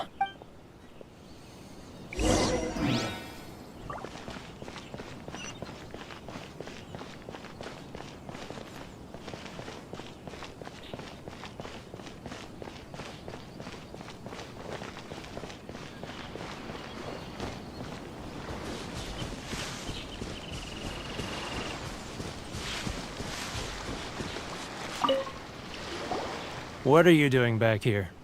Just because I got plenty of time on my hands doesn't mean I want to waste any of it talking to you. Huh? Where's this coming from? Mondstadt? You were talking about Mondstadt.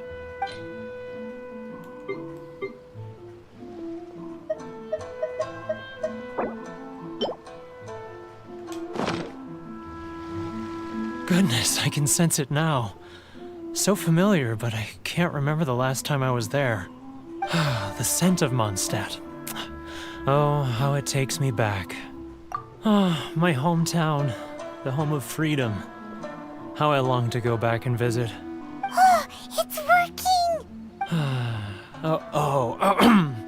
So, trying to play my heartstrings like a liar, are you? I know what you're up to. Huh? What is this? What are you up to now? Just close your eyes already! You mean the sound of the ocean? Leah Harbor. I can see it so clearly. Oh, and the sound of the waves. The calls of the merchants. Xiao lanterns. I'm right there at the lantern right. Oh, look at them floating up into the sky. This guy has a really active imagination. Either that or he really does miss Liyue Harbor. Liyue.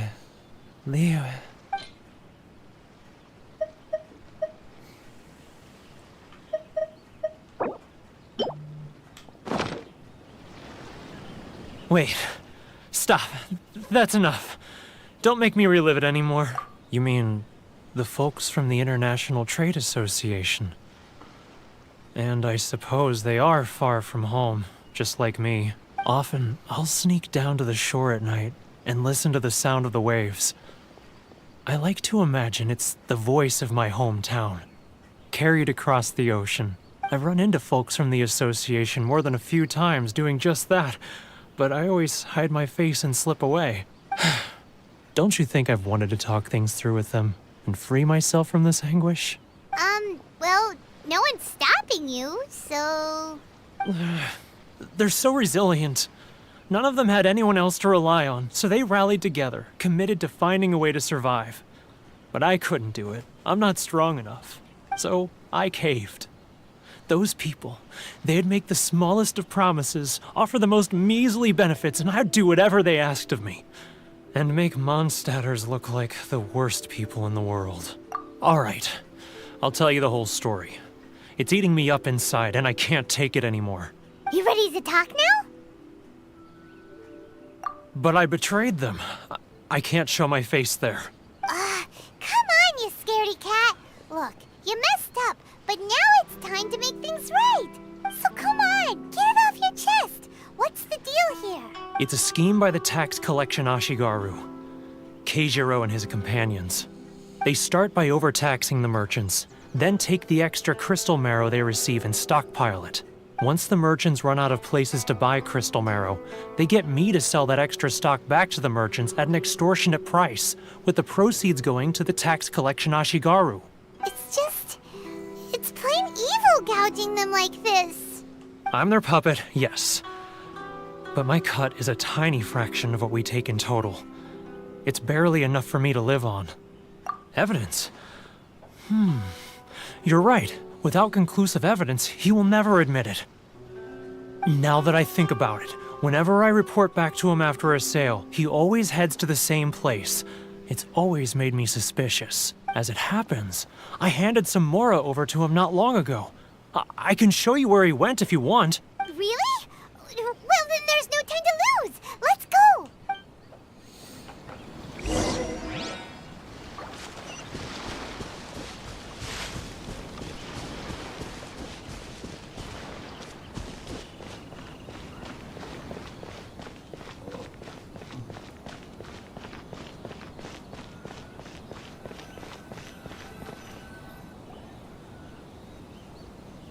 Keijiro! It's him! After him!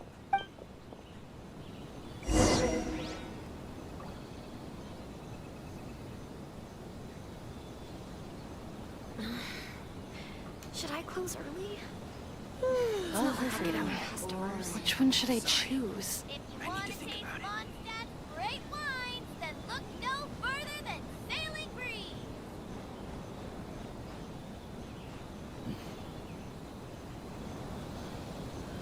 Ah, real. Too close! That's too close! He'll notice us for sure!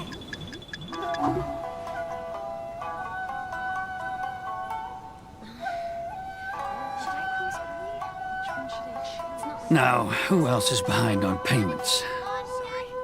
Let me think. Yes, the Trade Association clique still needs to be brought into line. Bastard. He's getting further and further. What was that sound? Shh! Quiet! Don't let him find us! Must be hearing things. Drat, I'm behind schedule. I need to hurry. He's getting further and further away! Let's catch up a little. Huh? Where'd he go? He was right there a moment ago. Seems he disappeared in a blink of an eye. If only we'd made less noise.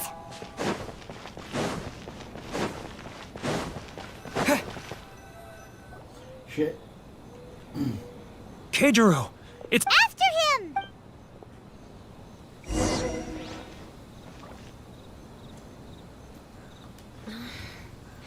Should I close early? It's not like I'll get any customers. Enjoy the blessing of Lesser Lord Kusanagi. Love or freedom? Which one should I choose? Sorry. I need to think about it.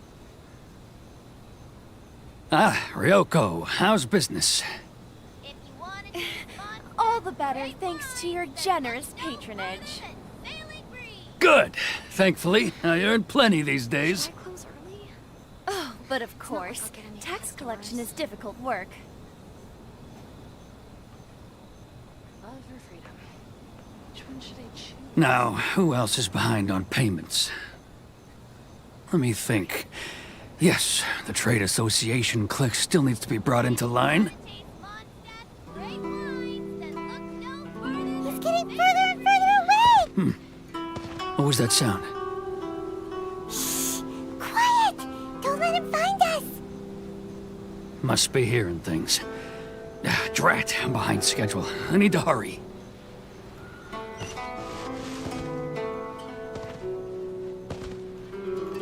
He's getting further and further away! Let's catch up a little.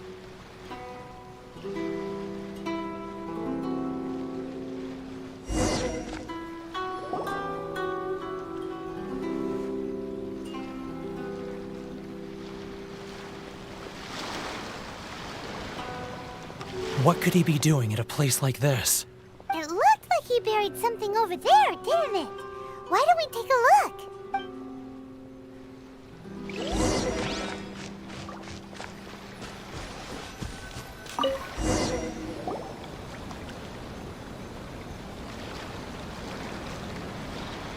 Whoa, it's a ledger. Boring! Paimon thought he'd hidden a big pile of Mora here. Yeah. Let me take a look here. Aha, yes! This is what we're looking for. A clear and complete record of every single transaction, each one proof of his guilt. Great! Well, now we have our hard evidence. Let's go tell Karisu the good news, shall we? I'll say goodbye to you here then. Huh? You aren't gonna come with us? I need a little more time before I'm ready to face the head of the association. I'm sorry. Huh. Poor Werner's a pretty awkward guy, huh?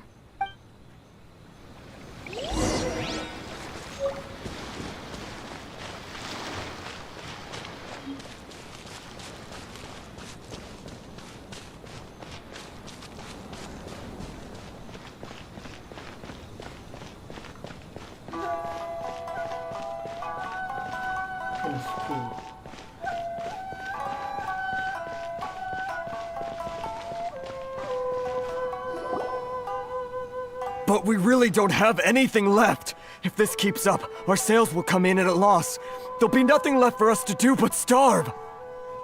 You know the decree. The rules are the rules. No discounts, no exceptions, and no excuses. And who are you? Another new member of the association? It just so happens that we found your little ledger, so now we're here to tell everyone all about how you embezzled crystal marrow to sell it right back to the taxpayers. Huh? Is this true? You've been swindling us! Well, you see, the taxes, Let me take a look at the ledger. Uh-huh. That's what I thought, you bastard. Well, would you look at that? Every payment the association has made is right here in your personal ledger.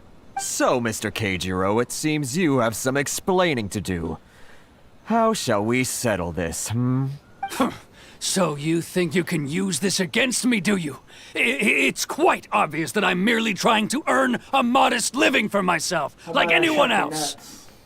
Word has it that Samurai and the Commission place great importance on reputation and prestige. Though I'm sure Commission members won't blame you once word gets out. Huh? Is that a threat? Are you threatening me?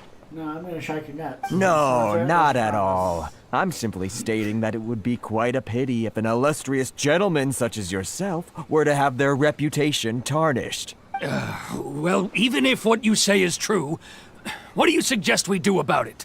I believe you still have a quantity of crystal marrow in your possession, correct? Perhaps that crystal marrow could be used as compensation for the recent tax hike, and us merchants could finally have some more breathing room. Is that it? Do you have any idea the hoops I had to jump through to get the crystal marrow and keep it hidden? Fine.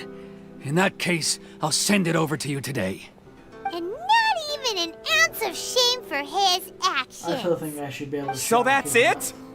My shop's been closed for weeks now. I've even had to ask my friends to help bail me out. What about my losses? Come on, Harrison. We've already struck a good deal here. I'm sick of being pushed around like this. I won't let him off so easily. I'll shock your nuts. Harrison! Hey, what's all this racket? Does someone dare question the decree? Chief, you've arrived. What was all the commotion I heard just now? Oh, we were just discussing a minor tax issue. I do my utmost to lend them a helping hand, but they're never grateful. A helping hand? The only thing you're doing is stuffing your greedy pockets with our hard-earned wealth. I assure you that Hirage Shinsuke will hear of this. Oh, and you dare to utter the Commissioner's name. You Outlanders have no respect for the rules. Seize the merchants. We will resolve this Uh-oh. This is going in a bad direction. Gentlemen, come now. Is there any need for this? If there's a dispute to resolve, let's get a drink and talk it over. Who are you supposed to be? And why in my right mind would I join you for a drink? You never heard of the Fixer? Here's my card. Huh. You're from the Yashiro Commission. Shh. Huh.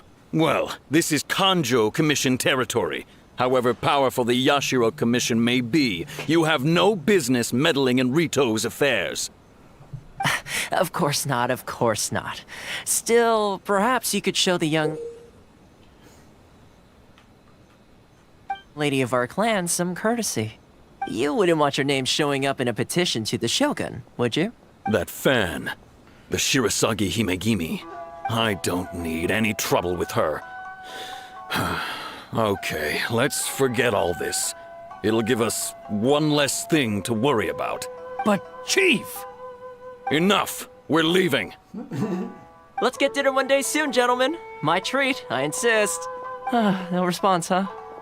I suppose that bridge is well and truly burned then. Thank you so much, Toma. But I'm sorry your relationship with the Kanjo Commission had to suffer for our sake. Hey, I was joking. It's a small price to pay, and you're more than welcome. If there's anyone you should be thanking, it's the Traveler. He's the one who found a way to turn things around. If nothing else, I'm sure the tax collection Ashigaru will tread a little more carefully in the future. What was all that? Shh, not here. Too many people listening. Let's move somewhere else.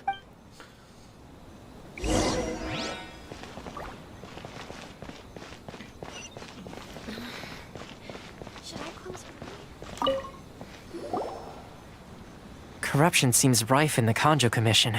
They truly are rotten to the core. All right, time for me to answer your questions. What would you like to know? Straight to the point. Let me reintroduce myself. I belong to the Kamisato clan of the Yashiro Commission on Narukami Island. I'm an attendant of the Shirasagi Himegimi. You've been keeping your true identity a secret from us this whole time? So, the Yashiro Commission. Guessing that's another branch of the Tri-Commission? Correct. The Kamisato clan is the head of the Yashiro Commission, who manage ceremonial and cultural affairs. I'd go into more detail on what exactly that covers, but I'm not even sure myself. I'm just someone who was fortunate enough to be taken in by the Kamisato clan. My role is to take care of the daughter of the clan, Kamisato Ayaka, also known as the Shirasagi Himegimi. Seems like she must be super famous in Inazuma, given the reaction of those guys just now. Oh, most definitely. She's graceful, dignified, and kind-hearted too. The people of Inazuma quite adore Miss Kamisato. Her fame even somewhat eclipses that of her older brother, Kamisato Ayato, despite the fact that he's the current head of the clan. I suppose those who treat others with compassion earn themselves the same treatment in return. Miss Kamisato's situation certainly seems to attest to that. Take me, for example. I'm just an attendant, and yet she treats me as an equal, as she would a friend. You're asking the right questions, and to be honest, I don't want to keep you in the dark any more than is necessary. Firstly, you should know that being a fixer is not something you can fake. I spent the better part of a month tirelessly building up a network of relationships on the island, and I got to know Captain Beto during that time too. Still pretty good going for just a month's work. Yep. Well, maybe I have a slight knack for schmoozery. But the main thing was, I had to make sure I'd be in time to receive you when you arrived. Inazuma may have closed off to the outside world, but that hasn't stopped a lot of people from hearing about your feats in Mondstadt and Liyue. So, when Miss Kamisato heard of your intention to come to Inazuma, she began looking forward to your arrival with great anticipation. She's excited to find out whether the rumors are true. That is, that you have what it takes to change the tide of the times. Change the tide of the times? In the test I gave you earlier, although there were a few hiccups at the end, it was you who found the way to turn the situation around. Navigating powerful people, using their character flaws to your advantage. It's just what Miss Kamisato had hoped to see. With your help, even the Vision Hunt decree... That's an unexpected development. Yes, of course. I completely understand, and as agreed, I shall help set that up for you. Toma sure didn't put up much of a fight. Well, my work on Rito is done. So I suppose this is goodbye for now. Oh, one more thing. This invitation letter is for you. When you get to Narukami Island, you can find me at the Komori Tea House, as per the letter. Good luck with everything. See you soon. Bye-bye. Toma's not such a bad guy, huh? We should get going. Huh? What's up? Oh, right! Paimon forgot all about that! Wait, so did Toma forget that too? Oh, darn it! No wonder he was so matter-of-fact about the whole thing! As soon as we get off Ritu, Paimon's going straight to Komori Tea House to settle the score! Well, guess we should give it a try. Let's head to the border and see how far we get.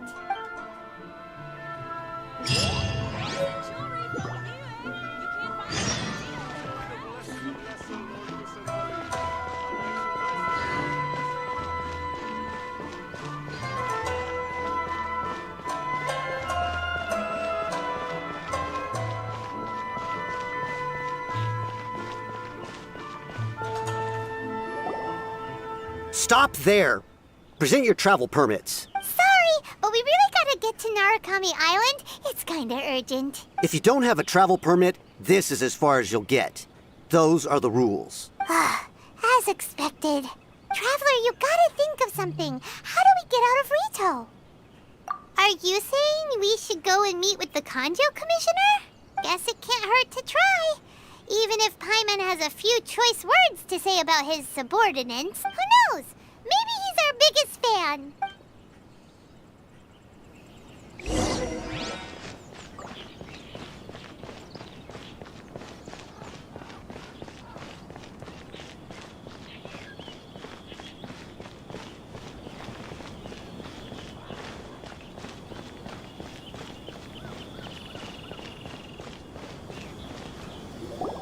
Halt! This is the Kanjo Commissioner's office. No trespassers. We're here to see,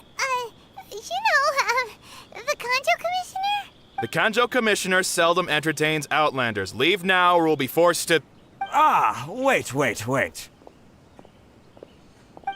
Oh, Commissioner! These two are honored guests from afar. No need to give them the usual spiel.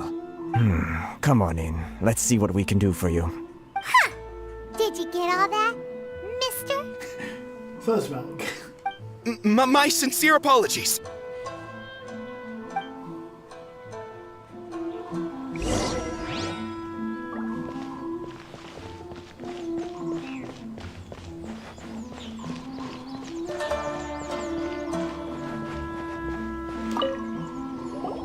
I am Hiragi Shinsuke, Kanjo Commissioner and head of the Hiragi clan. It's an honor to meet you both. Nice to meet you, sir. So, the reason we wanted to come and see you was because... All right, all in good time. Two travelers renowned far and wide have shown up to see me, and I should very much like to make their acquaintance. Let's not limit this to business only. So what you're saying is, we really are pretty famous, huh? Absolutely. How many other people in the world have what it takes to knock the wind out of Storm Terror's sails and put the Overlord of the Vortex back under the sea, eh? Exactly! Paimon thinks you make an excellent point. And I hear you also foiled a Fatui plot in Liyue Harbor. Even beat one of their harbingers in a duel. Is that true? Whoa, you heard about that too? Yep, it's true, all right. As I thought. Something wrong? No. I'm simply awestruck by you both is all. Rito is greatly honored to have you visit us. One other thing I heard about you is your great zeal for helping other people. This makes me wonder whether you might be so kind as to render your assistance to the Kanjo Commission. Oh, sure, no problem. Whatever you need, right? Excellent. Well then, you must know the Qingxin. A flower grows on the mountaintops of Liyue. Yep, we've picked a few of those before. So, you want us to go back to Liyue? Yes, bring me 300 Qingxin, would you? Freshly picked, I mean.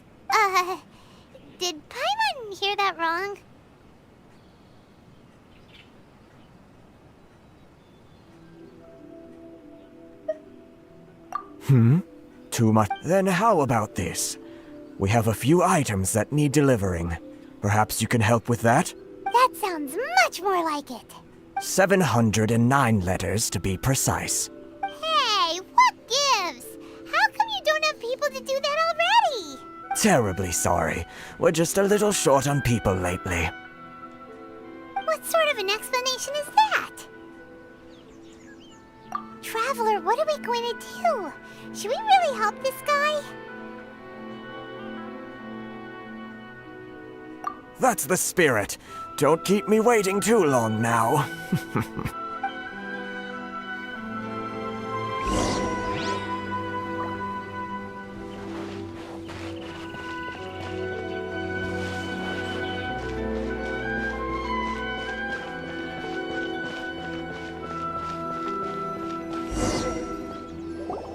Halt, you two!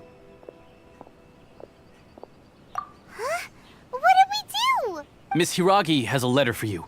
She insists that you read it immediately. A letter? Quick! Let Paimon see!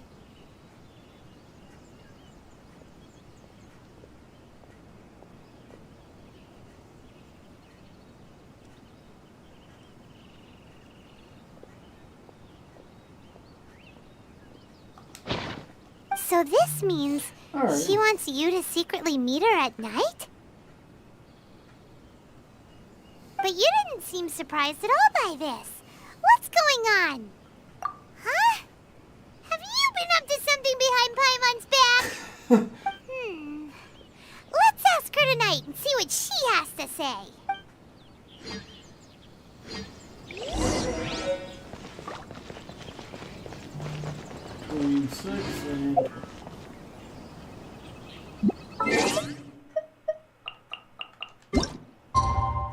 Or now it is 3. Right on the dot.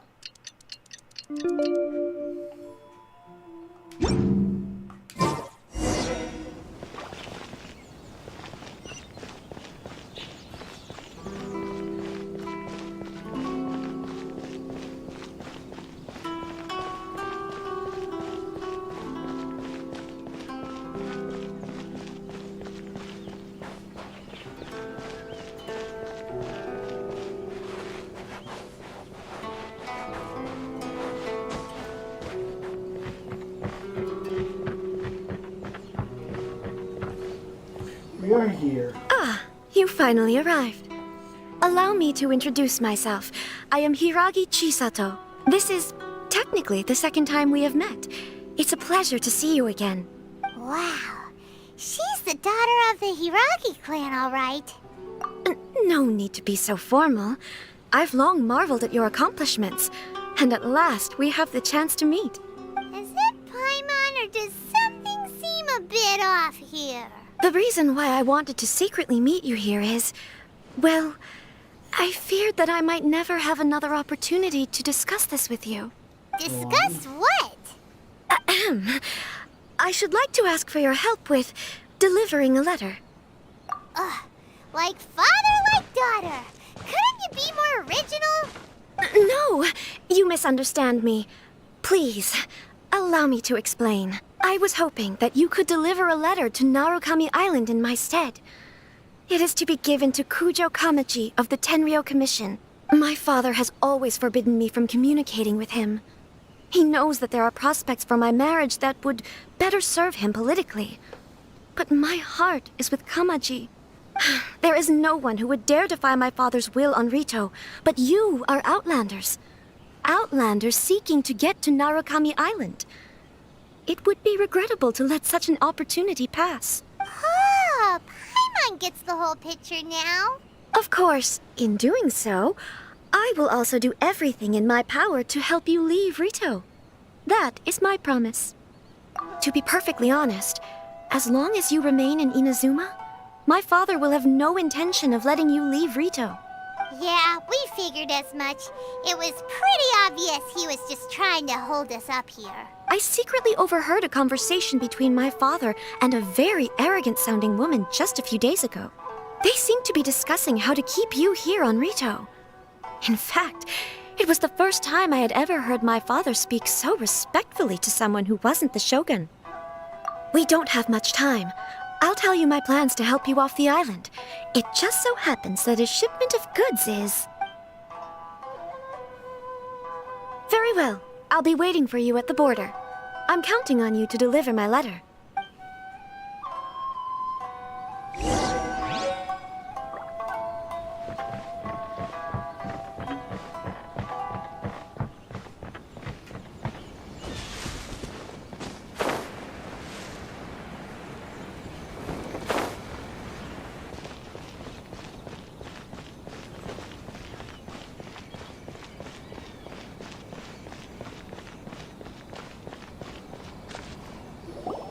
Hold on, please. These goods are being sent to Watatsumi Island? My lady, this is an unexpected honor. You are correct. These goods have been repeatedly requested by the Kanjo Commissioner. We must be certain that they reach Watatsumi Island intact. Is there something wrong, Lady Hiragi? No, as you were. My father simply has some concerns of the shipment's safety, and has ordered that myself and an additional qualified escort be dispatched to ensure safe transport of the goods. My lady, you aren't suggesting that you intend to escort this shipment personally, are you? There's certainly no need for you to trouble yourself with such a matter. And as for this qualified escort... Please, do not cause us any further delay. If memory serves me right, my father has already asserted that this shipment must arrive on time. I'm certain punishment will be duly dispensed if it fails to do so. Yes, of course, my lady. It's just that, well, we don't know who this... Now, need I remind you of the penalty if anything were to happen to me en route? I'm sure you are all quite familiar with my father's temperament. Do you really presume that you can fully guarantee my safety on your own?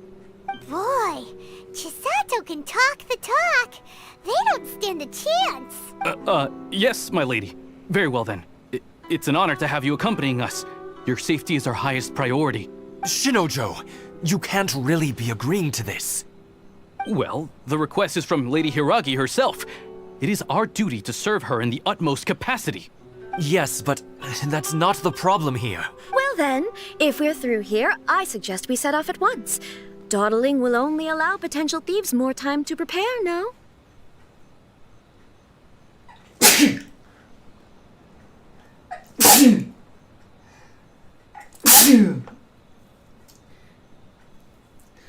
Yeah, excuse me. Ooh. Yes, my lady. You heard her. There's no time to lose.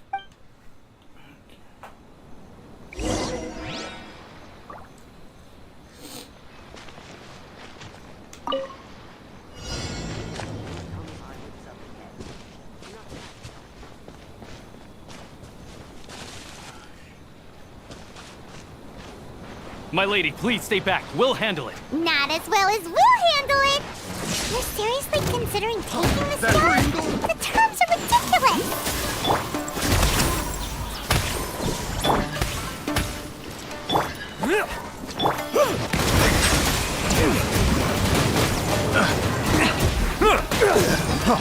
Freeze! Here!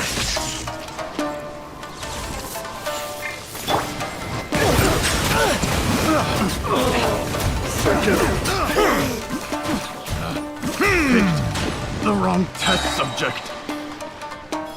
Take this!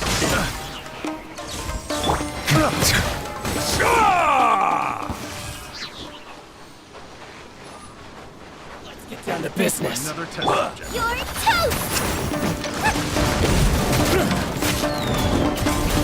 Monster sighted! Prepare to counterattack! Protect Lady Hiragi at all costs! We'll take care of this! Stay with Chisato!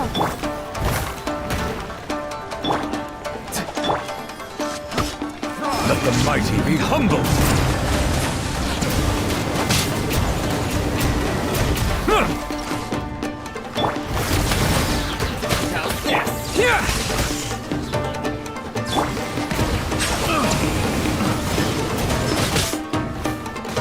The fairy. Fry!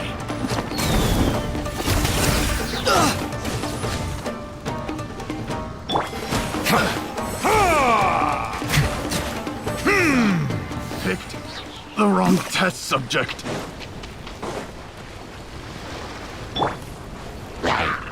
Thunderclap! Watch out! More monsters inbound! Lady Hiragi, stay close.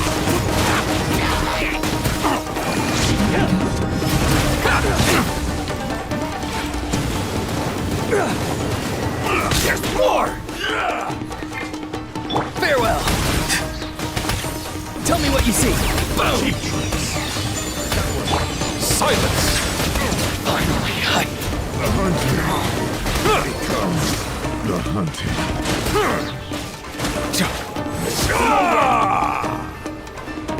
Bow your head. Out of the frying pan, into the fire!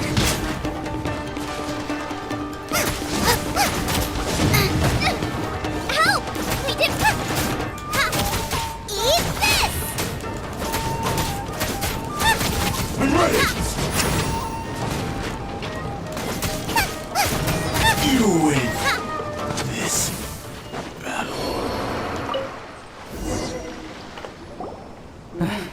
We can take refuge in the village up ahead. How are you faring, my lady? I'm perfectly all right. You may stop here. The road to Narukami Island is just over there.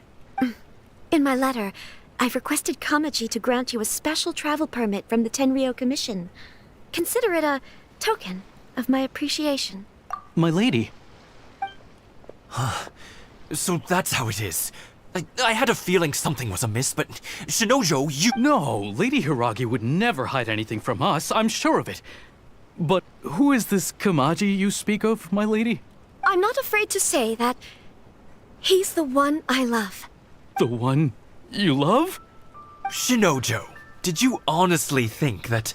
What? No, I was just clarifying, that's all. I would never in my wildest dreams, You two needn't worry. Please, forget that this ever happened. If my father catches word of it, I alone will be held accountable.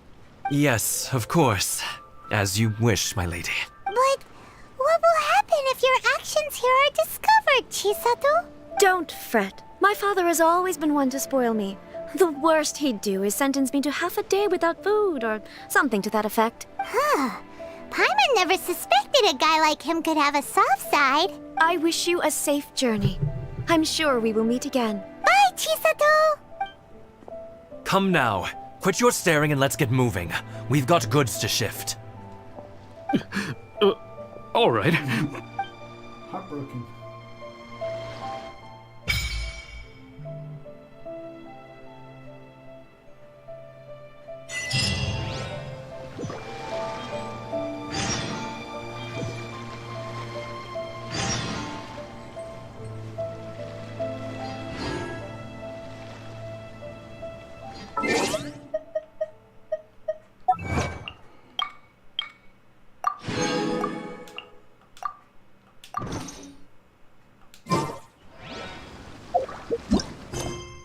Still on Act 1, okay.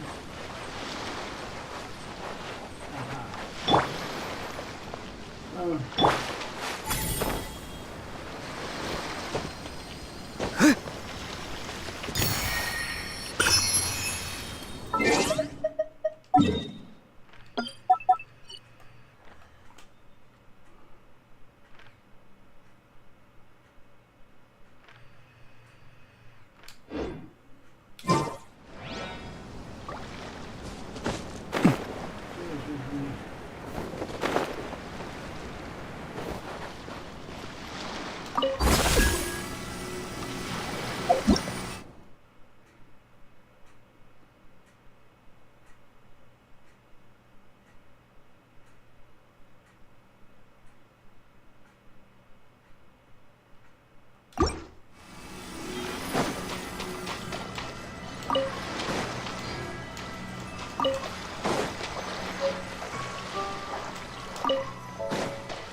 troubleshooting hits.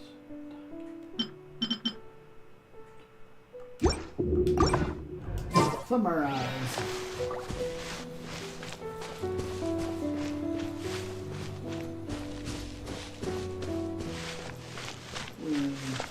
Conda Village.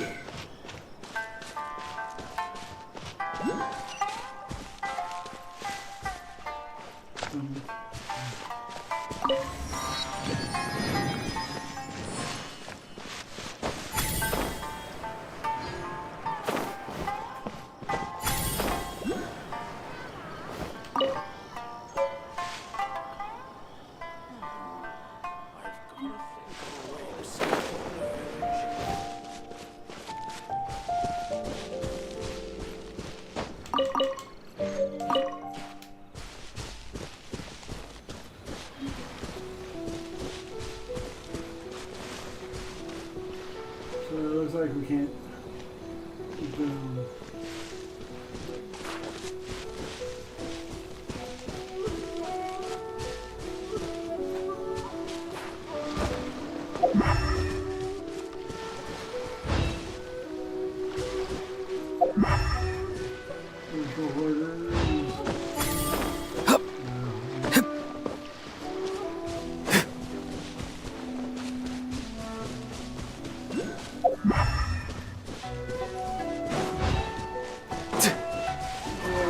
Get those other two later.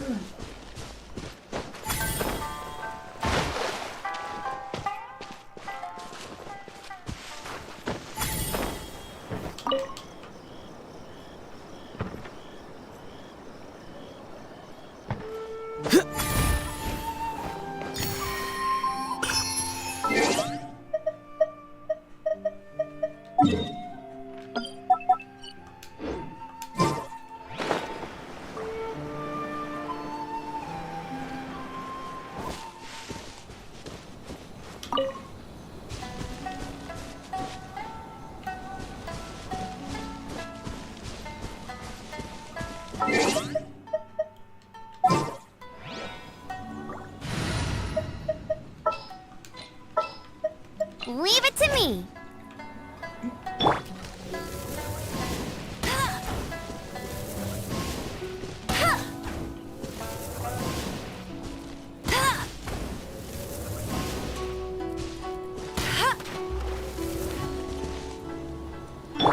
Lightning flash!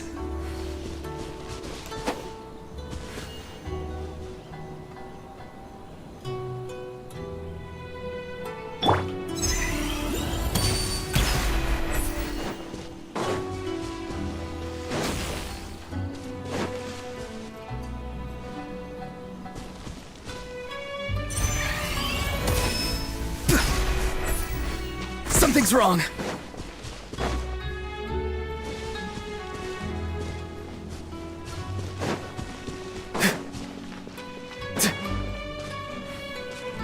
I'll figure out how to get that barrier later.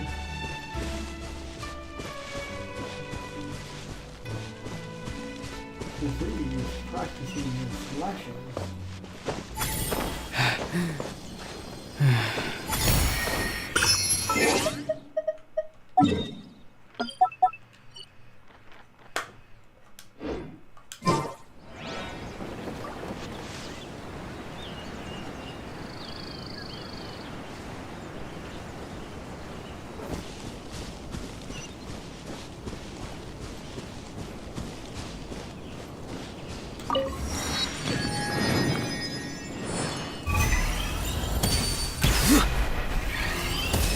Where's the fuck?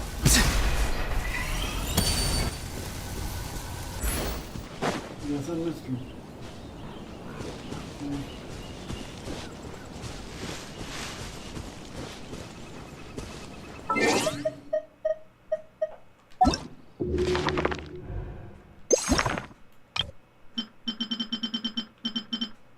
Kitsune. So box.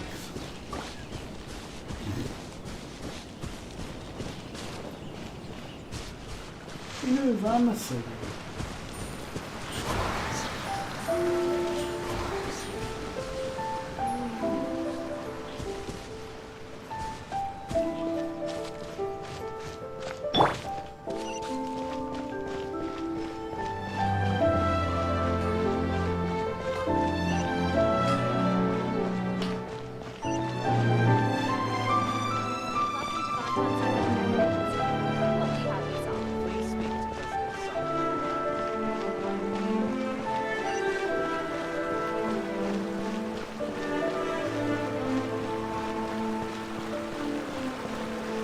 the Sakura trees.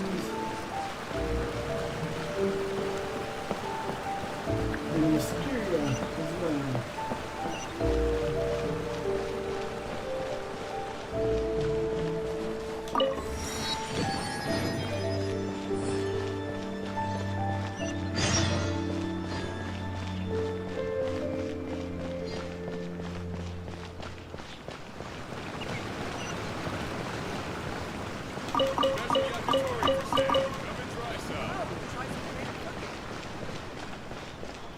We'll go to the tea house. Delicious.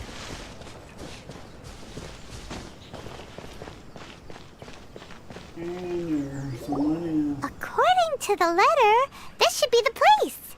Sorry, we don't serve the general public. I'm afraid you'll have to leave. Wait! We're not the general public. Well then, you must be a couple of wandering outlanders that snuck into the nation, judging by your attire.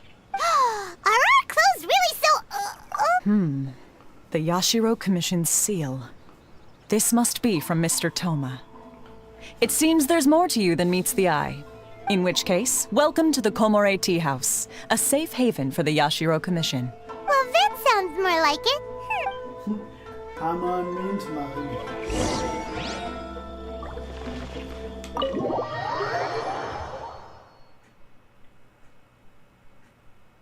Well, now that we're here, where's Toma? Paimon doesn't see him anywhere. Who forgot their promise? I was beginning to think you'd forgotten about me. What? Is that dog talking to us? Relax, no need to look so surprised. I take it this is the first time you've seen me in this form? Huh. So you didn't see anything like this when you were in Liyue Harbor? Now that you mention it, this does suddenly seem less out of the ordinary. Alright, I've had my fun. Hey! You're this close to getting an ugly nickname, mister! Well, I've had some time to kill, given that I've been waiting here for you for so long, as was the case in Rito. So I came up with this little fun greeting for when you arrived. But in all seriousness, I would like to apologize about that little test you went through earlier. Though it was quite necessary. It helped us determine whether or not to bring you before Miss Kamisato, and whether you had the courage to face the lightning alongside us. Don't think that Paimon's gonna forgive you just because you're getting all serious now. Sorry, did I overdo it? My apologies. Let me just say this. You've often found yourself skirting the rules from the very beginning, haven't you? Naturally, this is due to your unwavering and resolute determination. A long time ago, we had a friend who was much the same. But when the lightning struck... so you've heard of his story. His light still burns all the more brightly. Yes, of course. I will bring you to the Kamisato residence where the Yashiro Commission is located. But before that, there is one other place I was hoping you both would accompany me to. Oh? Where? I would like you to come with me to the statue of the omnipresent god. It's still under construction now, but you can already see it from practically anywhere on Narukami Island.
First, I had this one.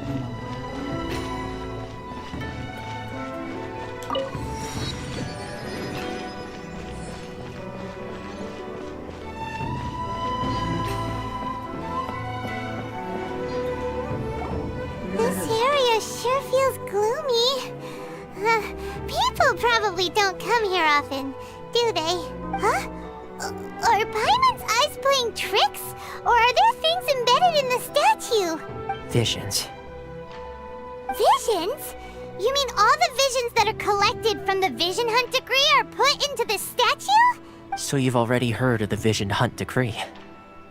Before I try to explain, I should perhaps remind you first that Mondstadt is the city of freedom, and Liyue is the city of contracts. As for Inazuma, it's known as the Nation of Eternity. The Raiden Shogun is both the nation's most powerful ruler and its deity. The Eternity in question is her endless and unchanging will to rule over Inazuma. As such, she relies on the Tri-Commission to regulate the nation's affairs and the Sakoku Decree to limit the people's movement.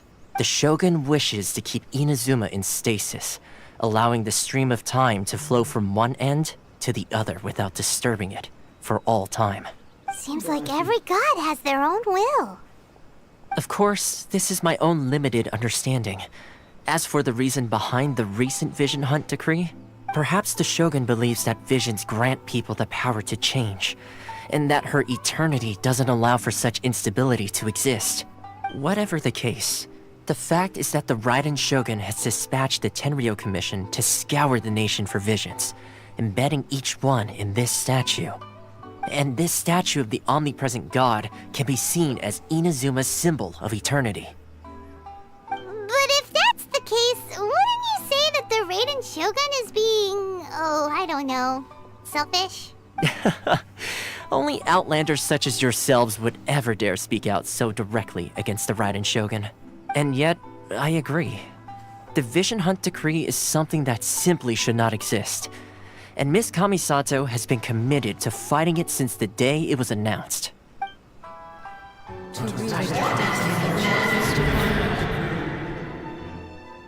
Huh? Hey, are you okay? You look like your mind is elsewhere. Sound? What sound? I didn't hear anything. Did something happen?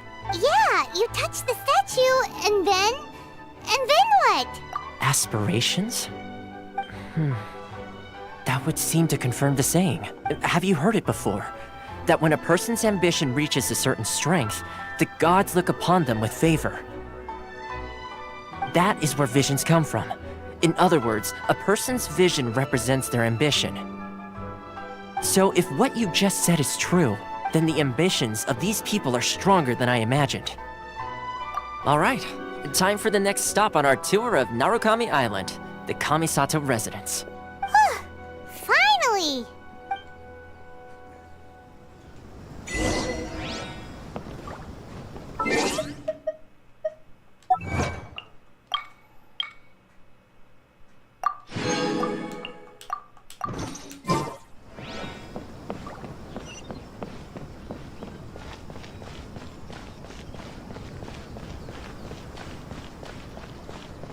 Get their own foot.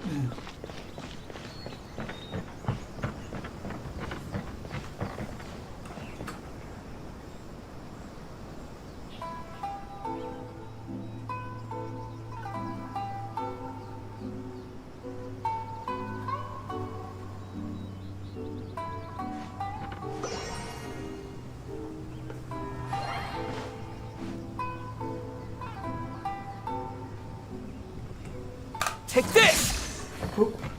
Press the wrong.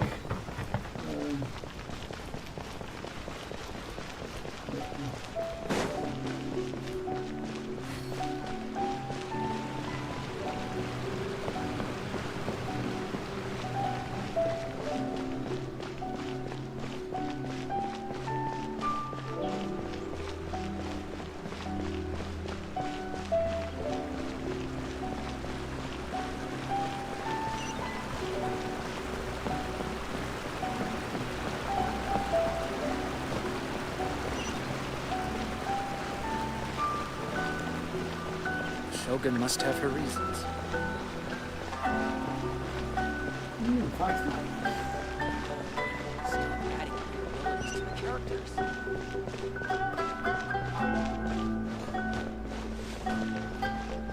How can I improve my culinary skills?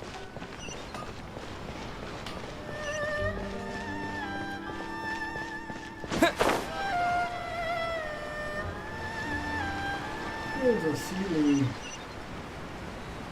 And away point. Lightning flash!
No, I see this down there. I'll worry about that later.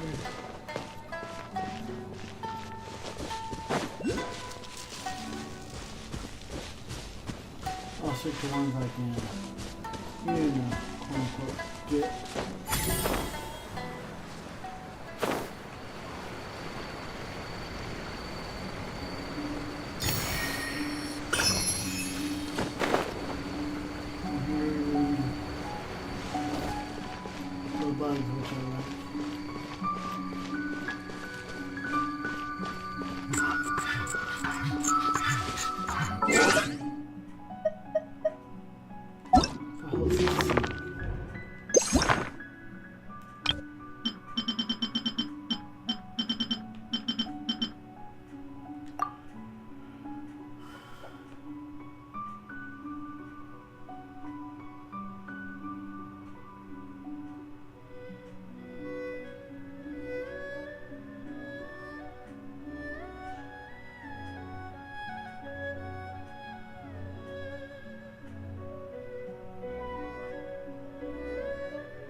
Someone told you the Masters of the Night Wind is a tribe of weirdos?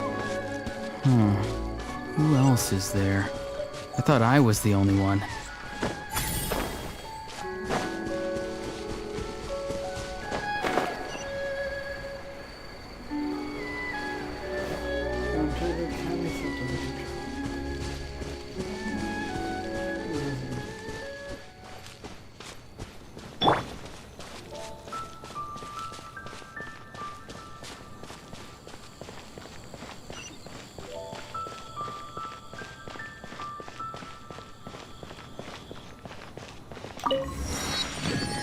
Good, so we're done.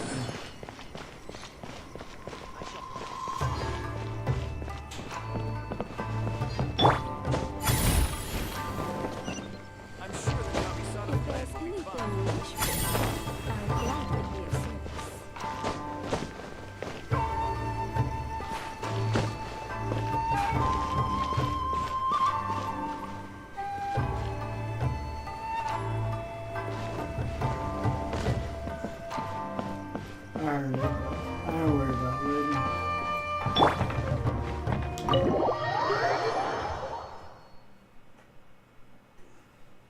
So, this is the kind of place where the big shots of Inazuma live, huh? Paimon kinda expected it to be snazzier. Welcome at last to the Kamisato residence, honored guests. Miss Kamisato is delighted to finally meet you. Is this the Shirasage Himegimi you keep going on about? So, where's she at? Oh, behind the screen? Yes. As the daughter of the Yashiro Commission, this is how Miss Kamisato is accustomed to receiving guests. Consider it a time-honored tradition within the Yashiro Commission. Forgive me if this is an unwelcome surprise. Makes sense. She's a super important person after all. Please forgive my lack of courtesy for receiving you in this fashion, especially following such a long and wearisome journey over the sea. I have awaited your arrival with great anticipation, and Toma assures me that you do indeed possess the power to change the tide of the times.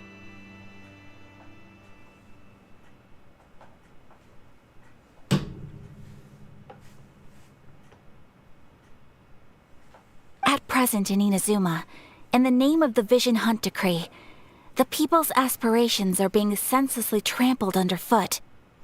Though the Yashiro Commission serves the Shogun, it is the people with whom we share close bonds, given the contact we are required to have with them in the performance of our duties. A commission's power rises and falls with the trust of their people. Thus, we cannot remain indifferent to this situation without also remaining indifferent to our own fate. Traveler, lend us your power, and we can... Oh. See, milady, it's just like I said. This will take us nowhere. No, please! Wait! Please, don't go! I will introduce you to the Raiden Shogun on one condition. You must fulfill 3 small wishes on my behalf. What are your wishes? They pertain to 3 whose visions were taken from them. Perhaps once you've met them, you will understand.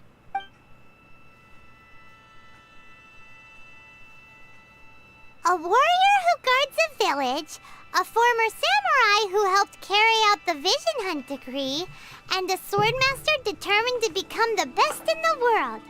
Does Paimon get that right? Correct. Please do all you can to help them. I will await. Then you have my gratitude. I'm sure you'll do great.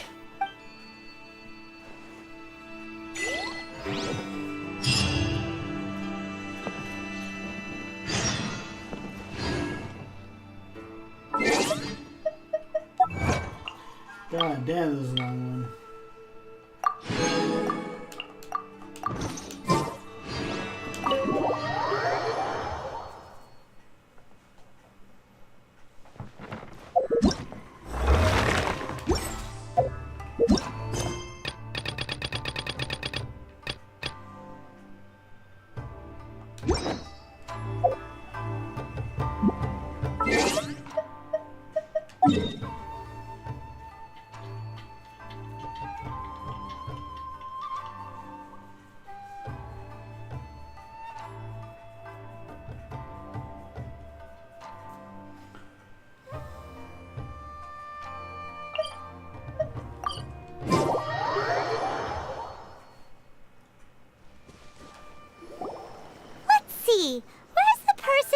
Why are you doing this? Why leave all of a sudden, after all these years? Precisely. It's much too sudden. We've had no time to prepare. The children are desperate for you to take them out to play. Please, we urge you to reconsider. That must be the guy Ayaka told us about. Let's go over and see.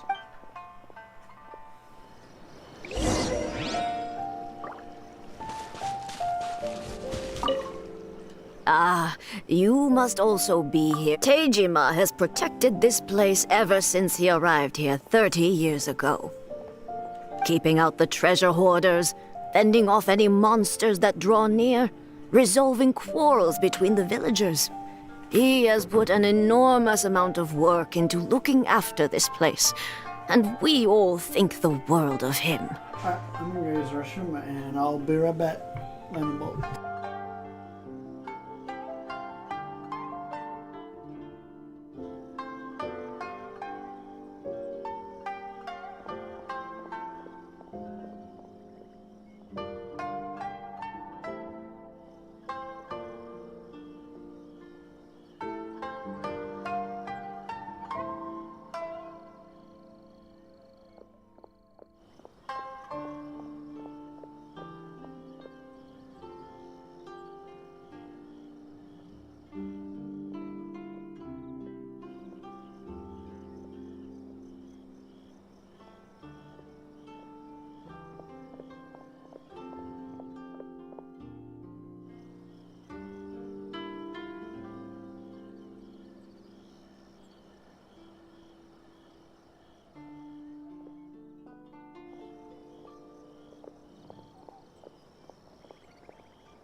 I'm back, and I had used the restroom, and I grabbed a snack as well. So, there we go. But now, all of a sudden, he says he plans to leave us. We can't help but wonder, was it something we did? We will gladly apologize if that's the case.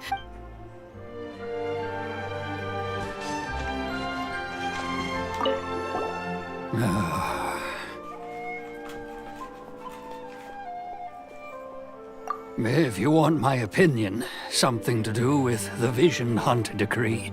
It's clear that Tejima had done nothing wrong, and still they confiscated his vision. After that, he became a completely different person. I can't claim to fully understand it, but I could tell that he'd lost something very important to him. He went off on a walk, alone, circled the village a few times, and then out of the blue, he announced that he was going to leave and become a wanderer. Truth be told, we aren't sure whether trying to keep him here is the right thing to do. But equally, it doesn't feel right to let him leave when he's in this state. Seems like he's a well-respected...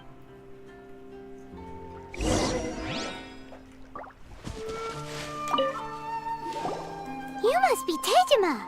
So what's made you want to up and leave all of a sudden? Me? It's not a question of why I want to leave, but a question of what reason I would have to stay. True, but that's not why I chose to stay here.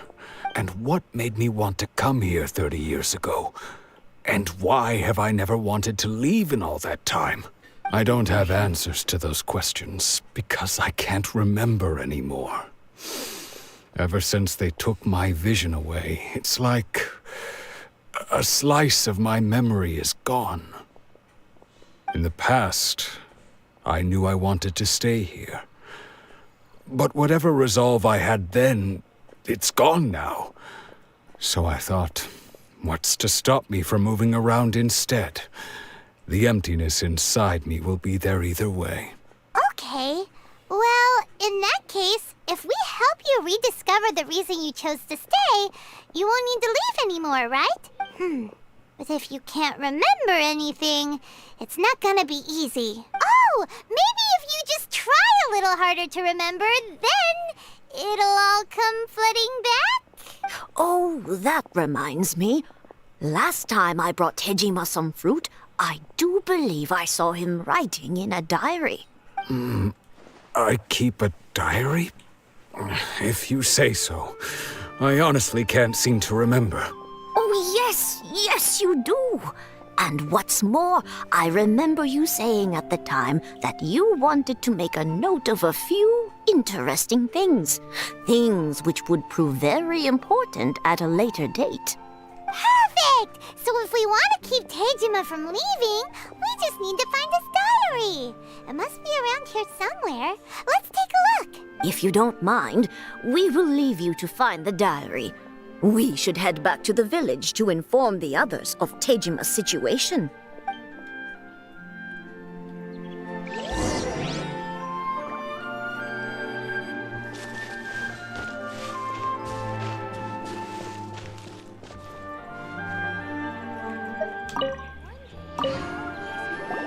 This looks like Tejima's diary, all right. Let's see what we have here. Today, the villagers and I got together to cook dry braised salted fish. I messed up and burned mine a little, so I had to pretend that it was black snakehead instead. Today, I helped rescue a kid who had fallen in the water. After I pulled him out, he told me that his best friend Bamboo was still in the water. I searched the water the whole afternoon before finding out that Bamboo was the name of his pet crab. I went kite flying today. The string broke, so I chased after it as fast as I could. I soon realized I was never going to get it back, so I just found somewhere to sit and watch as it flew away into the distance. Seems like your average diary of daily village life. Huh? Wait, there's more! There There's more. I went to pray at the shrine again today and stayed there a while. The Omamori you gave me has faded a little, but it is still my most treasured possession. Now that's the kind of info we're looking for. Time to pay a visit to the shrine.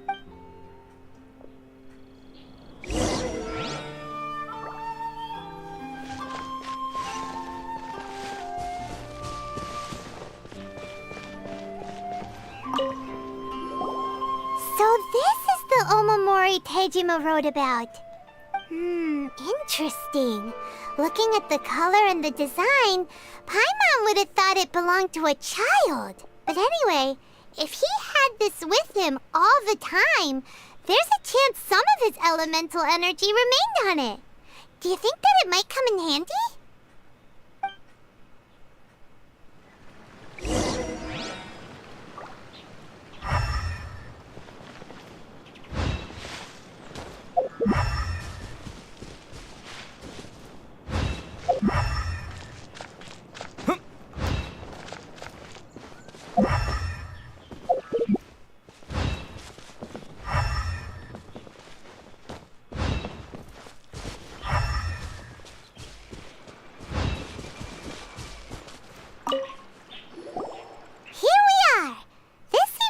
Somewhere that Tejima visited a lot. The soil looks like it's been disturbed. Maybe Tejima buried something precious here. Something that kept him in the village all these years? Must be something pretty amazing if it made him stick around for 30 years. Let's dig it up and take a look. Bet you the body. It looks like a letter. The paper's gone yellow. Must have been written a really long time ago. Konda Village. Sounds so familiar. Where is that place again?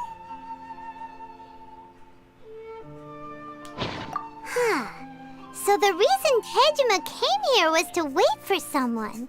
But he's been here for 30 years. Oh, guess they didn't show up in the end, huh? Well, let's go give Tejima his stuff back and take it from there.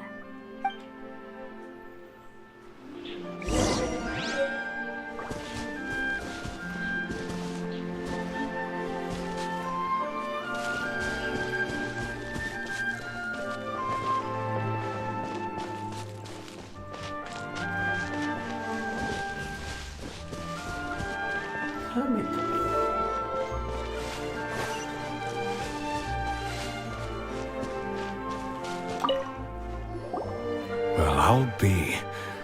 That's certainly my handwriting. And I guess the Omamorian letter belonged to me too.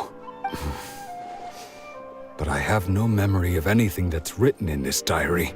Still, it's clear that I was waiting for someone here, and that I chose to wait for 30 years. Over the years, I must have made a note of anything interesting.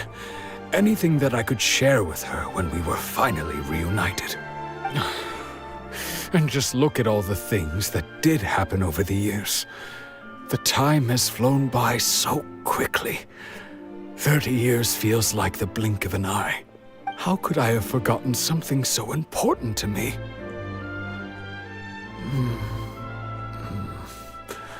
Now that I think about it, when my vision was taken from me, it felt like I'd suddenly been hollowed out. Love, regret, everything I felt for her, it's all disappeared. No, not especially. After all, I've forgotten who she was. Her face, her voice, the things we experienced together. I barely recall any of it. It's as if she'd never been in my life to begin with. As if all these years have been nothing but a hazy dream. I think maybe not. If this is something I waited most of my life for, I suppose I should carry on waiting. Although, what if she were to turn up eventually, only to find I didn't remember so much as her name? Wouldn't that be upsetting for her? When I think about it like that, I do feel a slight tinge of sadness in my heart. How curious. Why am I thinking like this when I don't even remember who she is? It's just like that feeling of emptiness. The feeling that something is missing. Thank you both for helping me reconnect with my reason for staying here. I shall remain here and keep waiting for her. Tejima seems to be dealing okay, but still, it makes Paimon really sad. Yeah, Seems it's just like Ayaka and Toma were saying. If you lose your vision, you lose all your hopes and dreams too. That certainly explains the state Tejima was in earlier. At least we were able to help him, weren't we? Well, let's go find the next person. According to Miss Kamisato, the second one who lost their vision is a samurai from the Tenryou Commission. Whew! We're finally on our own way again! I suppose it's time we find Toma. Now, where did he say he would meet us again? Oh, right! Komori Tea House!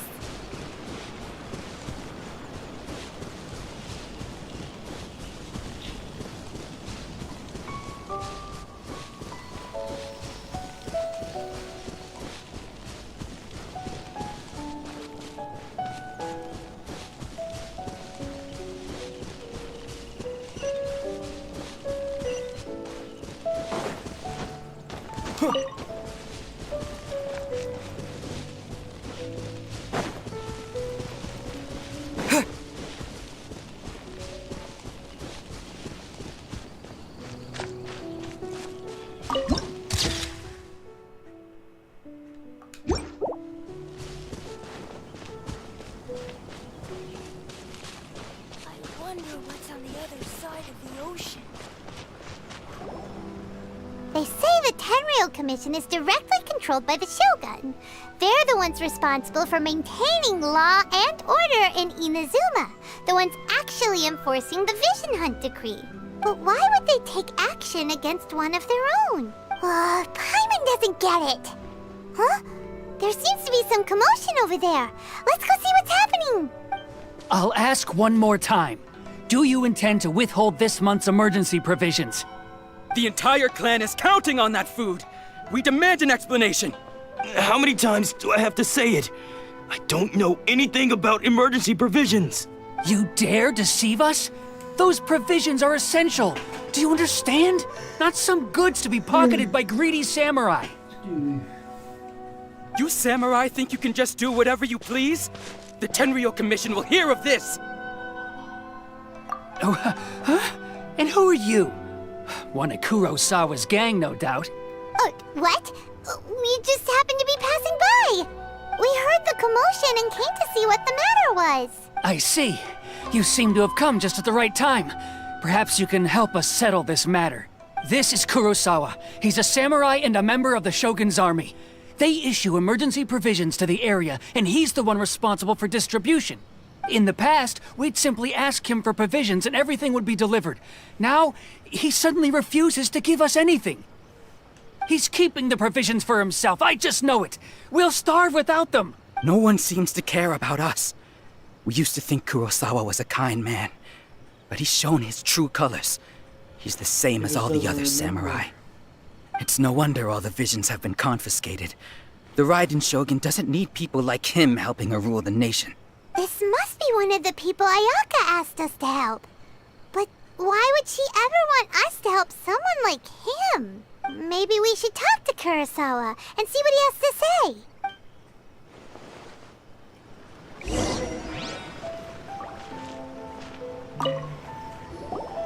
I've never even heard of these emergency provisions. I don't know whether it's rumors or whether they're trying to blackmail me. But either way, it's ridiculous. If I was hoarding supplies, would I still be the poor man I am today?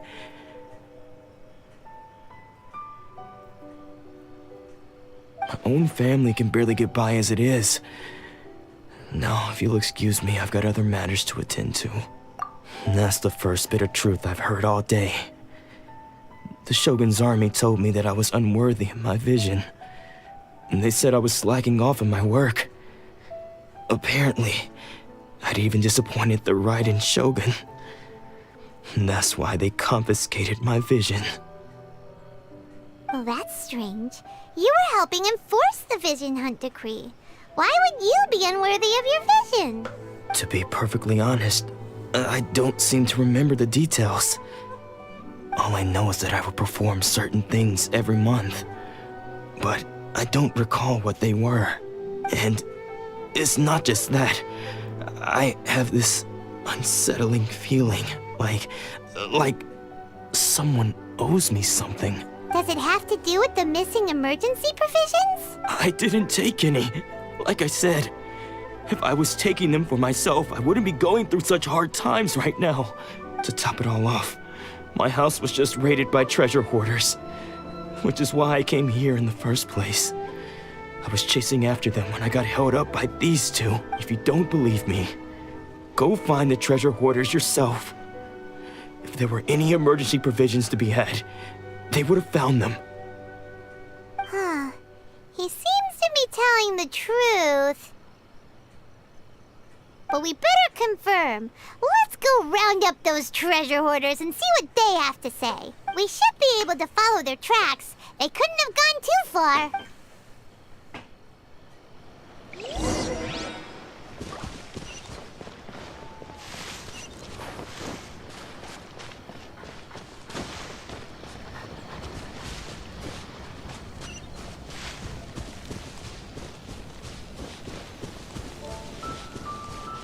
There we go.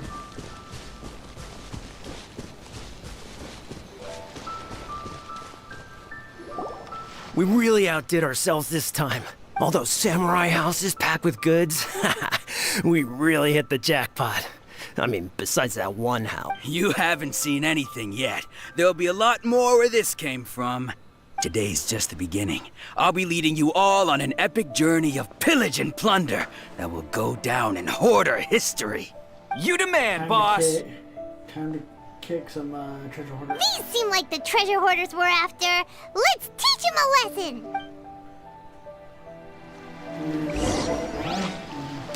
Here! I got careless. Let the mighty be humble.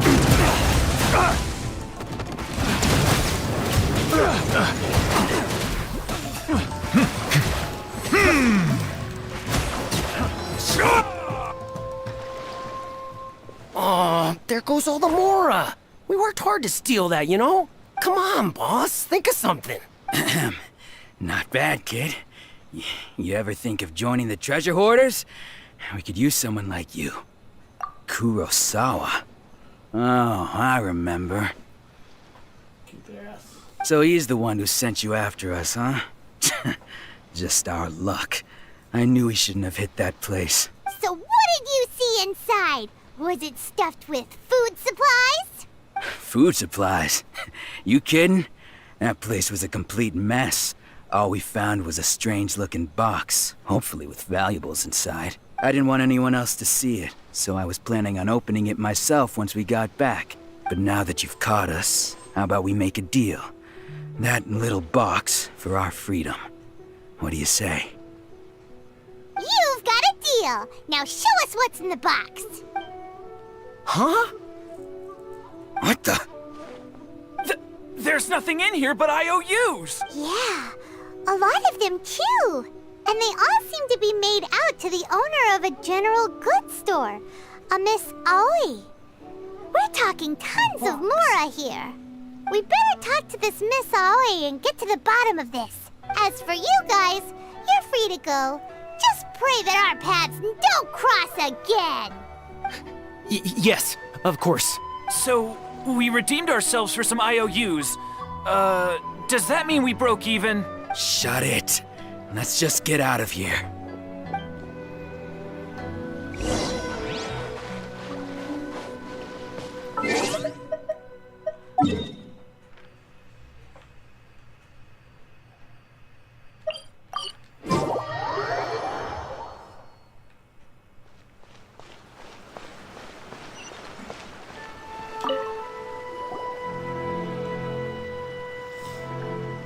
Welcome to Tsukumomono Groceries. We've got everything you need. Can I help you find something? Or perhaps there's something you want to inquire about? Ah, so you're friends of Kurosawa, I take it? Perhaps you're here to pay off his debts. Whoa! Let's not get ahead of ourselves. We're just here to learn where they all came from. How did Kurosawa end up owing you so much money? Did he buy anything super expensive here? Let me think. Kurosawa would come regularly to purchase large quantities of foodstuffs. He'd always put the payment on his own account. However, the price of provisions began to skyrocket recently, and his salary was no longer enough to cover the cost. So, he started writing out IOUs to cover whatever he couldn't afford of the usual amount. So that's how he was getting those emergency provisions. But why did he have to purchase a usual amount? If the prices increased, couldn't he just buy less? Well, if you think about it, the citizens receiving the emergency provisions must have been carefully calculating how much they needed to sustain them each time. Kurosawa thought that it would be quite the disappointment for them if they found they didn't have enough, especially after such long and careful planning. So he deemed it necessary to take on the debt rather than let the people down. Wow. Kurosawa was purchasing all the emergency provisions at his own expense. And no one ever appreciated what he did. They just complained and held him accountable. People's attitudes will always reflect their circumstances. In the face of hardship, nobody cares to think twice. If you ask me, had Kurosawa told everyone the truth about the supplies from the start, then there wouldn't be such a severe backlash now. Of course, I'm sure there would still have been some unrest. What he was doing was truly a thankless deed. Very true. As for why he chose to spend his own money on emergency provisions and never tell anyone, I'm still not too clear myself. If you're still curious, why don't you go ask him yourself? I see. That reminds me, it seems that his vision was recently confiscated. Most unfortunate. If he doesn't clear the debt on his name, he'll have no choice but to sell that sword that is so dear to him. Sword? What sword? Oh, didn't he tell you? He possesses a very valuable blade. He's carried it for years now. I've asked him about its origins. He told me that it was a gift from his father, that it was too precious to sell. In hindsight, I regret that I never made an offer on it. Everything has its price, at least that's what I think. Why don't you ask him about the sword yourself? Perhaps it'll even provide you with the answers you're looking for. Oh, but before you go, if you would kindly settle today's bill. But we didn't buy anything! Information is also a kind of commodity, wouldn't you agree? Don't worry, I won't charge much for information about Kurosawa. Nothing we ever discussed was explicitly confidential anyway. Oh, let me think. 2,000 mora should be a fair price. At least we now know where the emergency provisions were coming from. Plus, we found out that Kurosawa has a priceless sword in his possession. Let's go talk to Kurosawa again and see if he can remember anything.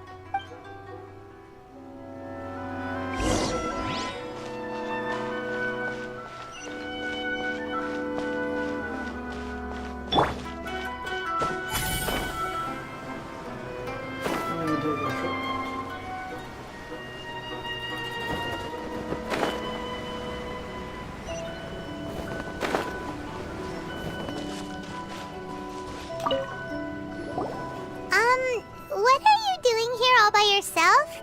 Where did those other two go? I presented them with a choice. Either they left or I drew my sword. It turned out to be a real time saver, actually. Perhaps I should start using it more often. Did you manage to track down the treasure hoarders? That just about sums it up. It turns out that you really were distributing emergency provisions, but they were all purchased at your own expense. Strange. Is that really the kind of person I was? I don't really have any such recollection. Even after all you've told me, I still don't remember anything. Why was I purchasing emergency provisions for everyone? And why would I put myself in such a difficult situation? I really don't understand. But I cannot deny that when I brandished my sword to scare those two away, I could sense that my body was somehow reluctant to do so. And this sword was once wielded by my father. I remember once when I was young, I wanted to sneak out with the blade and show it off to the kids next door. My father ended up catching me in the act and scolded me severely. What did he say? I can't seem to remember that either. It would seem that I forgot many important things when my vision was taken from me. So many memories gone. Forever. No matter how hard I try to remember, all I can remember now is my father telling me that this blade bore his life's creed. Before he passed away, he placed the sword in my hands and said to me, "With this sword, you should..." Hey, if you look carefully, there seems to be some words engraved on the hilt. Can you recognize the words? Virtue and justice?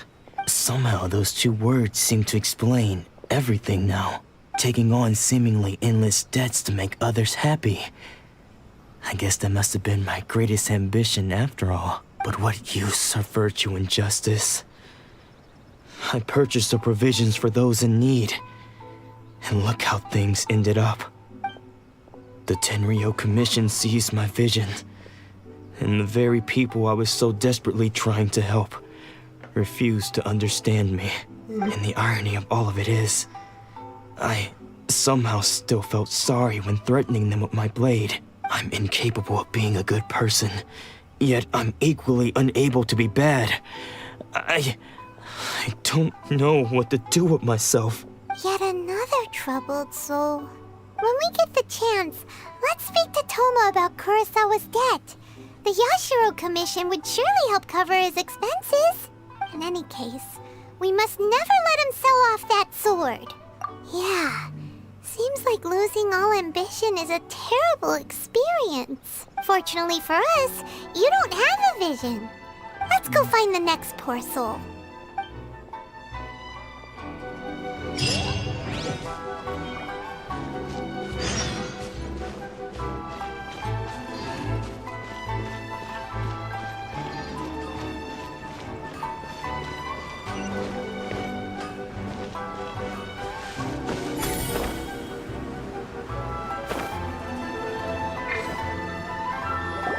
The third person who had their vision taken is supposed to be a famous sword master around these parts.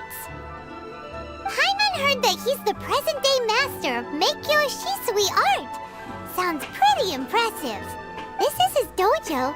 Luckily, there's some people around. Let's go talk to them. Nanako, don't worry. Sensei will be fine. Those thugs that challenged the dojo were strong, but he fought them all off in the end, didn't he? Maybe, but I'm still worried about him. Things have gotten dangerous before in the past, but it's never shaken him. This time, though? It's just because he's been possessed, that's all. Once the exorcism has taken place, he'll be right as rain in no time. Hey there! Did something happen? Who are you? I don't care whether you're trespassers or just here to harass us while Sensei is impaired. Get out of here immediately! Don't make me draw my blade, or you won't live to regret it. No! You got it so wrong! We just came here to... Disciples?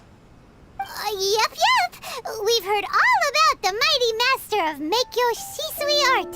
It's the whole reason we came all this way, to seek him out and ask him to train us. But then we got here and overheard you talking about how he got possessed or something? Time to become a priest. From the way you're dressed, it doesn't look like you're from around here. Please, accept my apologies. We've had so many people trying to cause us trouble recently that we're on high alert. You haven't arrived at the best of times, I'm afraid. Sensei got possessed recently, and he's still recovering. He's not able to take on any new disciples for the time being. I see you are earnest in your pursuit. Okay, how about this?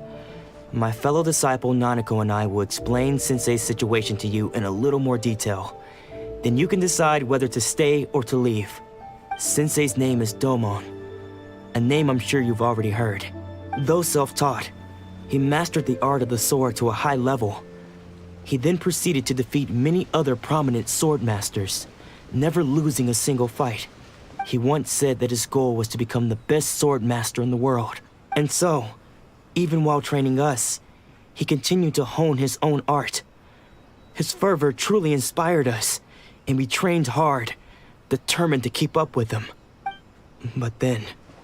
Not long ago, Sensei had his vision taken away. He hasn't been the same since. He says the strangest things over and over, and he refuses to let us train. Junya and I have discussed it, and we both think that he's being possessed by an evil spirit. So we've asked the shrine maidens from the Grand Narukami Shrine to perform an exorcism. But if I'm honest, I still have my doubts over whether he'll completely recover.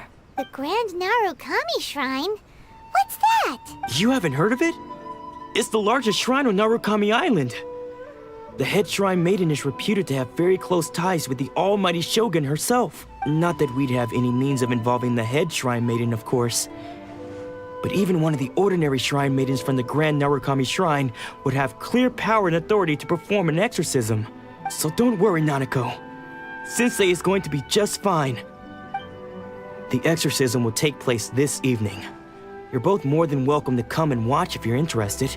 So, losing your vision can cause possession? Guess we should come back this evening and see for ourselves.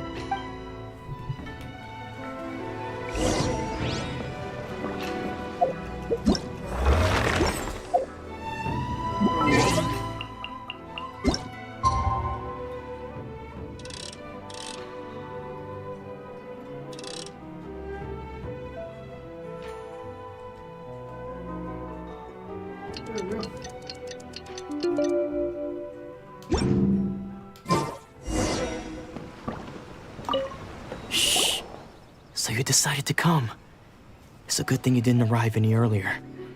You would have had to witness Sensei in one of his fits of madness. Just now, when Nanako was attending to him, she heard him whispering a few names to himself. When she asked him who the people were, he suddenly looked panic-stricken and pushed her away. It looked like he was in great distress. He was covering his ears and looking frantically around him with bloodshot eyes. All the while he kept calling those names. Some of them we knew, others we didn't recognize. But they all seemed to be the names of sword masters he had defeated in the past. I gotta go poo-poo. I'll be right back.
Alright, I'm back.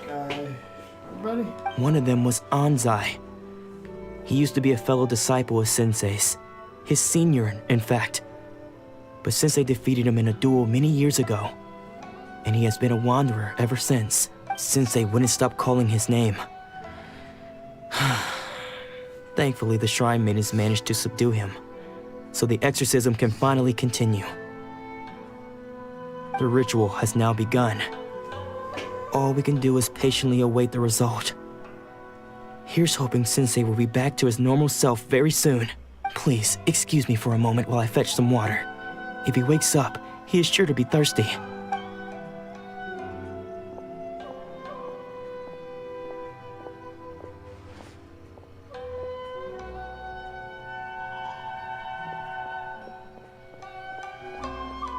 Huh? Who's that sneaking around? Uh-oh. Could they be here to mess up the exorcism? We won't let them get away with it. Come on, let's go after them. Time to go beat up an old man.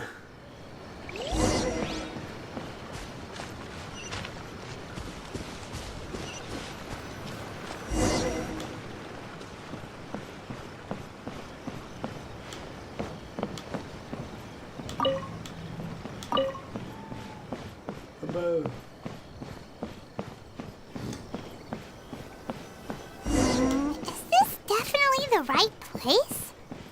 Let's look a little further up.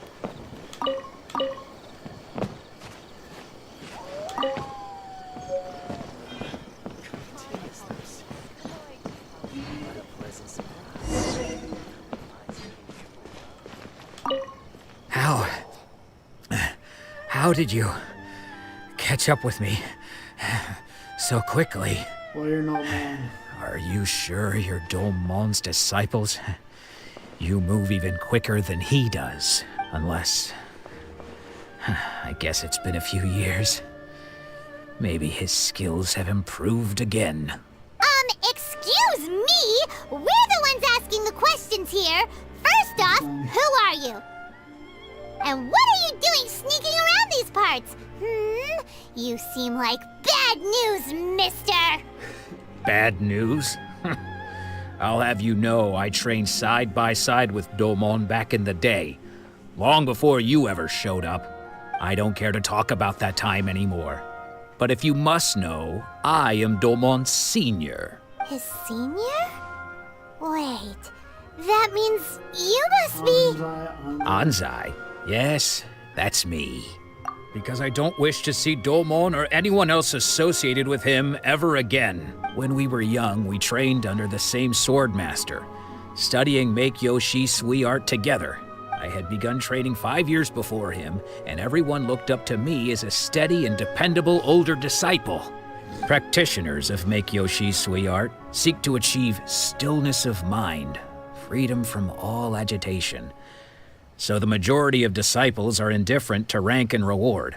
I was no exception, but Domon was different.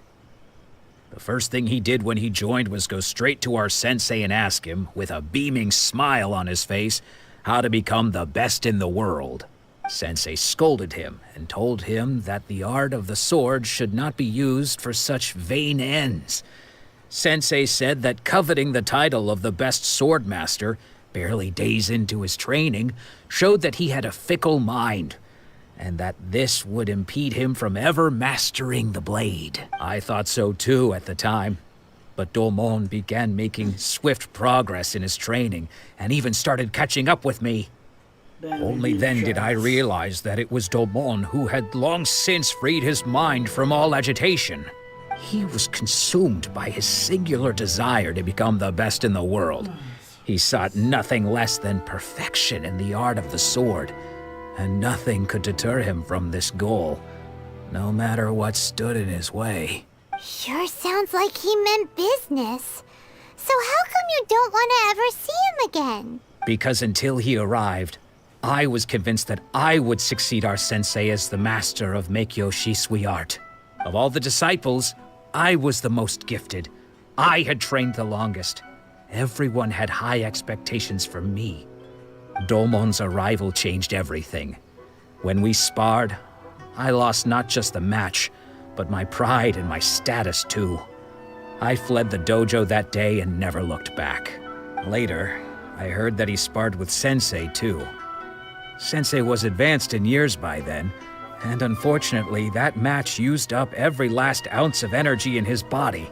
After that, I wanted nothing further to do with him. Deep down, though, I still respected his mastery of the blade and his commitment to the art of the sword.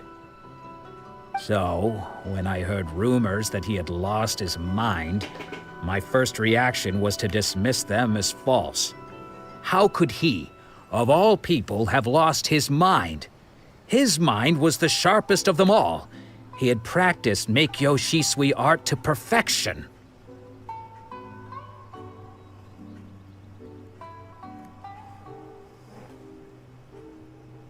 I decided to quietly come and see if it were true. Then, to my complete astonishment, I heard him call my name. I thought mine was a name he had long since forgotten.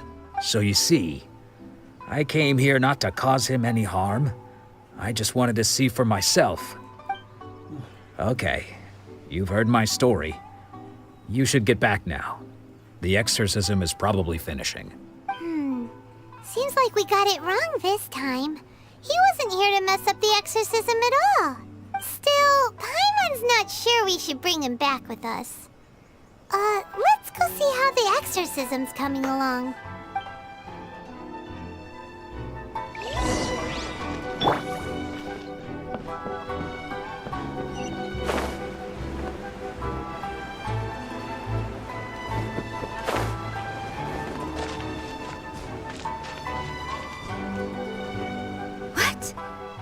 You're saying he isn't possessed? Does that mean he's just lost his mind? But how is that possible? No, I refuse to believe it. Something's clearly wrong. Nanako, please. Try not to get agitated. I am sorry. With what powers I have, I can find no sign of any malignant spirit having possessed Domon. But spirits may take a myriad of forms in this world, many of which I cannot claim to have witnessed myself. Thus, I dare not rule out possession with complete certainty. And all is certainly not lost, for I received word not long ago that Lady Yai has taken an interest in your sensei's case. Lady Yai? Is that the same Lady Yai that I think you mean? The head shrine maiden of the Grand Narukami Shrine? That's wonderful news! Then Sensei will be sure to recover. Correct. Lady Yai is most knowledgeable indeed, and has abundant experience in the exorcism of evil spirits and aversion of great calamities. I am unable to say for certain whether an evil spirit has possessed your sensei, but Lady Yai can give a conclusive verdict. Excuse me, Miss Inagi, but I must ask, should we prepare a greeting gift for Lady Yai? That won't be necessary. All that is required of you is your timely arrival at the Grand Narukami Shrine. Lady Yai does not like to be kept waiting. I must leave now, but we will meet soon at the shrine. I wish Domon a full and speedy recovery. Who'd have thought Lady Yai herself would have taken notice of our sensei's case? Do you mean to say that Sensei isn't renowned enough to deserve Lady Yai's attention? No, that's not what I meant at all. You misunderstand me. I just mean this is Lady Yai, the head shrine maiden. She has direct and close contact with the almighty Shogun herself. Anyway, you should join us too, tomorrow.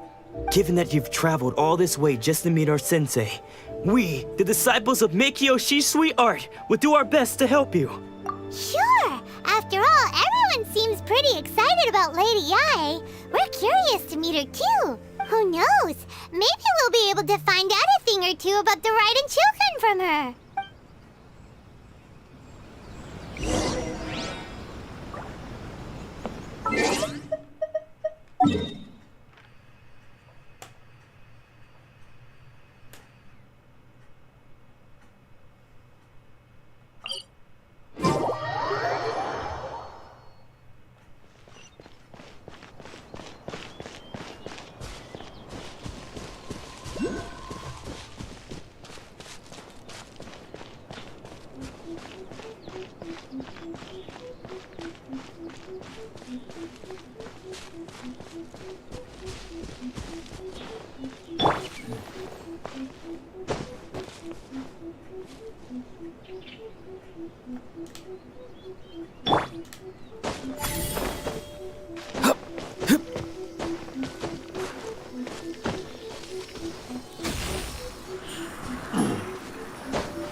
Bastard.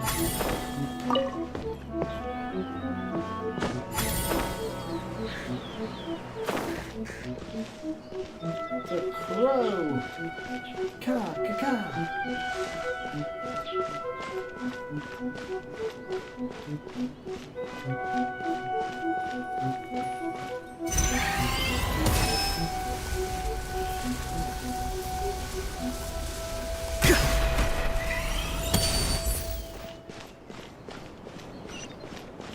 It is a little stupid.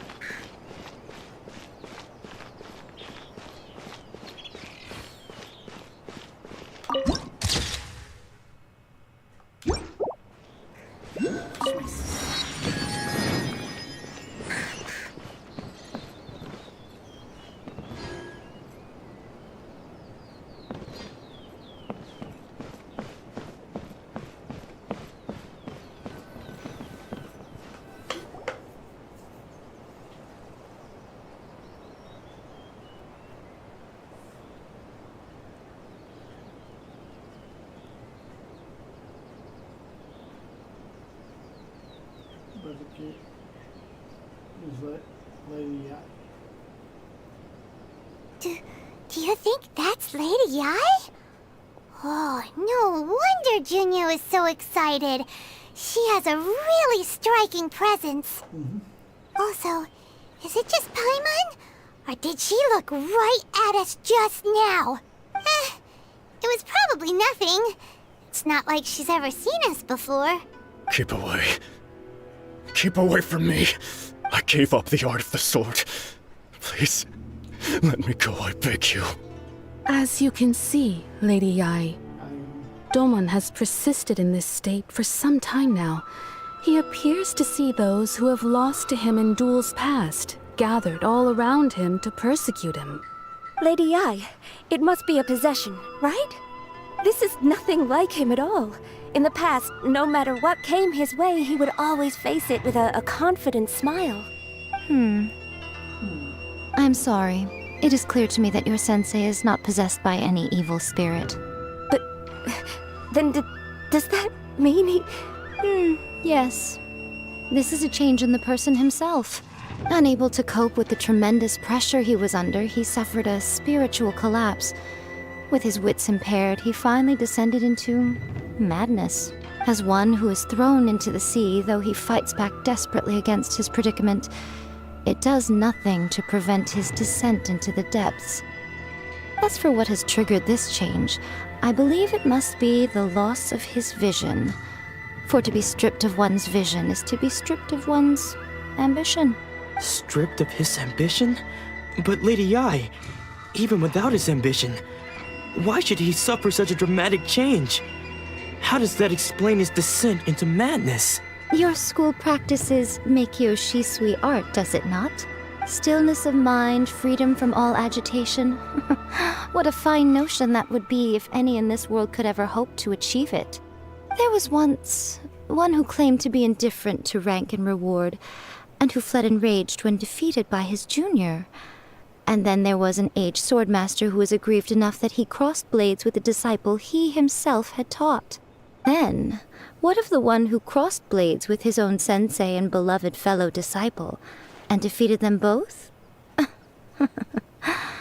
Can one truly remain unagitated, of still mind in moments such as these? Lady Yi, I'm not sure I understand. The path of the swordmaster is filled with twists and turns. It is no small undertaking to pursue the position of greatest swordmaster in the world. It requires one to take their sword firmly in both hands and cut down the hopes and dreams of others, even those of one's closest companions. Only a deep commitment to his ambition to become the best made it possible for him to rise above the pain of these encounters, to focus on the way ahead. When that ambition disappeared, he began to doubt himself. As he battled his growing anxiety, he slowly descended into the state you see him in now. Much like a certain fatally flawed friend of mine. Poor sensei. To think he's been suffering so greatly. I'm sorry. It's all my fault. Father, Sensei, Ansai. That's enough. Huh? Isn't that Ansai? Where did he come from? Did he follow us the whole way here? Ansai. Why are there two of you? Is that you or a ghost? You're here for revenge, aren't you? I knew it would come. I never should have. You're right to assume that my feelings towards you are far from kindly. But I didn't come here to settle a score. It's been so long now that I made peace with it years ago. You did nothing wrong that day. I couldn't face the humiliation. That's why I ran. I don't think most of the people you beat along the way would hold it against you. On the contrary, when you cut our ambitions short, we entrusted them to you, in the hopes that they might carry you further. Now I know that we can't place our hopes in you any longer, since you've been stripped of your ambitions too. But that is no reason to strip them of theirs. Follow the way of the sword all the way to the highest peak. You taught them that, didn't you? But what if one day, the same thing happens to them? I put everything I had into trying to become the best. But what if it was all a huge mistake right from the start? If there's a chance they'll end up like me one day, I'd rather they stay where they are now than go any further down this path. Have you asked them what they think? Sensei, after you rescued me from the hands of the pirates, I told myself I would follow in your footsteps for the rest of my days. I can't know whether I will suffer in my future as you do now. All I know is that here and now, in the present, I wish to continue. I want to keep going until the day that I can stand before everyone with my head held high and announce that I, like my sensei Domon before me, am a master of Meikyo Shisui art. Nanako's far from the only one.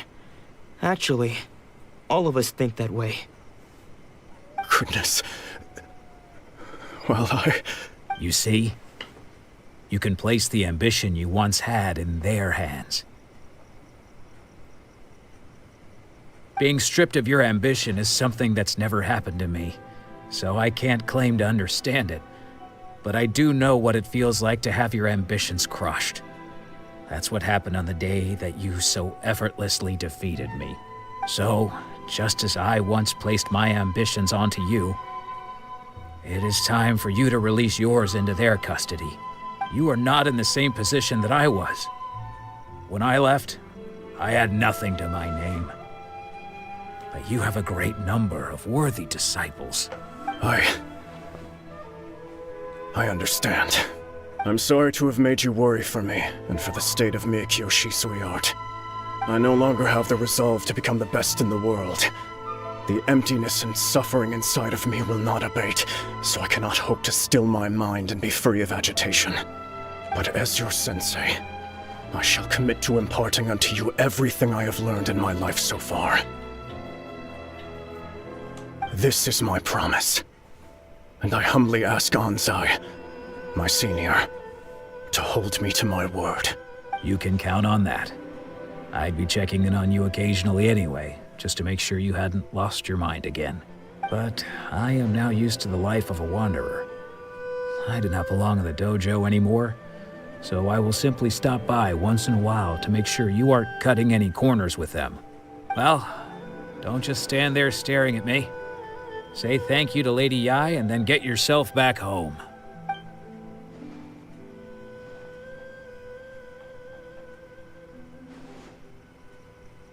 So even though his ambition was taken away, his disciples can take it over on his behalf.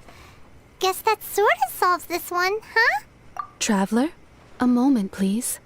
Lady Yai has some words for you. So, my intuition was correct. The wind that blows from afar carries fresh life to these shores. For us to meet now is premature. Nevertheless, you set foot on these islands at precisely the right moment. What you want?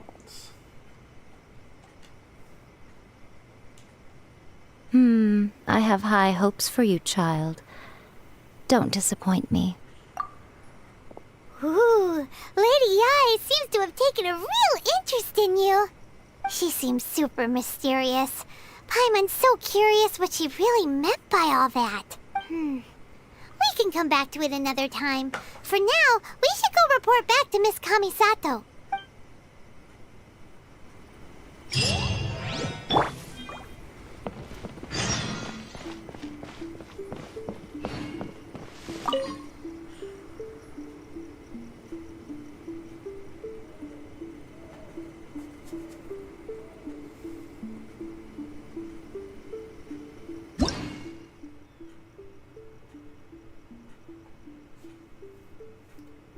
Gotcha.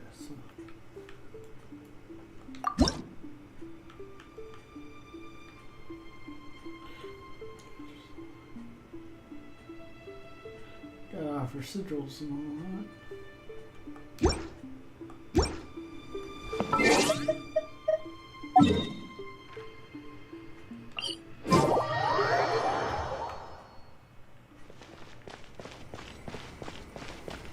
Alright, after I finish this.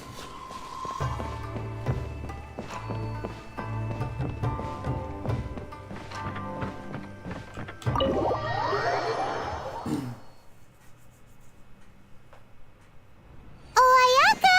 Guess who fulfilled all your wishes? Huh? Ayaka! Huh?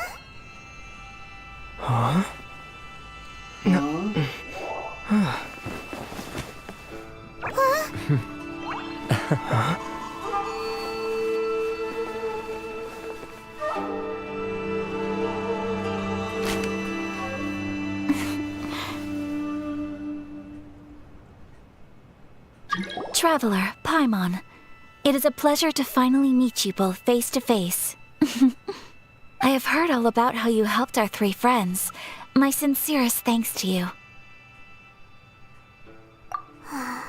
Yeah.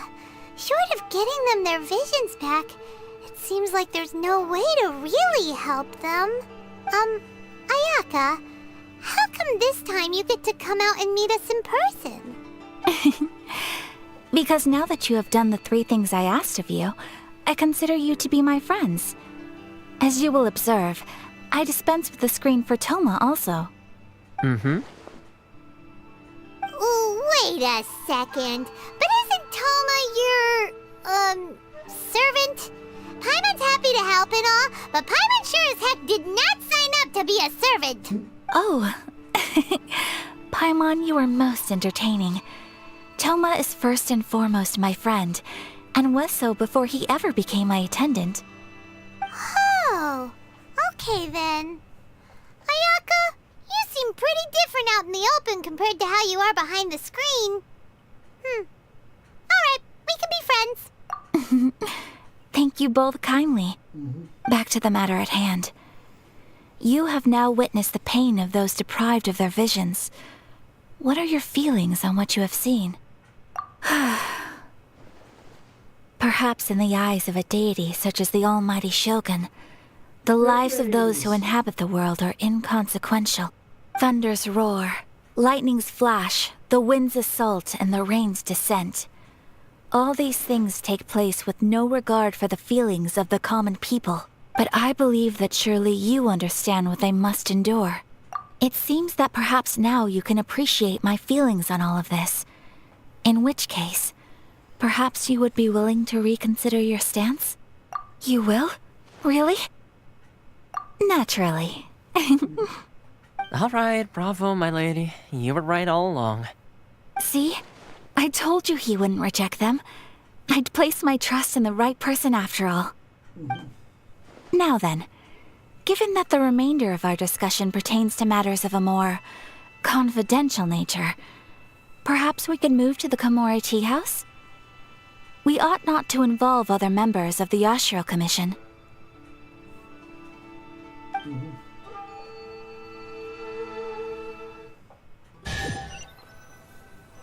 Well, here we are again. Please continue without me. I'll keep watch. Okay.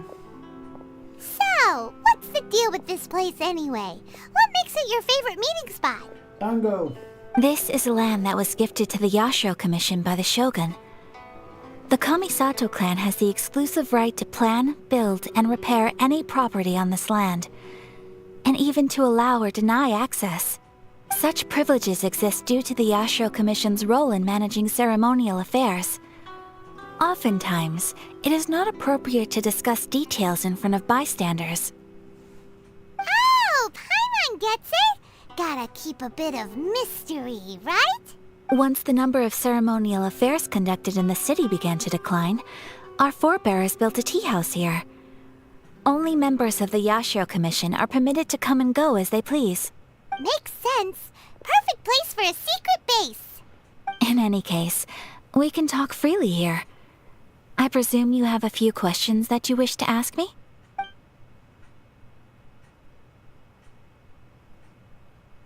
The almighty Shogun. I've seen her on but only a few occasions, most of them formal ceremonies. She inspires awe, commands respect, and exudes a sense of absolute authority. But as I recall, there was something else about her that struck me even more deeply. It was her almost complete lack of any emotion. In that sense, she appeared to me to be less of a ruler and more of, well, an executive official, I suppose. Focused exclusively on her single goal of implementing eternity, acting accordingly without feeling. The issue is this. For the vast majority of people, the Vision Hunt Decree is something that has no implications whatsoever. After all, it is but a tiny minority of people who receive visions. Moreover, it is not unknown for visions to spark jealousy in others. Because of this, the attitude of most people towards the Vision Hunt Decree is one of indifference. How can they be like that? Paimon's getting mad. Nevertheless, in addition to us, there is also the resistance on Watatsumi Island. Resistance? You mean like an army fighting against the decree? Yes. Many who have lost or fear losing their visions have rallied together under Sango no Miya on Watatsumi Island to form a resistance group.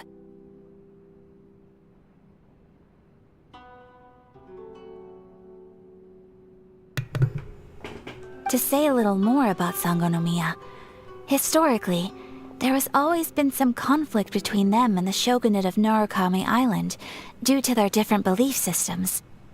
But I do wonder whether there may be some other agenda behind their resistance movement, beyond merely fighting the Vision Hunt Decree.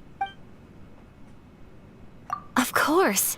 We have tried on numerous occasions. Unfortunately, each time a proposal to repeal the decree arrives at Tenshukaku, it is promptly vetoed by both the Tenryou Commission and the Kanjo Commission, and subsequently scrapped. They invariably adopt a stance of unconditional support for the Shogun's decisions. They have no interest in discussing anything. It almost makes one wonder whether they had a hand in the Shogun's sudden decision to issue the Vision Hunt Decree. Ooh, Paimon has a question though. Oh? What would you like to know, Paimon? Have you got a plan yet to fight the Vision Hunt Decree? To be honest, we do not. Damn, no plan. What?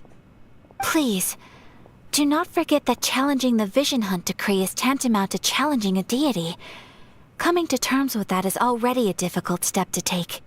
So what are we gonna do? Well, for the moment, all we can do is try and reduce the harm that is being caused by this decree.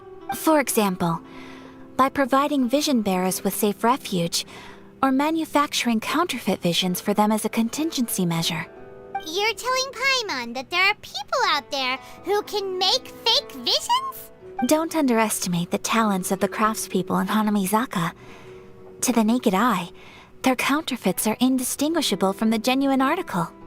The problem we are facing right now is that Master Masakatsu, who was providing us with counterfeit visions, has recently been arrested by the Tenryou Commission.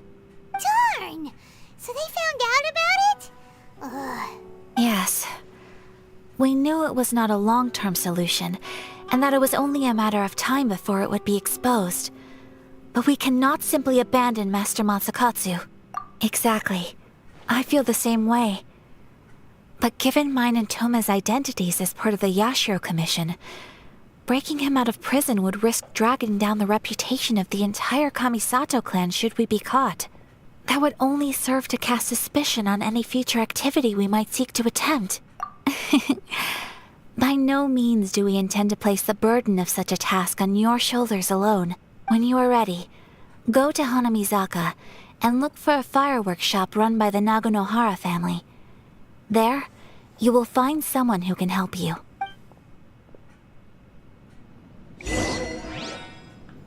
Oh my god, this is fucking long as shit.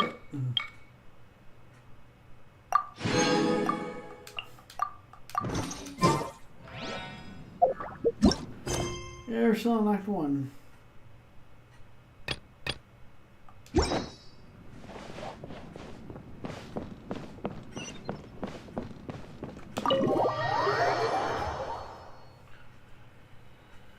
Holy shit, that's a lot. Chapter.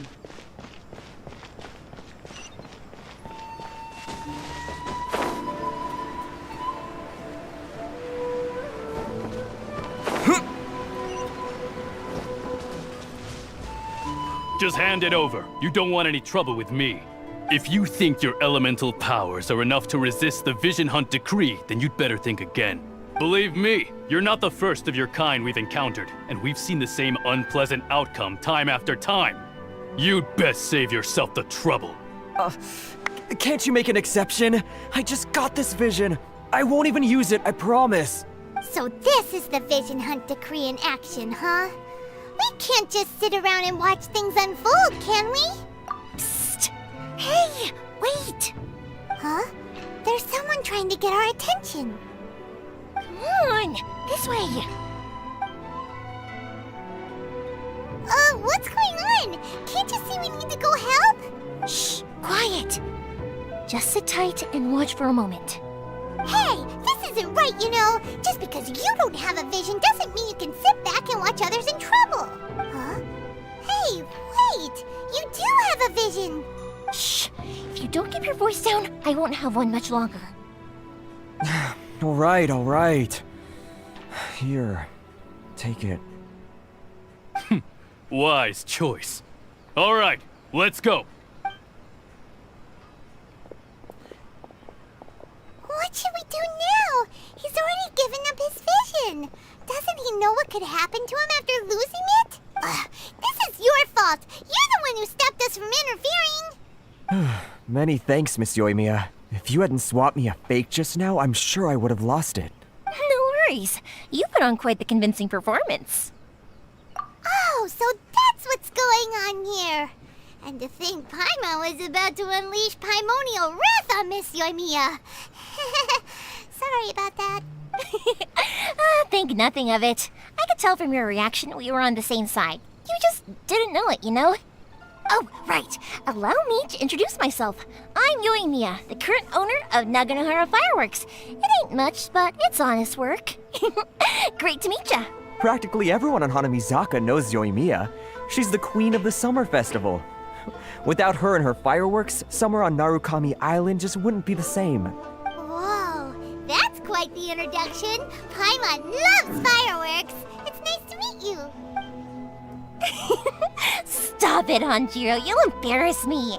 As for thanking me, you'd be better off thanking Master Masakatsu. He's the one that gave me the fake visions in the first place.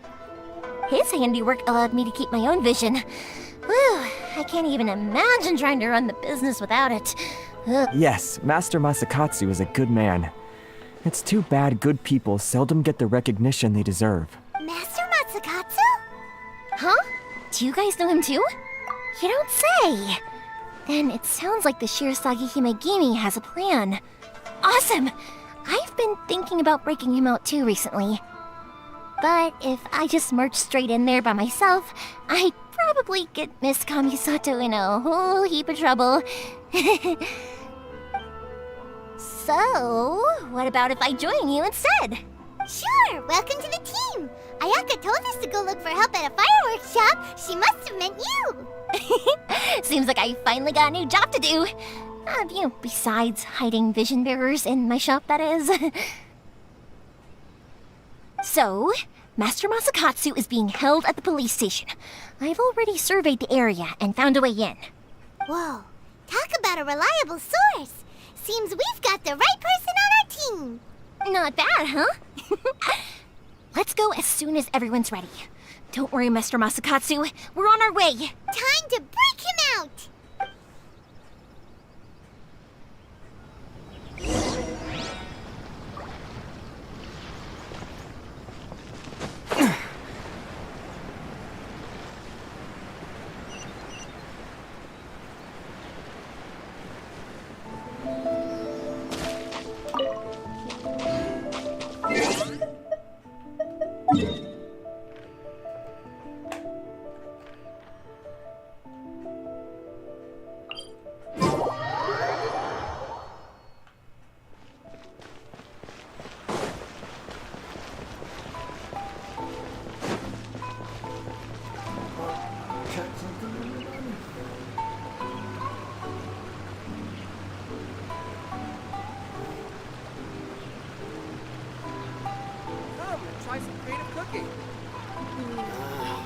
Why do new explorers make the same mistakes over and over again?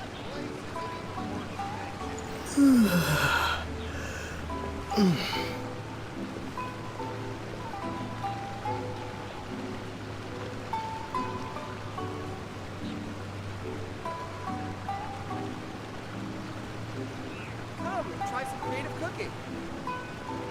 I think this time it turned out better than before. Why do new explorers make the same mistakes over and over?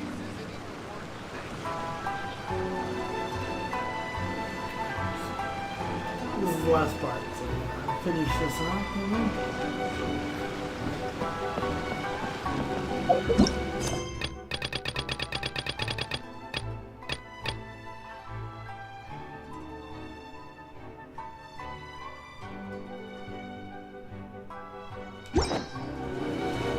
Is there anything in the world that will satisfy my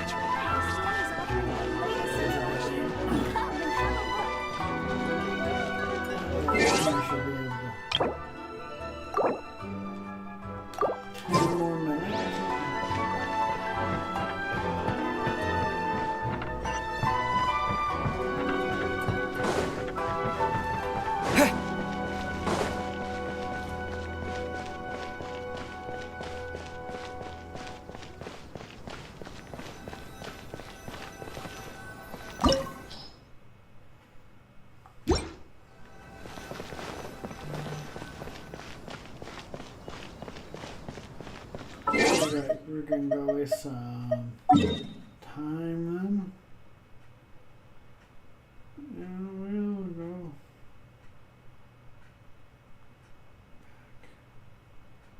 back to the bed. Over here. Yeah.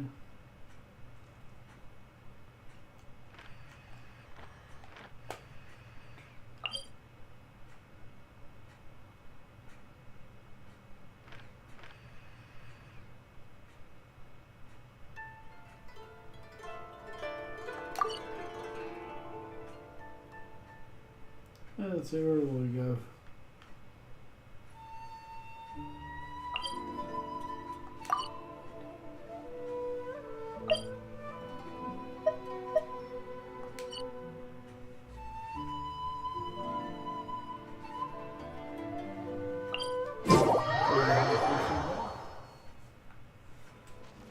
Go back up there.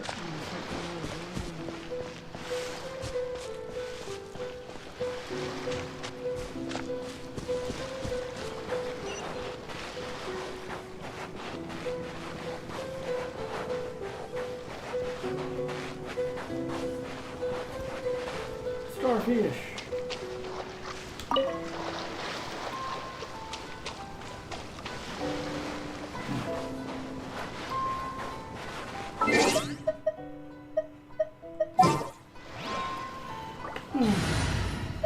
Got about 8 more minutes and then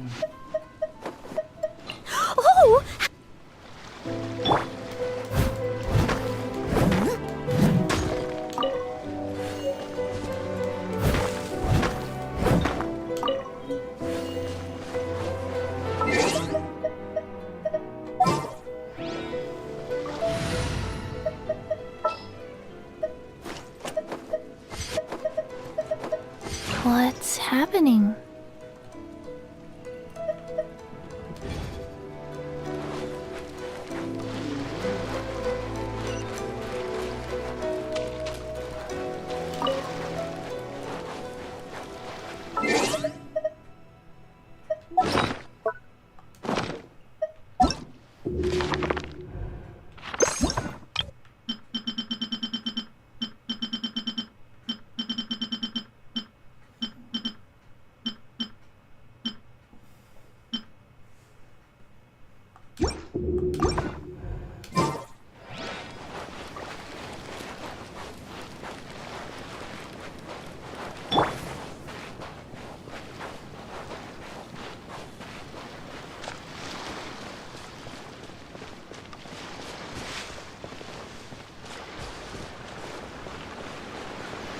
Look at this one.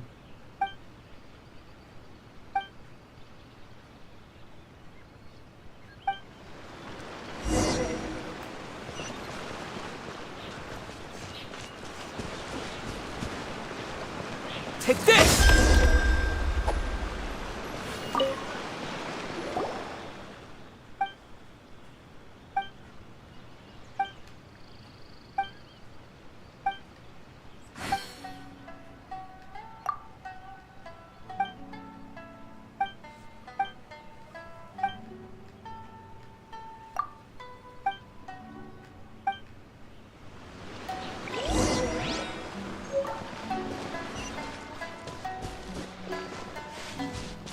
Look at this one, and then we'll go.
I've gotta think of a way to save Corner Village.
Yay.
Lightning flash!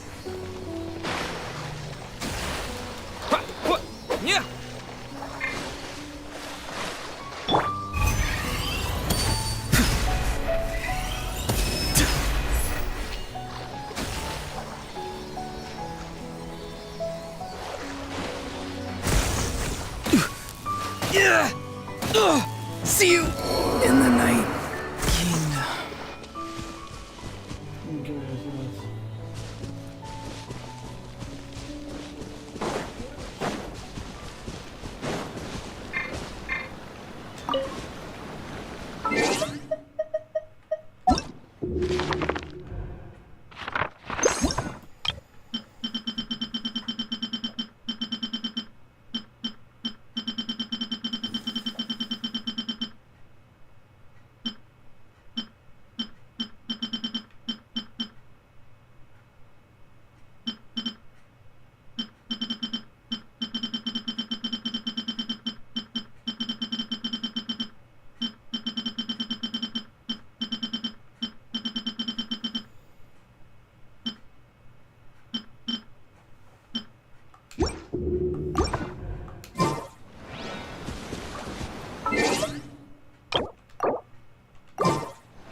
Settle down!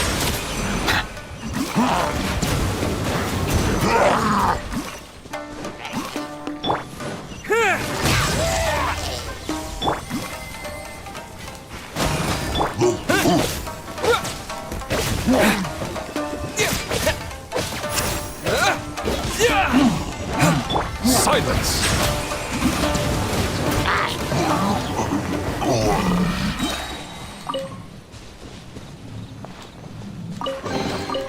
Let the record show that I verbally consent to relinquishing these items into your possession.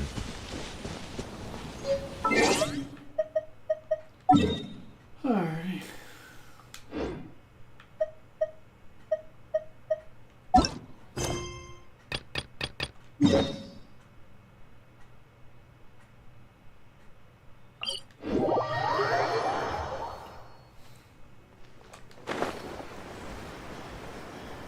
It'll make it a little bit easier for me since my characters are going.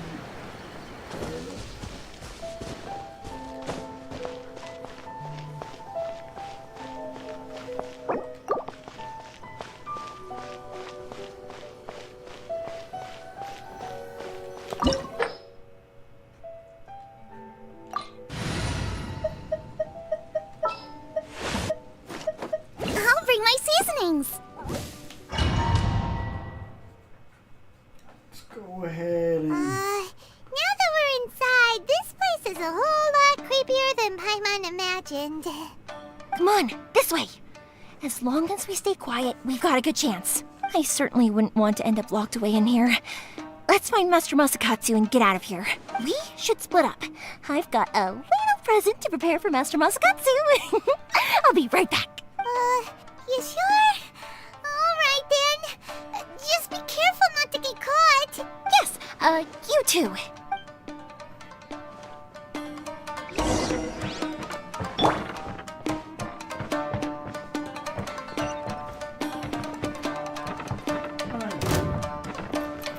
Bow your head.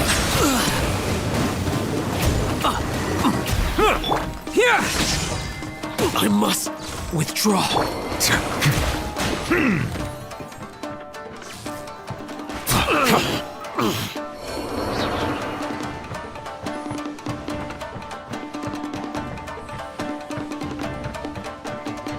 Talk about a big door. It seems we need to collect something shaped like Magatama in order to open it.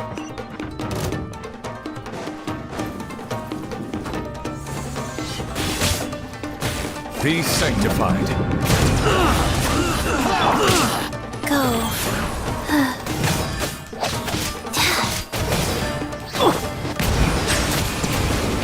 I must withdraw. Sacred name, fortune preserver. Booba, get them! Silence! Justice is blind to... Allow me to strike first. Lightning flash! I've been bested.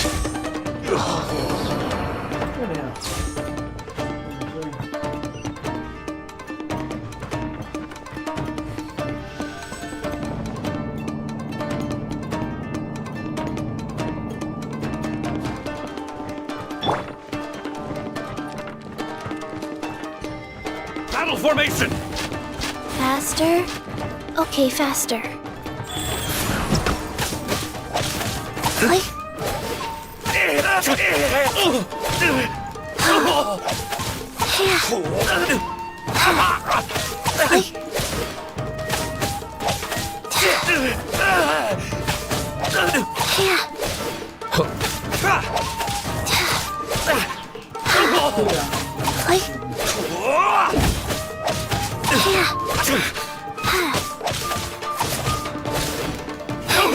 I've lost.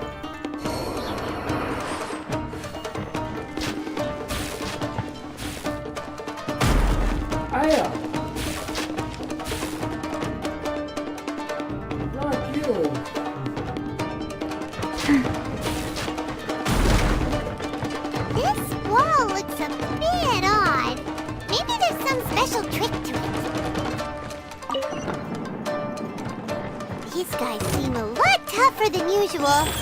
Paimon wonders if that armor over there has anything to do with the source of their strength. I must withdraw.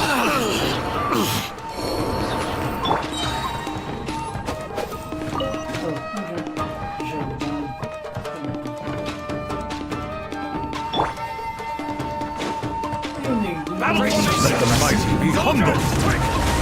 Show me what you've got. I dare you.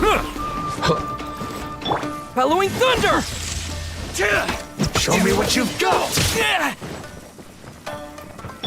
Get them! Out of the frying pan, into the fire!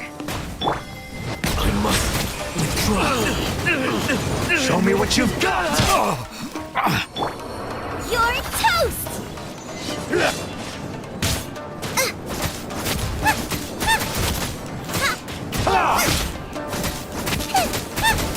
Allow back. Strike first. Booba, I get them! dare you. Silence. Show me what you've got. Try harder.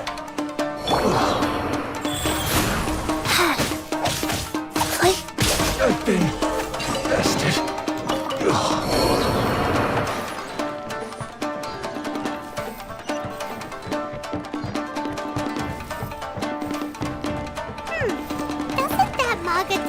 shape look pretty similar to the grooves on the door over there?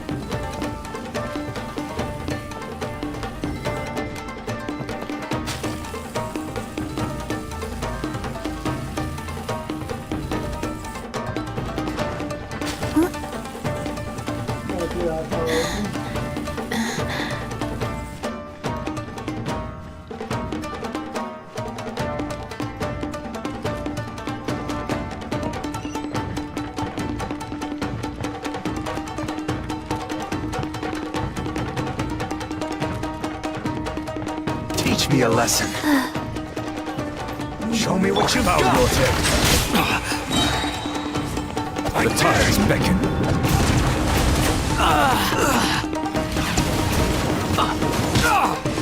An oversight on my part. I must withdraw. Don't hold back.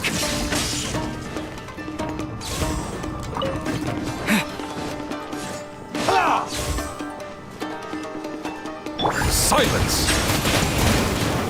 Show me what you've got! Don't hold back! Opening box of Adepti tricks. Watch your step! Bow your head. Show me what you've got!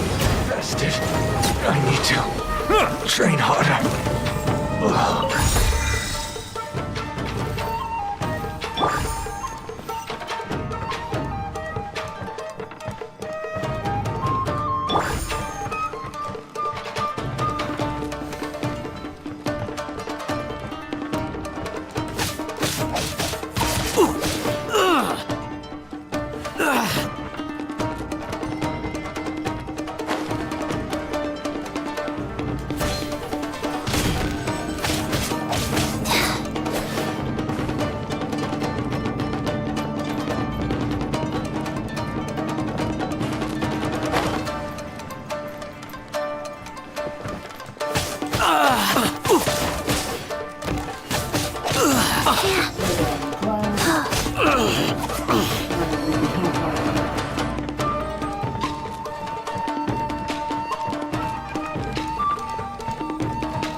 Beat some ass. Quick, hide!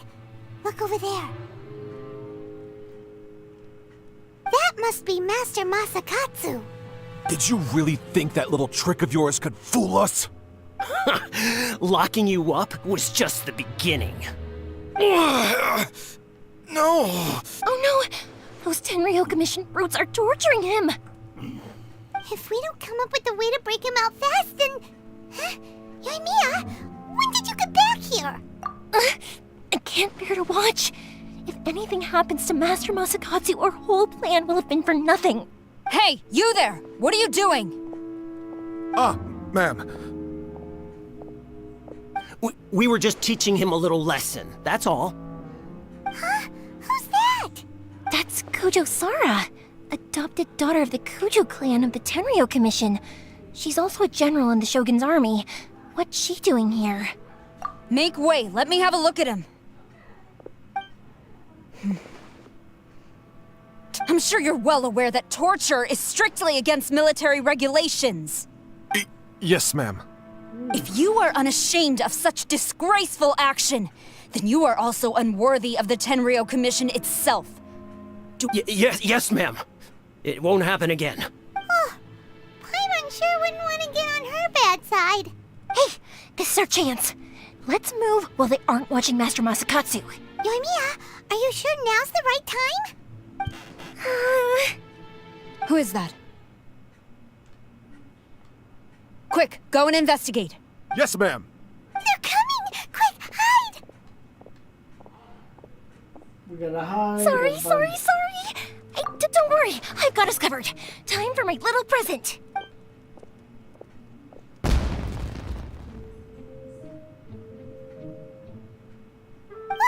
Fireworks! Huh? Was that an explosion? It sounded like fireworks. Quick, let's hurry! The fireworks were enough to distract them. Maybe more than enough. Fireworks aren't just for festivals, you know. I was particularly proud of this batch. I decided to.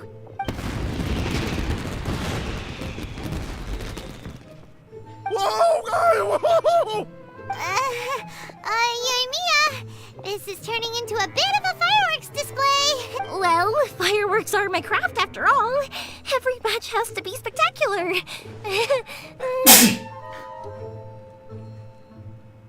Excuse me, everybody. Look, the coast is clear. Now's our chance.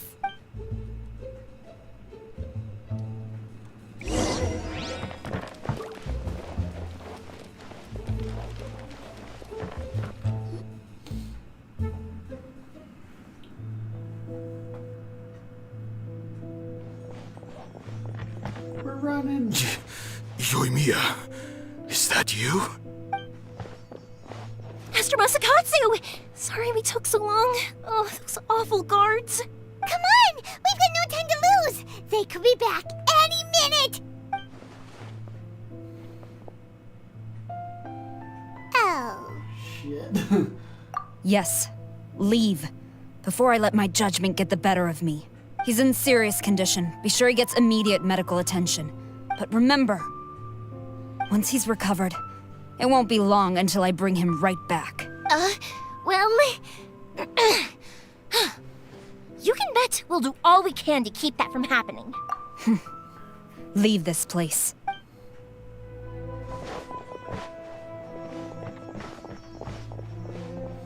We're running.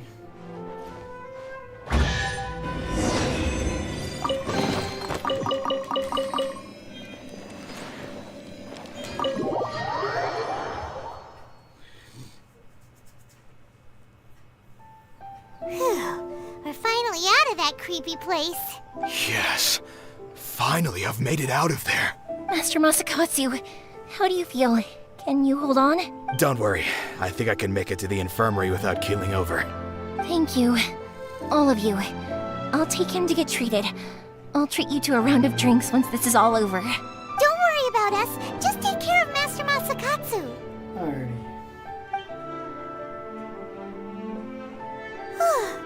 Good thing we were able to rescue him. Right, Kujosara. Do you think she was making up for how the guards were treating him? It seems as though there are some okay people among the ranks of the Tenryou Commission. Though Paimon would never agree with their actions in the Vision Hunt Decree, of course. How about we go tell Ayaka and the others the good news?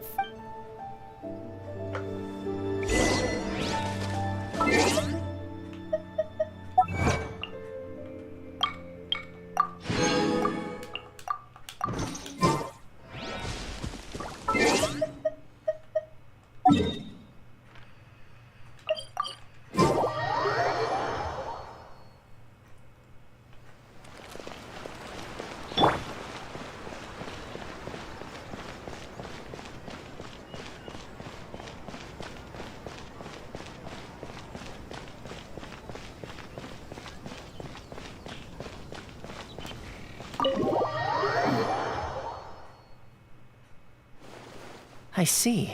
So Kujo Sara stayed her hand. It would appear she still has some honor to her. I wonder if we should try establishing contact with her. Perhaps we could coax out some information. Unlikely. Don't forget, Kujo Sara is also carrying out the Vision Hunt decree. She obeys the orders of the Raiden Shogun without question.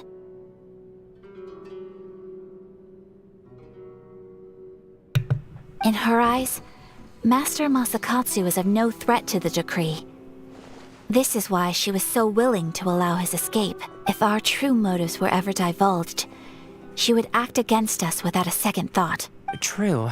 Though if you ask me, Master Masakatsu's release is an unexpected blessing. We are now one step closer to victory. And we couldn't have done it without Yoimiya and the Traveler. You're turning out to be even more reliable than we expected. Don't mention it. Indeed. Things may have turned out very differently this time without the help of the Traveler. But if we wish to mount any sizable resistance against the Vision Hunt decree, there is still much to be done. It is time we make ready our next set of plans. There's no need to rush, my lady. Things seem to have taken a turn for the better, at least. Not only have we rescued Master Masakatsu, but our list of allies appears to be growing. Yes, which reminds me. The Tenryou Commission seems to be making preparations for a celebration. They call it a ceremony of sorts, and the number of samurai out enforcing the Vision Hunt decree seems to be waning. The days ahead may be more peaceful than usual. A ceremony, you say? Why would such a task be left to the Tenryou Commission? I don't know, but I'm sure it has nothing to do with us. Anyway, with the Tenryou Commission busy with preparations, we should have a little more breathing room than usual. You do present a good point. Being in a constant state of alert will only tire us further. Perhaps a period of rest is in order. Toma, what would you suggest? I'd say a celebratory feast is in order. Might I suggest an evening of hot pot together? Funny enough, I learned a new hot pot game recently. I'm sure you'll find it quite amusing. A hot pot game? What's that? Well, as long as it has to do with eating. Simply put, every person prepares an ingredient to add to the hot pot. Once the meal begins, we add all the ingredients together. Then we take it in turns to close our eyes, pick an ingredient out of the pot, taste it, and guess whose ingredient it was. Anyone who guesses correctly can go again, and whoever finishes the meal with the most points is declared the winner. Tradition even has it that the winner receives blessings from the god of Hot Pot. I love Hot Pot. Don't you think it sounds like fun? I've been wanting to give it a try. In fact, I've already got my ingredients prepared. You really do want to play, huh? Well, sounds like we've got our work cut out for us. Time to gather some ingredients. But what should we choose? Let's see what we've got here. Fresh fish fillets, shrimp, bamboo shoots? Nice! You can't go wrong with these. Paimon can't wait.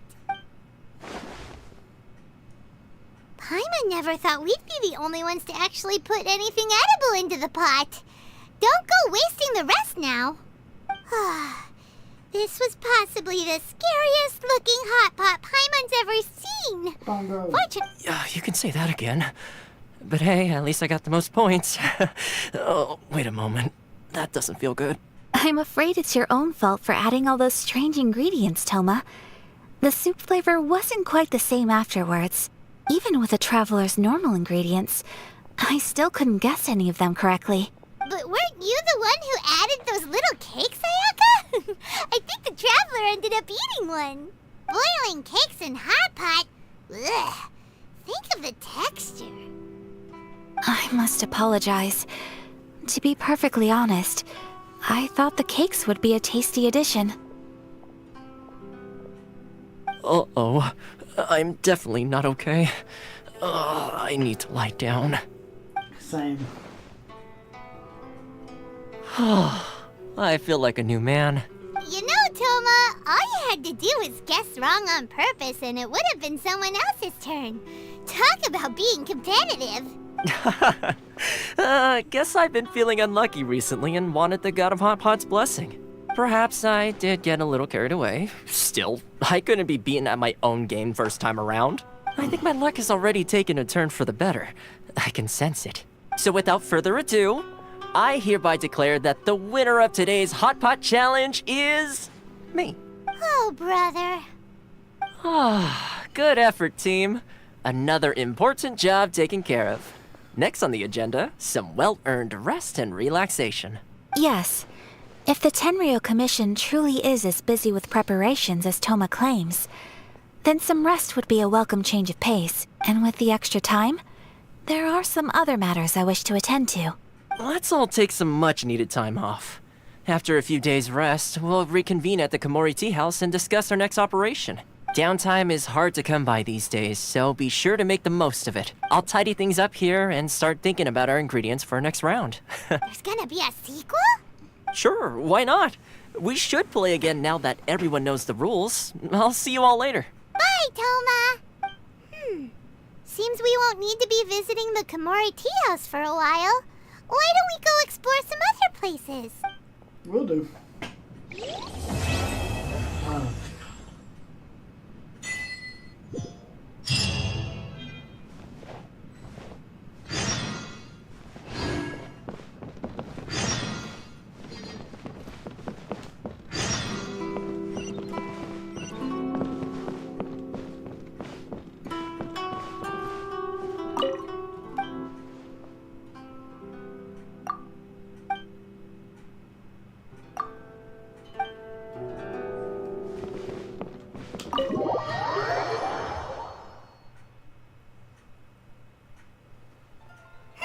Where do we go from here? What's the plan? Traveler, Paimon, hold on. Huh? Ayaka? Something has come up, and I would like to request your assistance. But you ought not be nervous. This is not coming from the Yashiro Commission or the Kamisato clan. It is my own individual request. Individual request? You mean personal stuff? Correct. It concerns my mother. This may seem a little sudden, but in my view, you are the only person I can entrust this to. A few days ago, I was sorting through some old family belongings when I found a notebook that belonged to my mother. She wrote about all kinds of things, mostly of little consequence. But what drew my attention was a name. It is one that I have never heard before, so the fact that she mentions it so frequently, it makes it difficult for me to ignore. Is it Lumine? Probably your mom's best buddy, right? Never. And although my mother and father passed away many years ago, both my brother and I are familiar with the vast majority of their acquaintances. So, I am very curious about this mysterious individual. I would very much like to meet them. According to the notebook, their name is Tsubaki. This seems to have been someone very important to my mother. Someone with a lot of personality, who liked to have fun. Paimon thinks it sounds like a girl's name. That's what I thought too. So what do you want us to do? Do you need us to find her for you? No. Her address is given in the notebook. We can head straight there.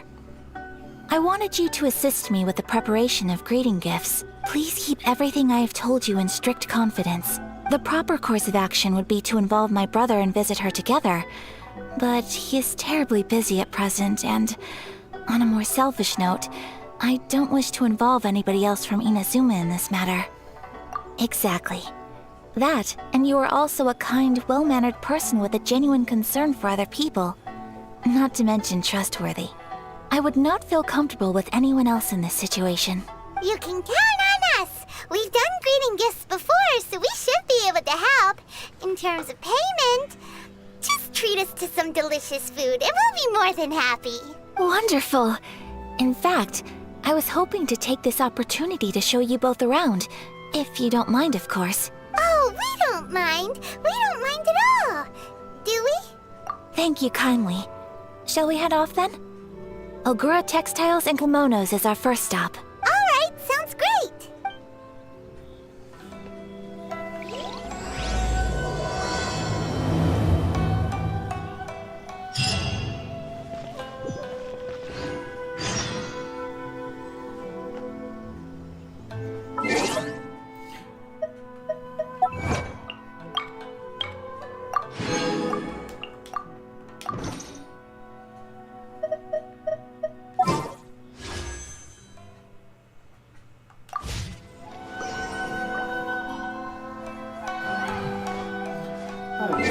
I'm just gonna end it here. I gotta rest and all that, but I'll be